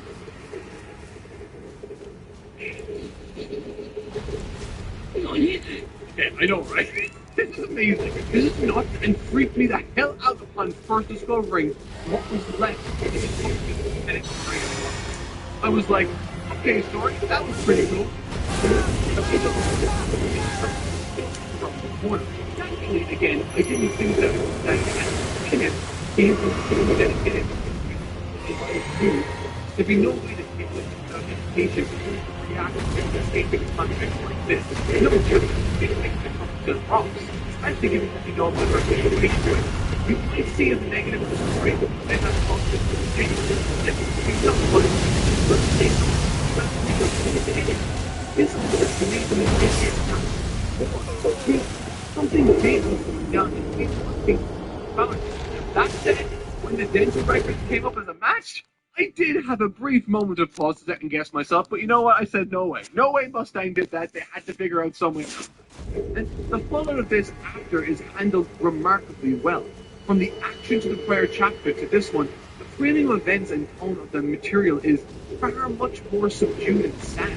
As Ed and Al go to visit Hughes' family to explain themselves and to, well, apologize, there's an interesting lack of extra triumph. Instead, allowing us to exist in the it seems my favorite film were by Arakawa in all honesty.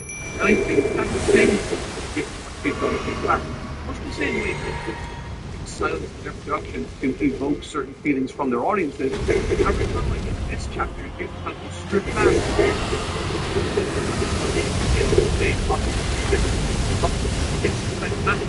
It gets better.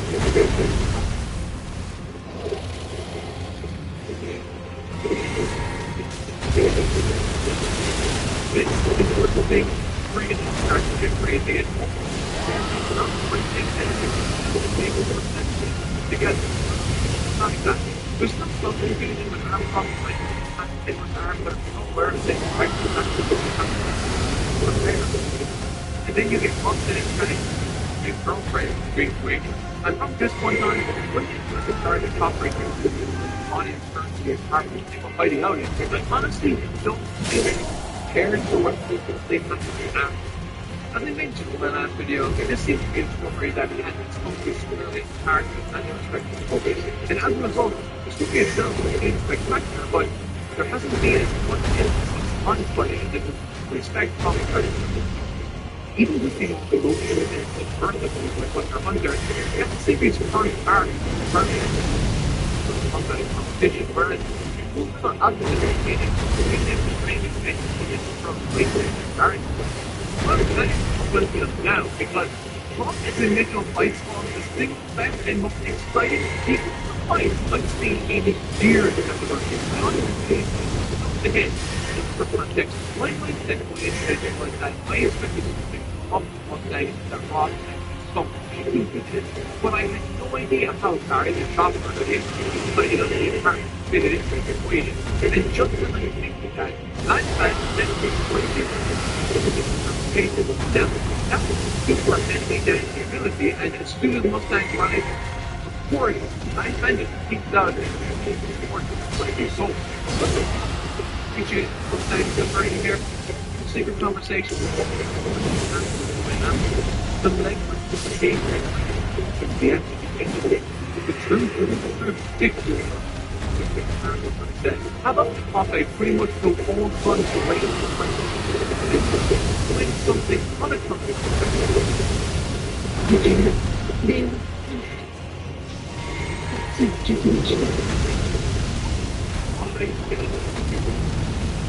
Time to deal with this now, and the bullets don't seem to work.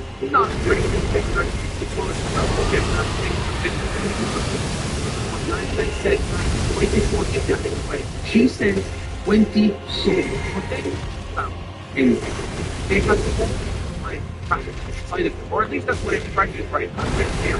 Katie Green never cared about guns because he had so many inside of him. Right? He had an overabundance of them there. That practice breed honor, right? And luckily, I can imagine the same is true for him because how many times he's been shot and laughed it off like it was nothing. But hey, this girl seems to be doing a show and successfully put up in the time and again, but not before she was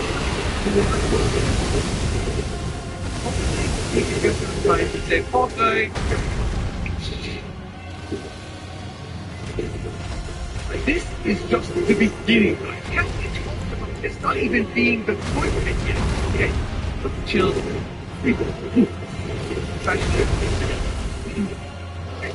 Okay. Follows the body of Barry the chopper back to laboratory. Back to feet. And this is where the other goes down. I thought it was down. So the first thing that blew my eyes was the girl have a like the last few chapters. And she's ready to throw hands or nails or whatever the hell she's doing, but whatever it is, it's scary and also kind of hot, but really scary primarily. And guys, this section is like revelation after revelation. I know I sound like I'm freaking out, but that's really the energy of these chapters.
For a story that's been holding its cards super close to its chest since the beginning, only filtering the info out slowly across many chapters, seeing this flood of information was insane. Like Lust demonstrating that her core is the Philosopher's Stone and is how they were created. Like, I don't even know what that means. Mustang and Havoc versus Lust, I guess. She's been present the entire series, but now she's taking center stage. It's time to face Lust. This is top tier shonen shenanigans if ever I did see it in the best of ways. My god, the beauty of this sequence is chef's kiss. I just have to gush for a few seconds, alright, because I found it that exciting. And one of the reasons it's great is primarily due to the power system of the world in question. You can look at any great shonen story. At 9 times out of 10, their best fights are the ones that can exist only within their established world. Well, once you remove character at least. Naruto, Dragon Ball, One Piece, they all have amazing fights, and most of these great fights depend on the various systems that they have in place, whether they are simple or complicated, to give the altercation its own sense of dramatics and flair. And Full Metal Alchemist in this one is no different. It's been established that Mustang, while powerful, seems to need a few things in place in order to be effective. Or so we were led to believe at this point. He circumvents transmutation circles thanks to the gloves that he wears, and naturally, if the area has too much rain, the fire that he uses won't work. These are his limitations, and any Dragon Ball fan will tell you that once you add limitations to a technique, the tension rises. And good old Ron the Roy Mustang is no different here. Lust is in the position of power and overwhelming each of them, and it's from here she makes a calculated decision. She floods the room in water and retreats further into the building. As readers and viewers, we can cast our minds back to earlier in the story where the rain prevented Mustang from using his abilities in the first place, and thus we assume this case is identical to that one. But we and she are wrong. And this is why Haba writes a simple solution that makes total sense in her story. Mustang uses alchemy to remove the flammable gas from the liquid beneath it. That is genius, and not only that, turns the room she's hiding within into a bomb. That was awesome. And Mustang says things like, oh yeah, she's totally good, the thing to feel the fact that I'm giving me to hear that, it's going to be terrible. But you know, that's the little detail. That, not so for the heroes, but it was pretty cool.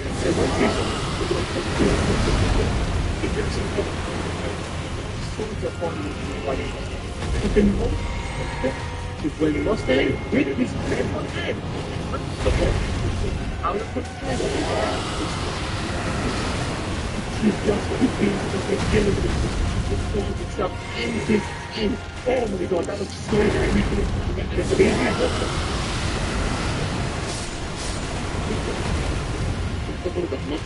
Also, I just noticed that if Mustang is there, chest, that's protection, and that means that which means there's and trust me, it's a crazy set of circumstances, and it's so fun to watch and speculate. And while things go so bad or worse in this fight against Lust, Mr. to intervene. At this point, I was getting into a feverishly flipping from page to page. I needed to know how this fight was going to end. And with the spooky, disembodied voice of pride, only other populae were accounted for us, calling both engaged and people to face in the same respect. Conscious and Mustang on the verge of death. Now, mortally wounded, things get good.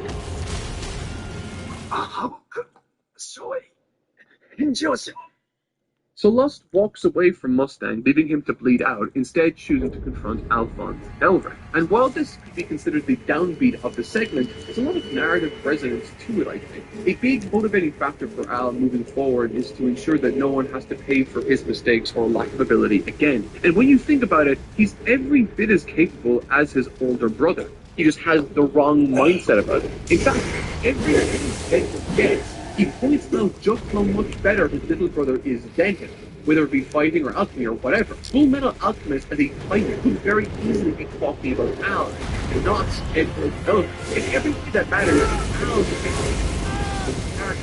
want to. And in this scene, he showed a level of grit and tenacity that really made me respect him all of the time.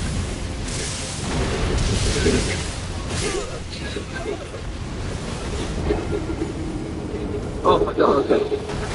When this happened, I'm not kidding when I say I literally shouted, "Holy f-" and jumped off my chair. This dude, Ronnie Boy Mustang, cauterized his own wound, etched a transmutation circle onto his own fist, and used Havoc's lighter as an ignition point. He's an absolute animal, and to boot, he actually kills Lust. Actually being the first person to kill one of the homunculi. I mean, okay, I thought this was impossible. This is the most amazing fight scene, and I just have chills talking about it.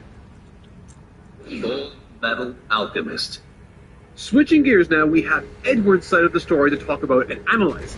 If you remember, he was dragged away before all this epic stuff went down, and while he does get dragged off to the middle of the desert to see a not dead Maria Ross, oh hey, look, yeah, she's pretty alive, and some ruins, I gotta say the best part of this section reveals even more than what Alan Mustang got up to with Miss Lust Combust.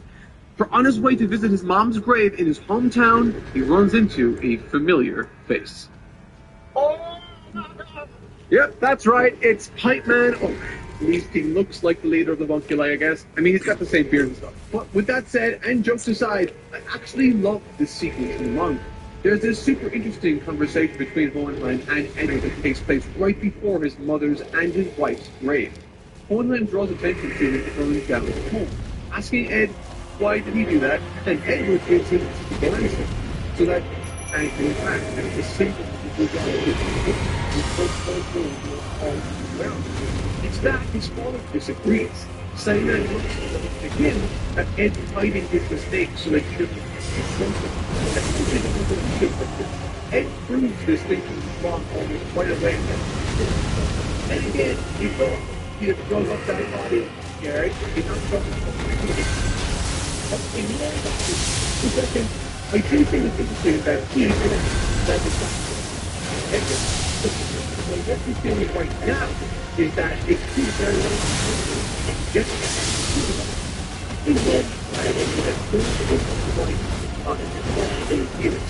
then we'll see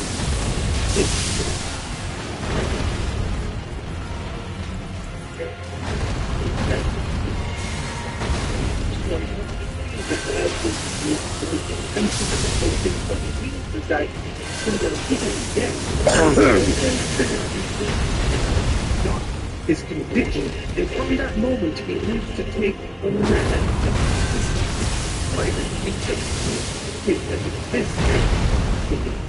What was comfortable saying that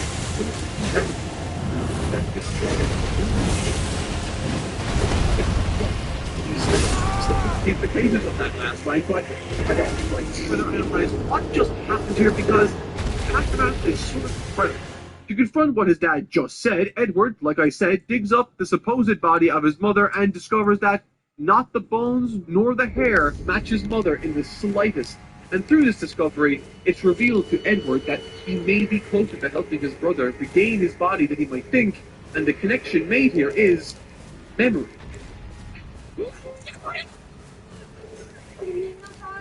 The analysis and questions Ed posits to the group upon his return are unreal, proving that Al is the real Al because he has memories that he, Edward, couldn't possibly know about, and says that Al's new memories, the ones made after the incident, must be being stored in his body somewhere.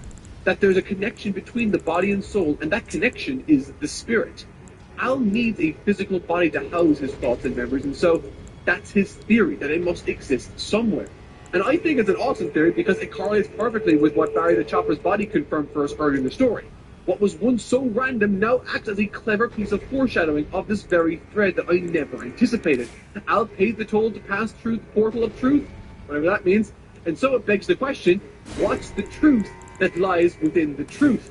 They're using the word truth as like a noun in this instance, like it's referring to a particular thing, like a person or something, or an entity. Now, I have no earthly idea what's going on, but I do have another theory, so buckle up. I'm calling it here that Hohenheim is the leader of the Homunculi, but even further beyond that, There's a moment he shares with Pinnacle where he alludes to not appearing to age. This is curious thinking. Perhaps he doesn't seem to age for the same reasons the lifespan of all the homunculi and villains seem to be extended. Maybe he has the same goal Ed had to save his wife's life. Like I mentioned before, he seems to see a lot of himself in Edward, and if there's one thing that's for certain about Edward, is that you've got him with possibly strong conviction. Conviction that have led him to do some horrible things into himself carelessly. Human life is a similar perhaps his wife Trisha was sick and told him that she may want to keep on the way and someone's life beyond age. This event what Trisha before she died, and it would explain why Hohenheim is so nonchalant about the relationship with his kids and his wife. 10 years to getting without seeking or making contact with them walking together. Given that he put the office together, it implied his need to send the face to the and funds. It's so in my mind, taking the photo of him in here, and exchange the contact.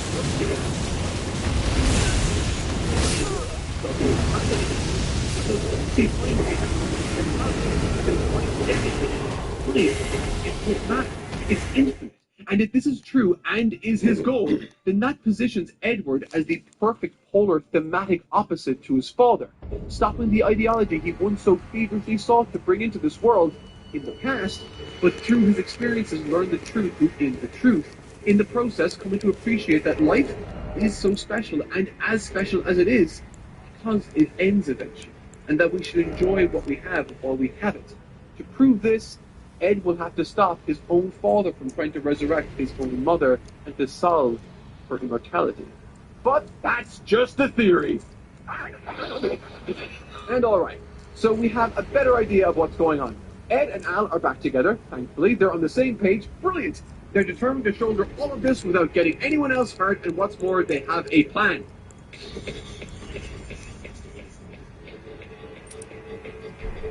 This is a great plan. It might have a million different ways it can fail, might not get them what they want, and might also unalive them both, but it's a great plan nevertheless, using themselves as bait to lure in the homunculi to rescue their supposedly valuable selves.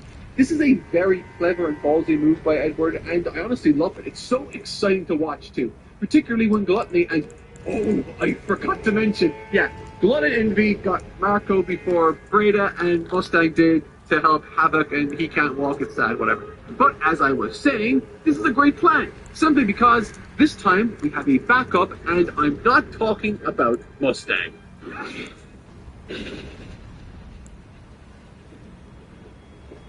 I've thought for a long time that Lanfan and the folks from Jing have had a fascinating ability to sense what makes the homunculi part of what they are, what gives them away, that they are a cluster of souls engulfed inside one entity. It's a spooky fact, but were it to be true, it's kind of a remarkably handy trait for them to possess. And this ability they have, it works. They get their hands on who they're after, but as it happens, I was wrong. Not every homunculi is built the same. Wrath, apparently, he's built different. He passes as human. Not just to the broader military, not just to Edward and Al, but to Lanfan and Lynn also, which is crazy because it leads to this. And, okay, this is a weird although that is certainly less than optimal for her, but it's not talking about. You see, in the anime, things progress as normal from this scene forward. It continues as the sweet progression. You get something else. You get a work. And in the scene, he gets shot with no man. The start of his sister himself as a monster. Now, I'm not a doctor, but I don't think normal human beings are able to do that. And so it further strengthens my case that he's either modified or not at all human anymore. Either way, I think it's a really strange choice for Brotherhood, the anime, to not adapt that, because on its face, it's a rather revealing and seemingly important scene, but oh well. Let's go back to the slicey slice. This is a surprisingly dramatic and strategic fight, and I didn't expect that at all. Lantan is down, and her only defense now resides in Ling, the person she's been tasked to protect. A character that up until now has acted like a freeloading, spoiled prince. He's demonstrated some righteousness, but we've seen very little, predominantly leaning on a more comedic angle for a character. And now, immediately, getting to the aid of his subordinate, picking him up and confronting Craft head on. AKA the scariest character in this story. It gives it back to the federal David on Ring. Looking for his success. Consistently moving into his blind spot to make quite a funny act and demonstrate a terrific level of combat ability. He's always thinking about his legs. It's remarkable that he even finds time to call out something for AKA King. And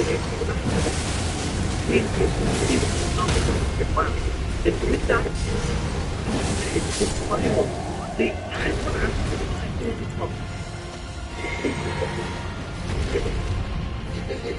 that is freaking cool. The story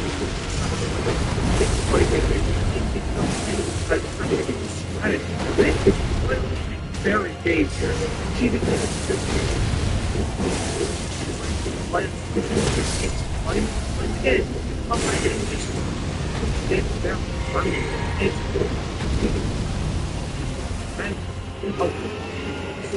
you can wonder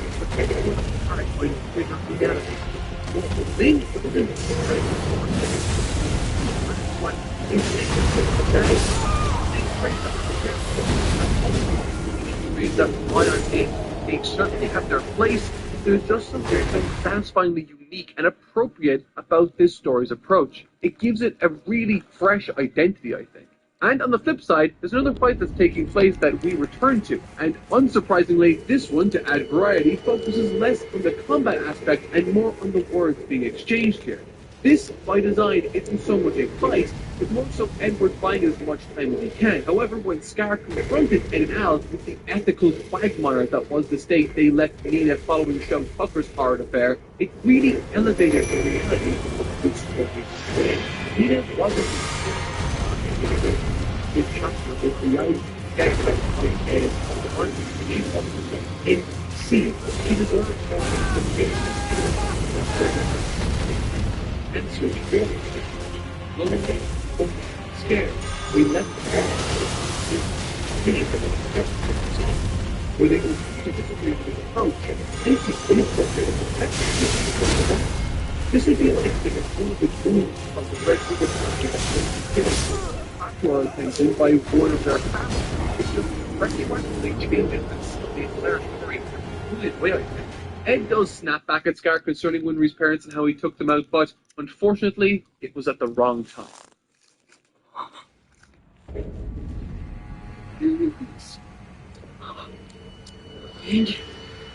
This is honestly a terrific moment that complements the reality I touched on earlier. Something I've come to learn over the years as a reviewer is that every series emphasizes different aspects of their story to transport us from point A to point B. In Dragon Ball and One Piece, it's perseverance and tenacity the story leads on. In Hunter x Hunter, it's trauma. In Attack on Titan, it's this lust for revenge. But in Full Metal Alchemist, it's humanity. It's flaw. It's the unsightly elements of the real world that make us feel uncomfortable when looking at it.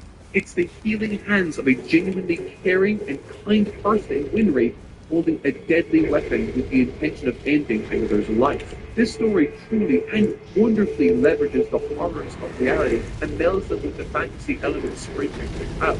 It's hope versus despair, but I am forever grateful that Ed finds it. It's something beautiful moment. It's a part of the occasion. Anything the tone Hanakawa is trying to go for. Standing.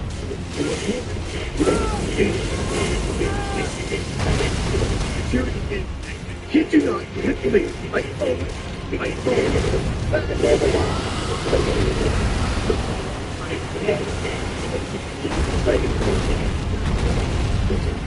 seriously, the story goes away.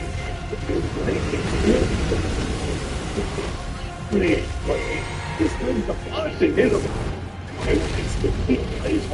his body is eating that cake, eating is now working against high in a huge amount here.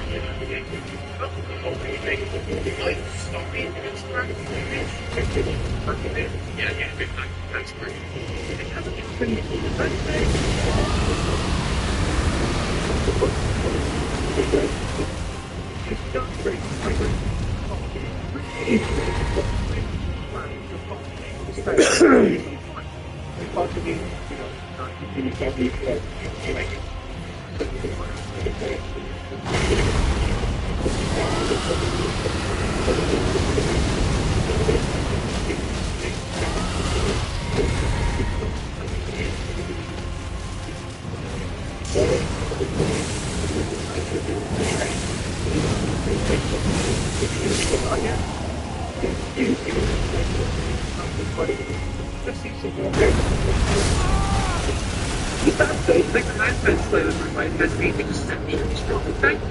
There's more.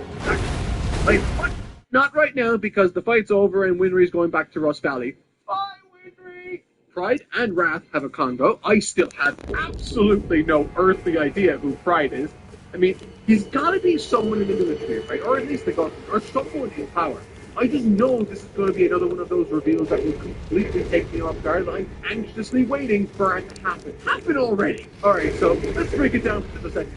Envy and Marco have a conversation that reveals their ultimate goal. And when that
because they're all never really just as simple as you gotta destroy blah blah blah.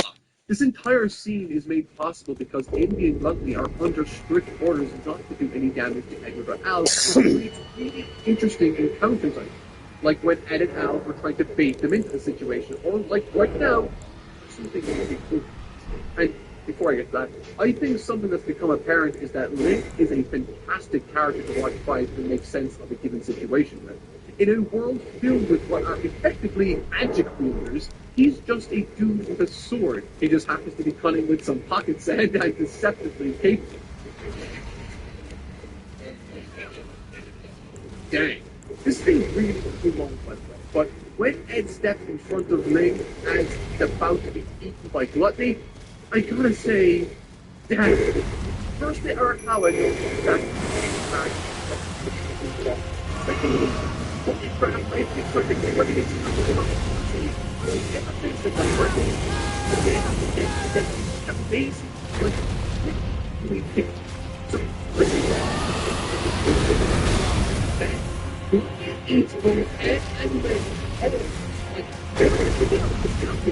I'm sad. I'm sad. What thing is sad? Okay, so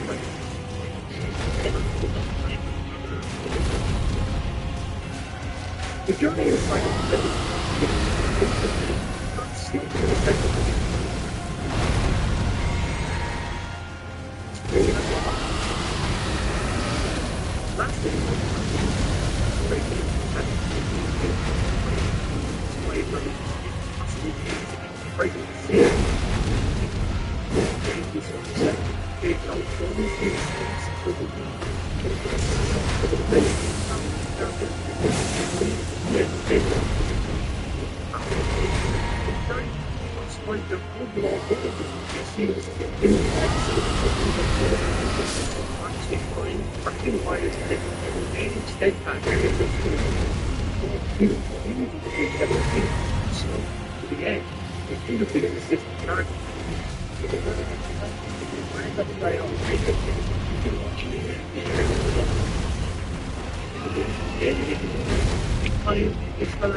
Narakawa is setting up the Alphon's storyline is taken to an admittedly very interesting direction when he demonstrates further growth by thinking on his feet, by being decisive, and actually convincing the impressionable Gluttony to bring him to his father, the supervillain behind all of this.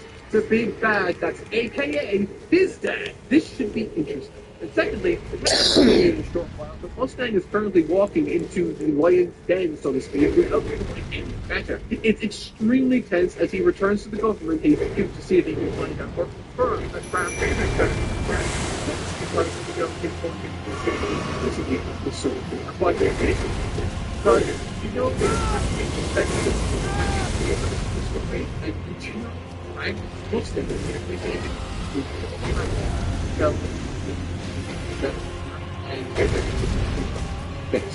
I mean, it's horrific seeing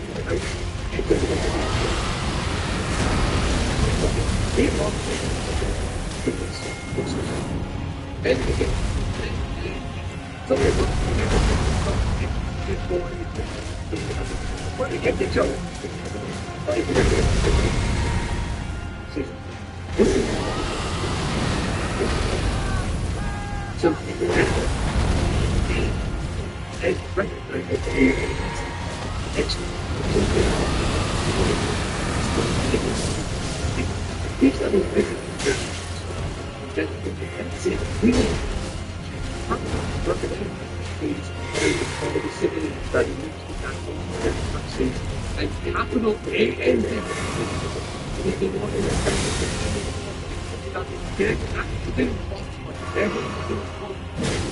Like, they have no idea what that before they to be equal features are meant to be invaded power involved difficult still. I feel like the biggest idiots get together with the power going. In the process,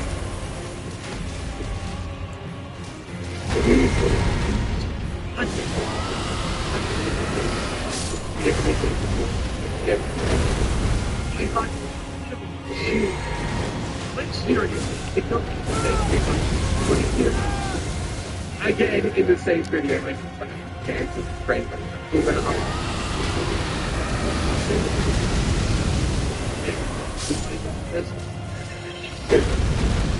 turns out he's not okay.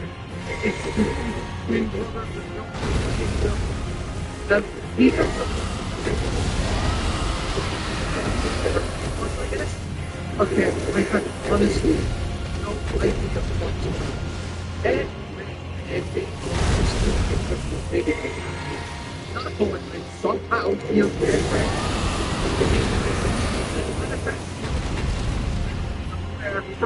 like, where does he get the material? Why can he do all of this without so much as in muscle? It's like, as if he was a drawing from the insects. Meanwhile, he's getting short of money. It's like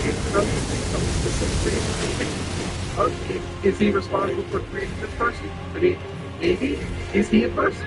I'm not even sure. I'm for 50% because I'm literally looking now. There's a big hard time. Like, what would I do about this? Okay, one. Notice that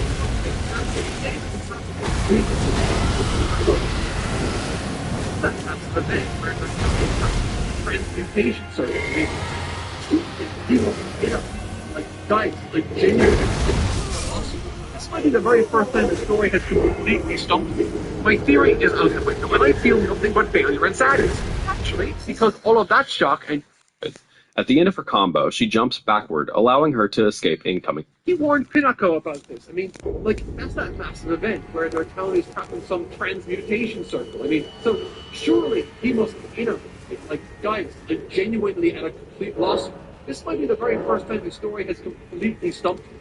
My theory is out the window, and I feel nothing but failure and sadness. Naturally, because all of that shock and, him threatening Lynn's life because he's, quote, unimportant. Ed jumps into action against Envy. I love the contrast, by the way, we see here between Ed with conviction in this scene versus Envy, and Ed without conviction versus Envy. In the depths of gluttony, he lost the will to fight, and it was reflected in how he fared against Uncle.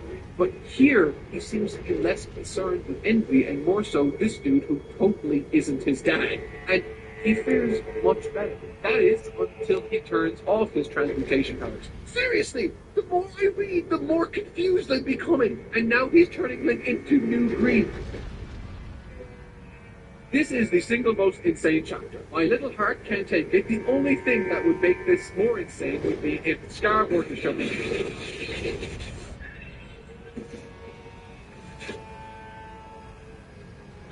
Hey, look, it's the little girl with the panda bear that I've neglected to mention properly up until now.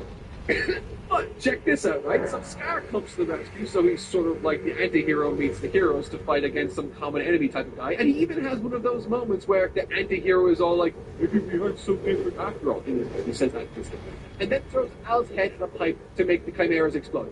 Okay, I explained that poorly, but I don't care. I want to go back to reading more.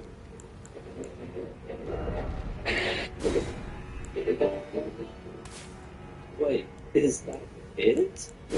Mark just the video without a conclusion is the conclusion. What do we do? What do we do then?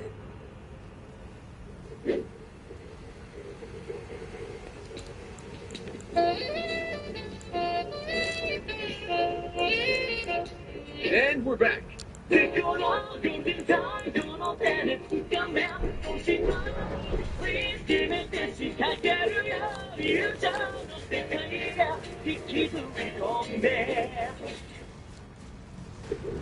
thing I would like to know, actually, is whether or not at this point in the story, did any of the only fans know that Hohenheim was actually some superpowered thing that could tank like 10 bullets to the chest like they were nothing? I mean, I think the stuff I covered last week was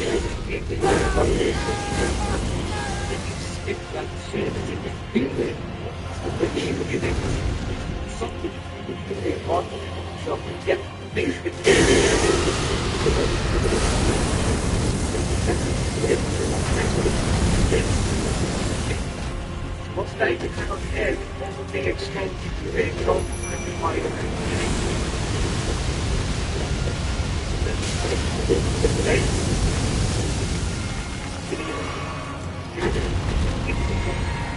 And what's the very isn't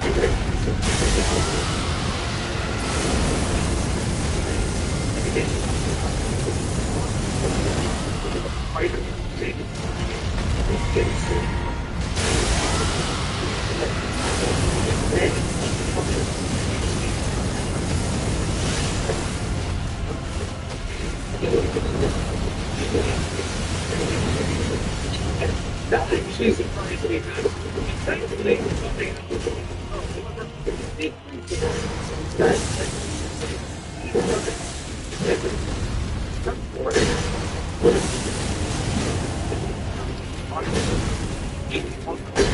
Particularly in this episode, he was my favorite.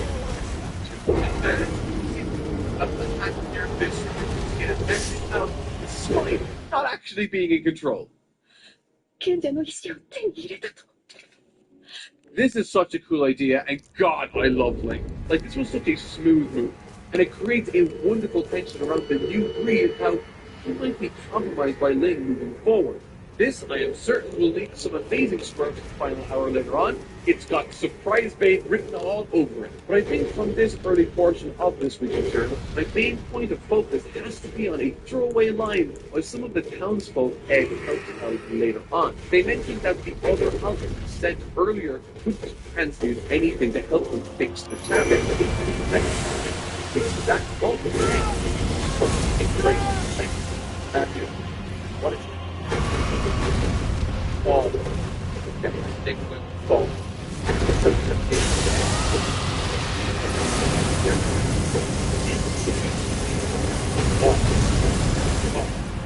Exposition turning a loop.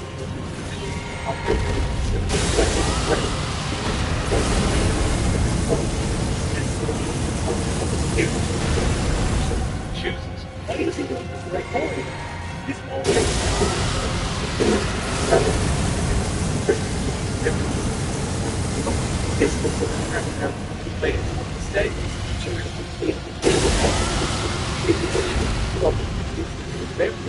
subject matter that are how research this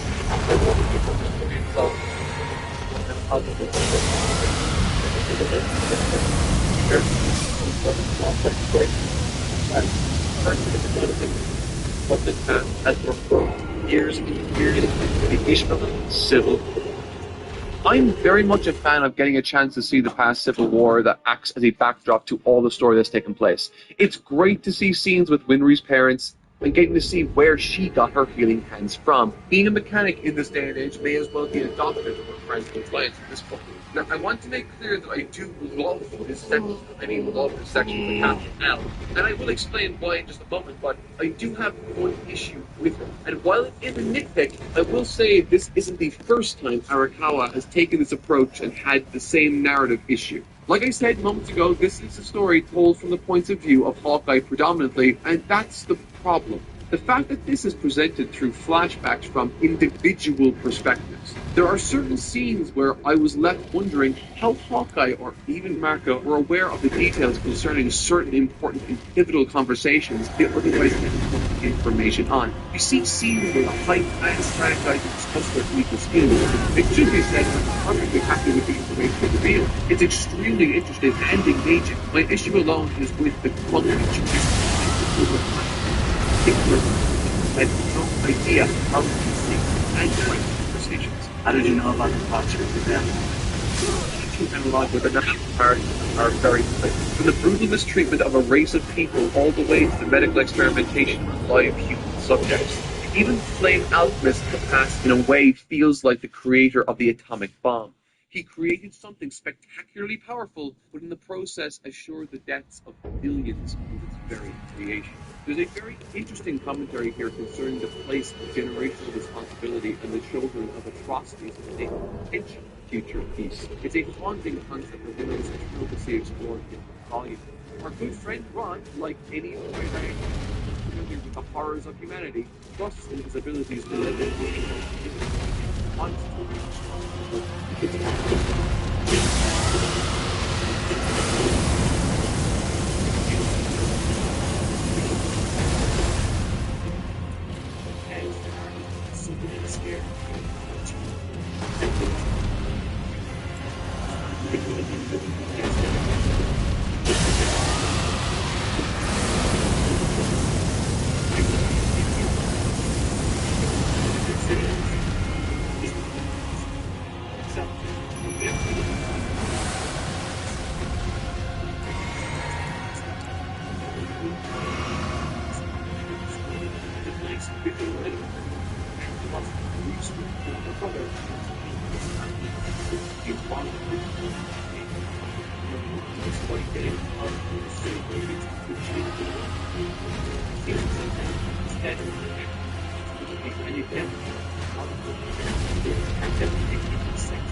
Telling this story and from what perspective just makes absolutely no sense at all.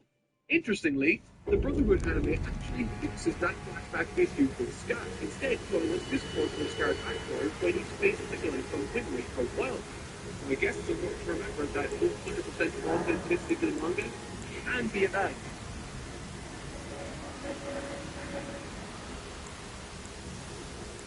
I've been reading the story for the first time alongside one of my friends, and together we're trying to predict who Pride will eventually be revealed as. At one point, my friends seemed to be convinced that it was this Kimberly dude. He did seem like an obvious candidate. He killed more people with a smile on his face than what many might conceive as normal, but I do, however, think it can't be him. From a narrative and framing standpoint, it makes little sense, to me at least, for him to be Pride. Though I will say, not impossible, of course. Something the story is trying to do is taunt and tease us into guessing who Pride is. He's being consistently out of frame during any and all interactions he participates in, and so I'm convinced it's going to be someone we least expect. And that means, in my mind, someone on the side of good. The more convinced we are in their innocence, the better, and more surprised we'll ultimately be. So I thought to myself, who are the candidates? And 3 names came to mind. Well, technically 4, but I'm less sure of the last one. Dr. Knox is my first guess. Admittedly, I don't actually think this is very likely. He goes way back with everyone, has the trust of Mustang, and has ties to the military in some shape and form. He'd be a useful pawn in sort of information, but, yeah, I'm not convinced it's him. He seems extremely genuine. But if not him, how about Dr. Marco? As you can see, I don't much trust the doctors. This is the person I am least sure of, and honestly, is more a shot in the dark than anything else. Seeing as Marco's identity has already been compromised before, and in order for it to be him, Arakawa would have needed to have been playing the long con, even when main story characters weren't looking. And to be honest, that seems kind of cheap, and I honestly don't think it's...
Yeah, bitch. Thank you, nigga.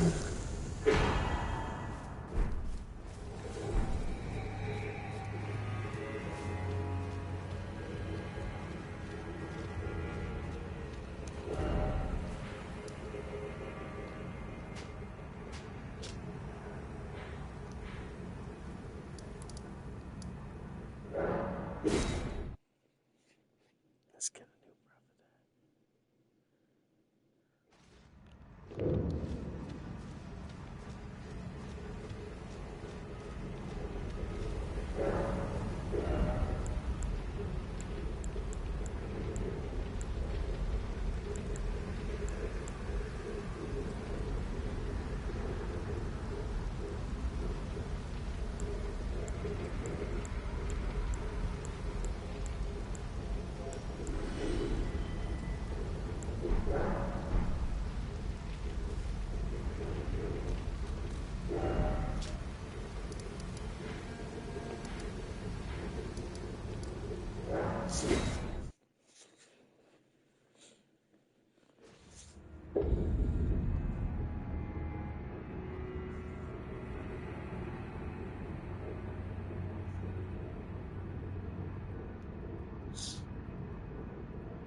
In the embrace of Messmer's flame.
channel, death, in the embrace of Messmer's flame.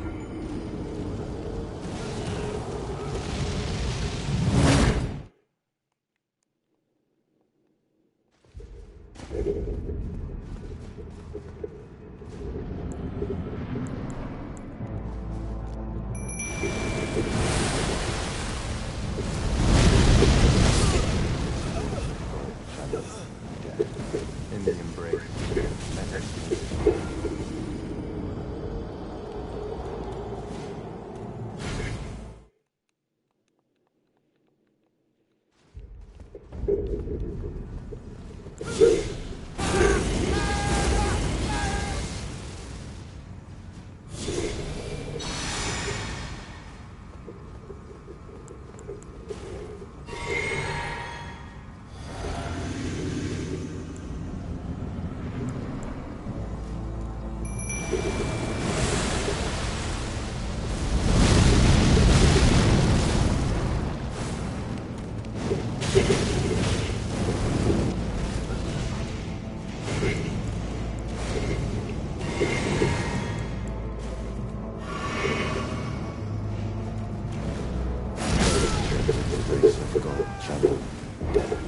flame. In the embrace of Messmer's flame.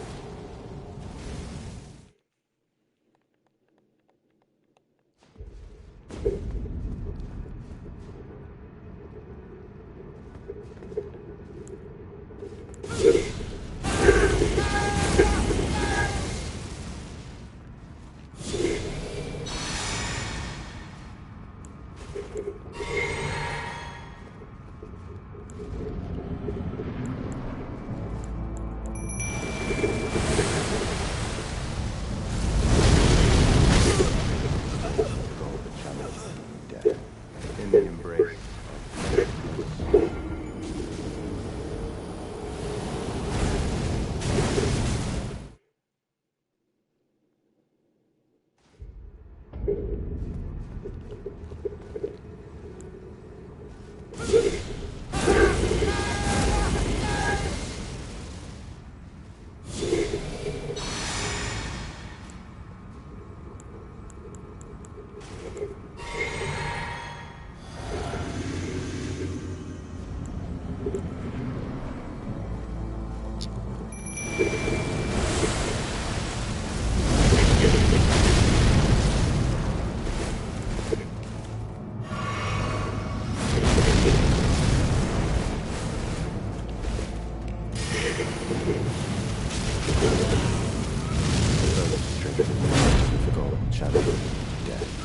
in the embrace of Messmer's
May gagawin na ako sa'yo, may tatry lang ako ah. Ayaw. Isa ba? Ayaw talaga. Ano ba kayo?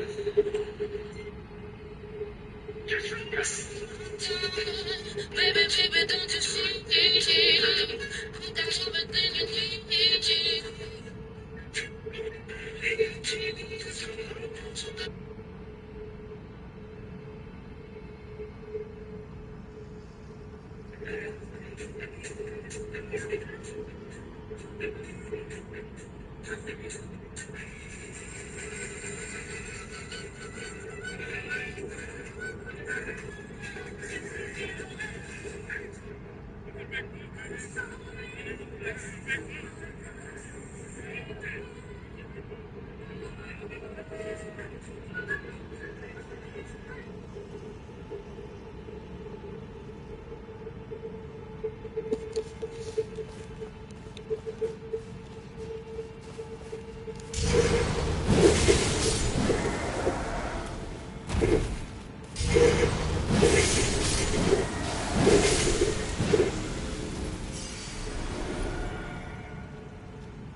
The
grace of God, Jerry.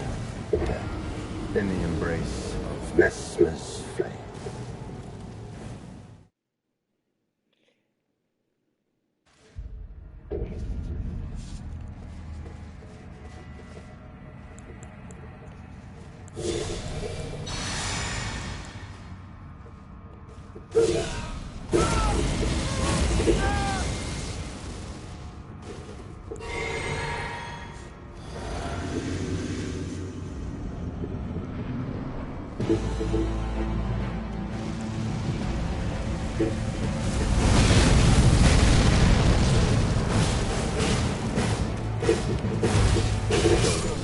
The grace of God, Jerry. In the embrace of Messmer's flame.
embrace of Messmer's flame.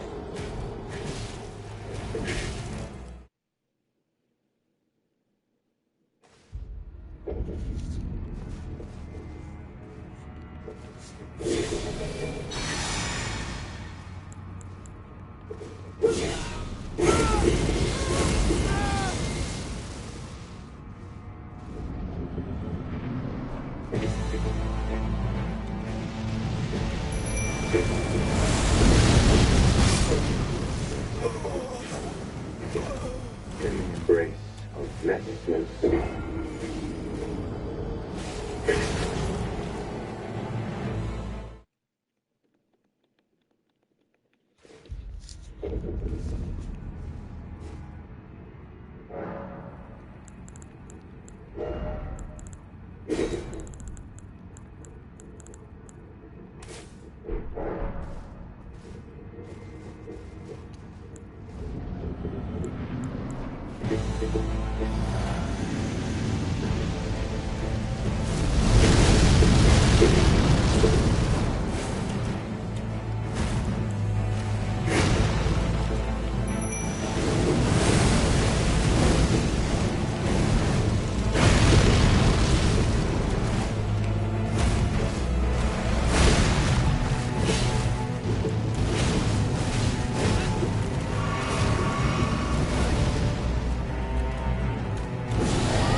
In the embrace of Messmer's flame.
The grace of gold travel in the embrace of Messmer's.